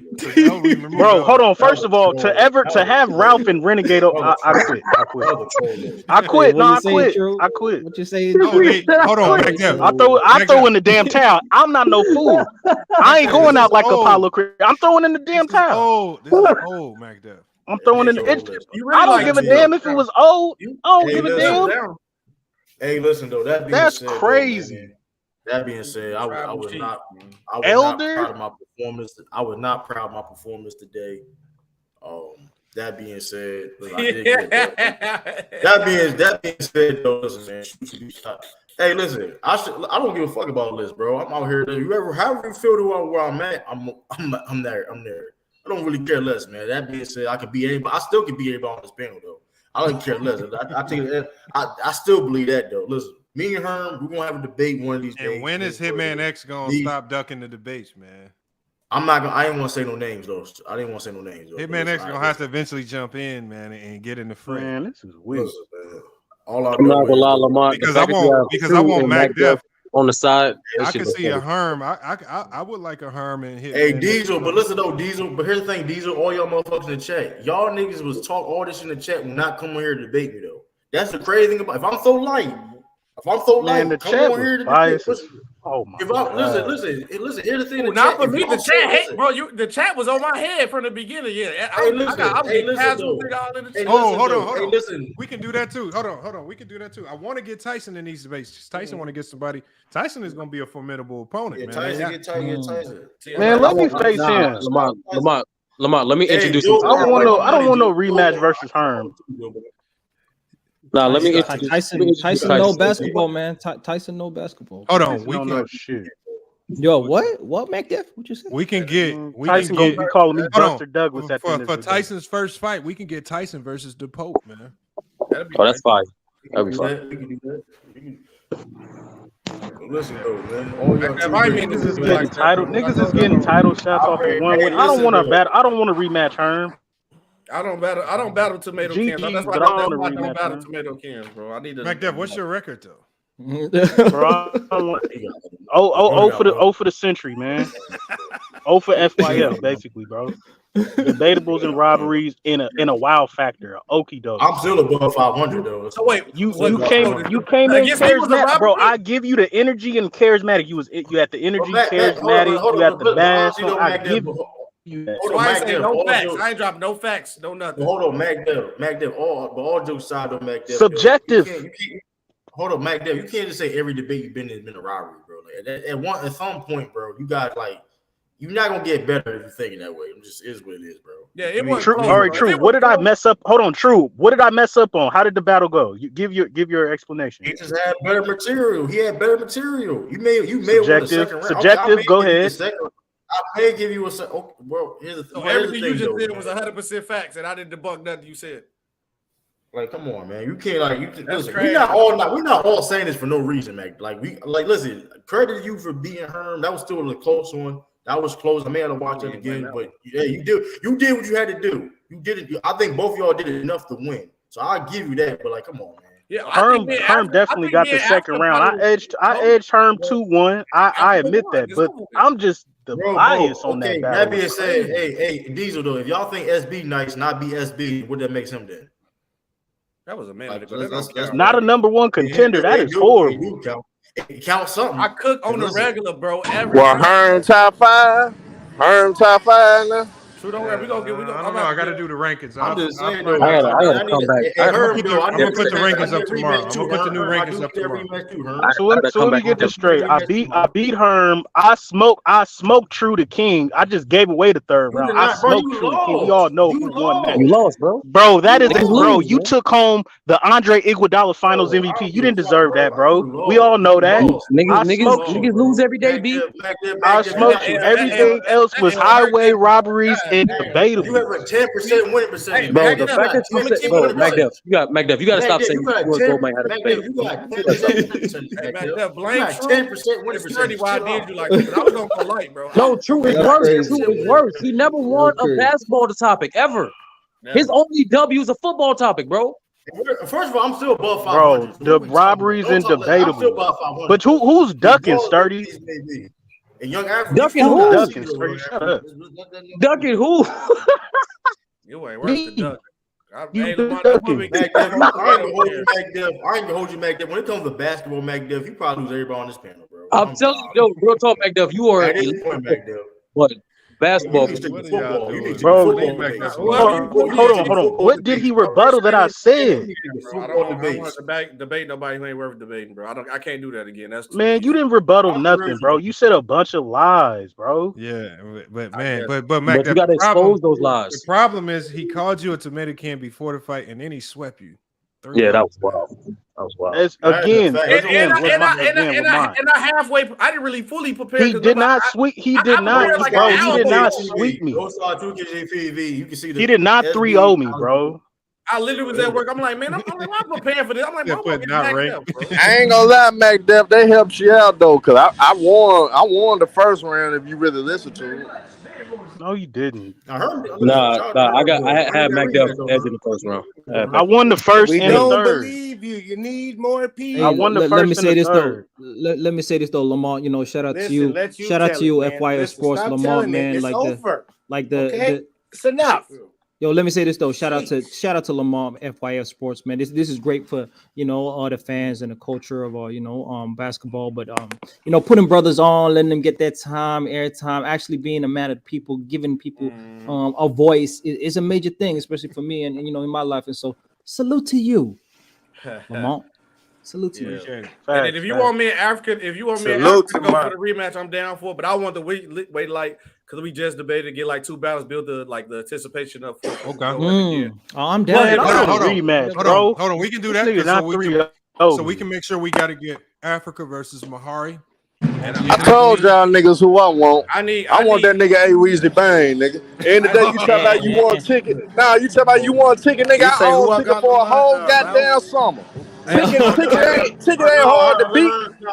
Nigga, I beat you on your own platform, nigga. The only reason you won because it was on your platform, nigga. I want to smoke with you, nigga. It was 60-40 vote, nigga, when we talk about your stacks of facts, dumbass logic you use. Nigga, I want to smoke with your ass, nigga. You only beat me on the Larry Bird shit because I was trolling, motherfucker. But other than that, stats of facts, I cooked your ass on that stats of facts, nigga. So I want to smoke with A-Weezy Bang. Fuck that shit, nigga. That's who I want, nigga. I mean that. Ask you a question. Because you've been saying this for a while. How can you get a ratio of 60-44? Yeah, that's crazy. What you mean? Yeah, he said 60. What you mean, Lamar? What the fuck? He bet 44. That was weird. He said 60-44. You keep saying you calling me a bitch that let you know I got you, nigga. Because you calling me a bitch. You easy work. Fuck, nigga. Fuck you talking about, man. Bring your bitch ass on, nigga. I call you out, nigga. You easy fucking work. You peon. You a peon, nigga, compared to me, nigga. Hold on. Herm, you got a lot of background noise. You got a lot of background. Herm, turning up, man. Hey, look, y'all don't gotta use the B word. Hold on, let me see. Hey, but listen, though, like that YouTube, listen though, with Joe Bond, you out there, bro. Bang, hit the link, Bang. If you want that debate, Bang, hit the link. Hey, Joe Bond. For me, I gotta either have sturdy Mookie or. And you see how he was Bond sturdy. I'll take sturdy too, though. I'll take it. Let me I'm gonna try to reach out to Mookie, see if he'll pull up for you. I only want it because he been trolling me, talking shit. I'm like, bro, I ain't never. I'm like, whoa. When somebody you want ticket, nigga that I own, nigga I own ticket, nigga. You talking about you want him, nigga. You gotta get through me, motherfucker. Fuck you talking about, nigga. You easy fucking work, man. You easy work. That in the chat, bro. Young Africa. Herm turned up, man. Hey, Young Africa. In the Kobe Bang ain't versus smoke shit, fuck nigga. I let him win that Larry Bird LeBron shit. Smoke Calm this trick down, ass nigga. on that sack shit, nigga. I Shut fuck his up, ass, nigga. 60-40 Calm vote on this down. Let's get back platform, to the nigga. So stream. imagine it was on a neutral platform. His I ass would told y'all get he keep cooked saying on a neutral 44. platform. I Your guarantee it. ass Like I up. guarantee that was gonna be true after the first round. I guarantee on a neutral platform, I'll smoke Bang, nigga. I'll smoke him, nigga, on All a neutral right, platform. we'll see what happens until he get on the platform. All right, nigga. Man, what is this? What is going on? Background noise, bro. Young Africa, what the fuck going against on Kobe right and here? Shaq dominance? What were the main points Nigga, that you you ain't the thought five, you nigga. said? What were the main points you thought You you ain't the said five, that nigga. took I it can home? expose you, nigga. Bro, your And background y'all, noise, bro. All right, hold on. Your background, Herm turned up, man. Nigga in traffic, bro. Calm the fuck down. To answer your question, Mac Def, you don't want the smoke, bitch ass nigga. I mean, yeah, no point, Bang. Stop with all the bitch in the chat, bro. Like, come on, man. Is you grown or not? All right, Hey, come on, man. Herm, we got your point, Herm. You want to debate Bang? We're gonna try to make it happen. Somebody got Before some you background answer, noise. I thought when you said he averaged 32 points, which was 13 more than everybody else in the finals, which is the most, that stat was crazy. But what you think took it home for you as far as the Kobe I just and Shaq think it was my most dominant? honestly, Because that's an uphill battle. Most definitely. I just think it was my overall like see when you see a debate like that, right? And I'm gonna just say how I saw it, right? So that's an uphill battle, like I said, and so you got to define the parameters of what you're talking about, right? You got to define clearly how you breaking down what dominance is, right? I ain't gonna go and get dictated by Sturdy on what he thinks dominance is. I'm gonna break it down on what I think, and so I think dominance is the ability to be versatile and have an amazing skill set, or well-rounded skill set. And so I thought I got that on skill set, versatility, his scoring ability, breaking down his game, but also his two-way impact and how he was a dominant two-way player, right? His statistical Young greatness, Africa, man, don't give up your game, bro. Don't wait. Hold on, man. Honestly, Nigga, shut up. He naming the same thing I did. That's my whole point. Is that Mac? Who is that? Is that Hold on. First of all, hold on. Just because you interrupting him, I want Pope next battle. Shut the fuck up, nigga. I want you next battle, so I can smoke you. Listen, stop you keep on talking, bro. You got smacked 3-0. Nah, it ain't even like that, man. Because at the end of the day, bro, you got me next battle then. You got me next battle then. And make sure you call Young Africa to figure it out. Hey, at the end of the day, it's figure it out too, nigga. You gonna call me the Pope? Gonna call me God after the battle? Yeah, fact. Hey, Pope. At the end of the day, we're trying to learn. Willie Lump Lump. Damn, y'all. You got the proper name over there. Did you type that yourself? No, I didn't type it. Your bitch typed it for me. Willie Lump Lump? Your bitch typed it for me. That's who typed it. Chill out. Calm down. Back down, man. Come on, bro. We're just debating. What we doing? I'm just saying he want to learn the game. Don't give away your game. It's not the game. Hold on. For what he said, because if we go back to the debate, what he said is I named the versatility and what he did offensively. Right now, I did keep going, Young Africa. Just go back. I was just saying, like. No, because Pope, really, I've learned a lot from Lamont. I've learned a lot from everybody on this panel, right? And how they view the game. And even my mind's been changed on certain things over time as well. Just listen to brothers break the game down, especially when we were talking about the versatility over individual dominance. That was actually a very interesting question. Now, I've always liked skill, right? And some people might like production itself. I think how you get your buckets is just as important as how many buckets you get, because when it comes to the highest levels, the playoffs, like for example, Kobe, questionable shot selection, right? And I had a lot more things I could have said in the 2-minute time frame, but questionable shot selection, right? But at the same time, that questionable shot selection and being a tough shot maker helps you in the playoffs when you come up against defenses that are going to force you into taking tough shots. Now you become accustomed to taking those same type shots. So to answer your question, Mac Dev, I tried to define dominance. I talked about Kobe's skill set. I talked about how Shaq had size and athletic and physical dominance, but he didn't actually have a skill set of dominance, right? Two-way impact to Kobe surpasses him. Lamar, His statistical greatness surpasses him, and also that he's dominant. And then my intention was also to expose Shaq's flaws and ask if he was so dominant, why did certain things happen in his career? And I felt like I did that, you know what I mean? Kobe was dominant next to Shaq, all those things. I could actually went on to saying like Kobe actually for playoff runs outplayed Shaq for like 2 or 3 finals, you know what I mean? 2 or 3 playoff runs. I was waiting for you If you took the whole run as a whole and not just the finals, Kobe was right there after the first chip. In the next 2 chips, he was right there, right next to Shaq. No, even that's even not a Africa. Even right with there. the 12 chips they played together, it would still be 8-4 Kobe. Look. You were talking about games. You were talking about game score, right? Did you know in 2001? Hold on. Yeah. Series, right? Did you know in 2001, 2002, Kobe had the most points per game in 10 of the 19 games in the playoffs, bro. So it was 10 to Kobe, 9 to Shaq. Did you know that? In totals, yes. Per game, no. I think that this is another. I'm glad totals, yeah, total games, individual games. Total points, yes. And per game, no. And start. This is what I think. That's what you did wrong because everything Africa's arguing, it just sound like you saying Kobe is a better player. That's nothing to do with dominance. And I think you should, if you would have stuck more about what teams had to do, like adding regular big man just to have extra body. Yeah. I fucked up. I lost. Everything Africa said was just say he was a better player. Remember your last round. That's why you won the last round because you brought up Gilbert Arenas. How he said this is a guy that played up against Shaq. You talked about Scott Williams. What he said, this is a guy that had to go against Shaq in his prime. And he said, absolutely. But the quotables from NBA guys that actually played against that's a primary source, MacDuff. Yeah, this is like a direct. So like, I had Young Africa win in the 3rd round. Like we literally had 2 people. You hired in the motherfucker. We had 2 NBA players come on this channel and say Shaq was the most unstoppable force.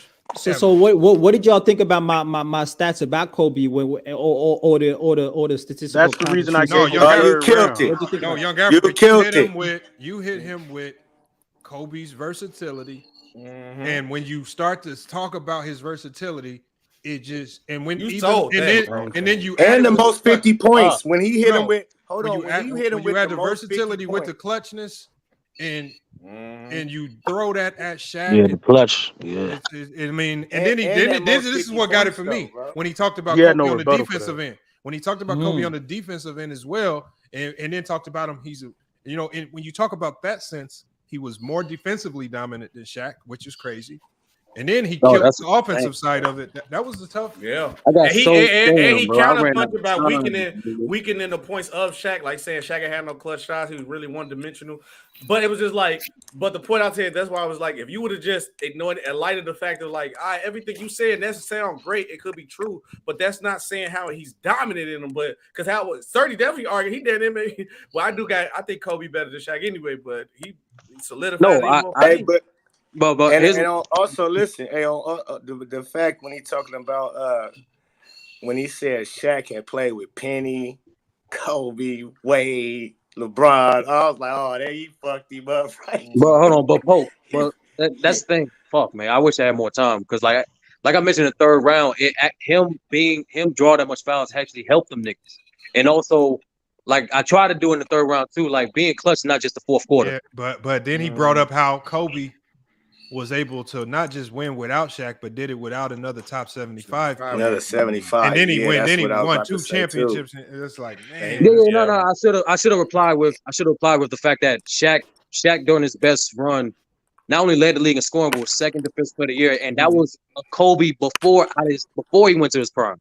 The first championship, Kobe was in his prime, but Shaq carried them niggas. Even though Kobe had that great game 4, I believe, in the finals, Shaq still carried the entire fucking Lakers, and I should have applied with that. Young Africa, a low-key Kobe fan for sure. That nigga he my favorite player, bro. Yeah, he's my favorite player all time. That's why that's how I got into basketball. But let me ask Tyson a question. How would you have debated that Kobe argument? Would you debate it in a different way if you were trying to support Kobe being more dominant? No, you hit the major points. You hit the only points you could make. I feel like Shaq is a more dominant player. Every only point he could make. Yeah, the only points he can make. You argued them to a T. And Sturdy just wasn't on his game, like he said. He left a lot of meat on the bone with Shaq. You talked about, what Africa did was slick too, because I felt like Africa knew he caught Sturdy slipping in the 2nd round, and he used his whole rebuttal round just to hammer home the Kobe Shaq argument. Yeah, right. You see what I'm saying? Yeah, that was smart though. That was because slick.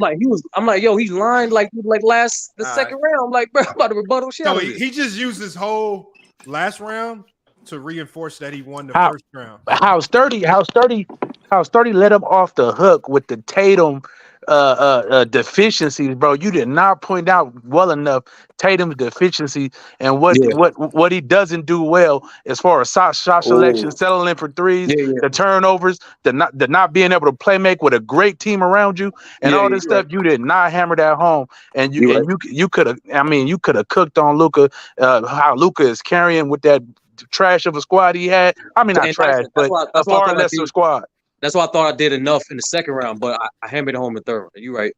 Yeah, you should have attacked Lamar, Tatum. can I ask You you know a what I'm question, saying? Lamar? His deficiency. The way I tried to describe what dominance was, did that in any way change anybody's mind or even your mind about what dominance truly is? You redefined dominance and then convinced everybody of it. Yeah, you did a good job. You did a good job, man. That's a finesse. No, he cooked on that. He cooked on that. He did cook. Go ahead, B. He won the debate, but he ain't know that whatever you just said. That's some bullshit. How you gonna say you won the debate now, but you gave it to Sturdy when you vote? Look, bro, he won the debate. I'm giving him his props. What are you talking about, bro? Then you vote for Sturdy in the debate. It doesn't matter what I vote. The official vote, the official winner, the official winner is.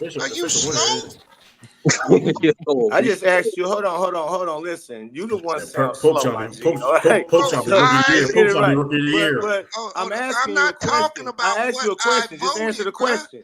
You asked me. You say I said he won the debate, and you said, but you voted for Sturdy. Didn't you or no?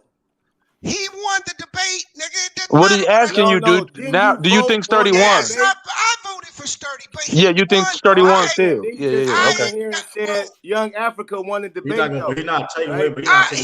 the debate, nigga. What's wrong? He's saying he don't think he won. He obviously won, but he's saying he was basically admitting that Young Africa won the debate. Just stop talking for people when you don't understand what a person's saying, nigga. You sound retarded. Well, man, no, you sound retarded. Make yourself clear, old ass nigga. You gonna cook this nigga or what, bro? You calling for help, my guy? Come on. Come on. I need don't get to calling people. I need help. All right. Hey, look, y'all. Look, y'all. I gotta get this shut down. We're going up on 6:30. I gotta have it shut down before 6:30 my time. Hey, hang on to the backstage for a minute when you shut it down. I got you. You just stick when I'm gonna drop you down. Just stay in the backstage when I end the stream. I'm gonna holler. All right. But look, y'all. Good debate day. Lamont, line me up something, bro. I need that work. Hold on. Your mic is messed up, D Reed. That's why I had to drop you down. No, what I'm gonna do is tomorrow when I do my award stream, and I'm gonna do a little recap of the debate. I'm gonna try to line up new debates for the next debate show. And that's I'm not accepting no tomato cans no more, Lamar. You got real debates only. All right. I want to try to keep it balanced, and I want to reward the guys that won, giving them like tougher battles. So, just got to look at the debates, and I got to come up with a new ranking. Maybe a point system for the ranking, something to get the ranking a little bit more accurate. And we need something in the rankings to reward guys that are debating more and taking on the tougher challenges. Ask Chat GPT. I did. That's a good way. Yeah, that's a good way. I will actually. Hey, appreciate that, Nicholas, man. Appreciate that, man. But look, y'all, I'm gonna go ahead and drop y'all down, man. I appreciate it, man. Hey, salute. All right, now. Yes, sir. Fellas. Appreciate y'all. Good job to the new people. Bees, make sure you stick around in the backstage as the show. Anybody that wants to stick around and chop it up a little bit after the show, man. But look, y'all, man, FYF Sports. Make sure y'all check out Rental Karma. I mean, y'all saw the link in the chat. But look, man, we have a new number 1 seed. We have a new number 1 overall contender, and then we got some new up and coming debaters that got some wins today that now we got to add into the mix. And we got some veterans on the show that got to fight their way out of the trenches to get back into the contending ranks. So, it is what it is. But hey, y'all, it's FYF Sports, man. Make sure y'all tune in for the recap tomorrow. But it's FYF Sports, another great podcast episode. We're gonna be back with more sports and news. Until then, man, it's FYF Sports. And we out.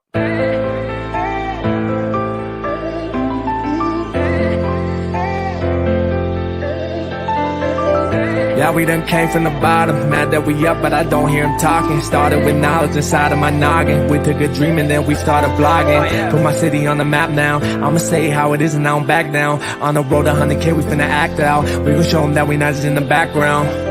We the main event, we the main show. We the one that people always gonna pay for. FYF, we the best, no debate though. Number one sports channel, every angle.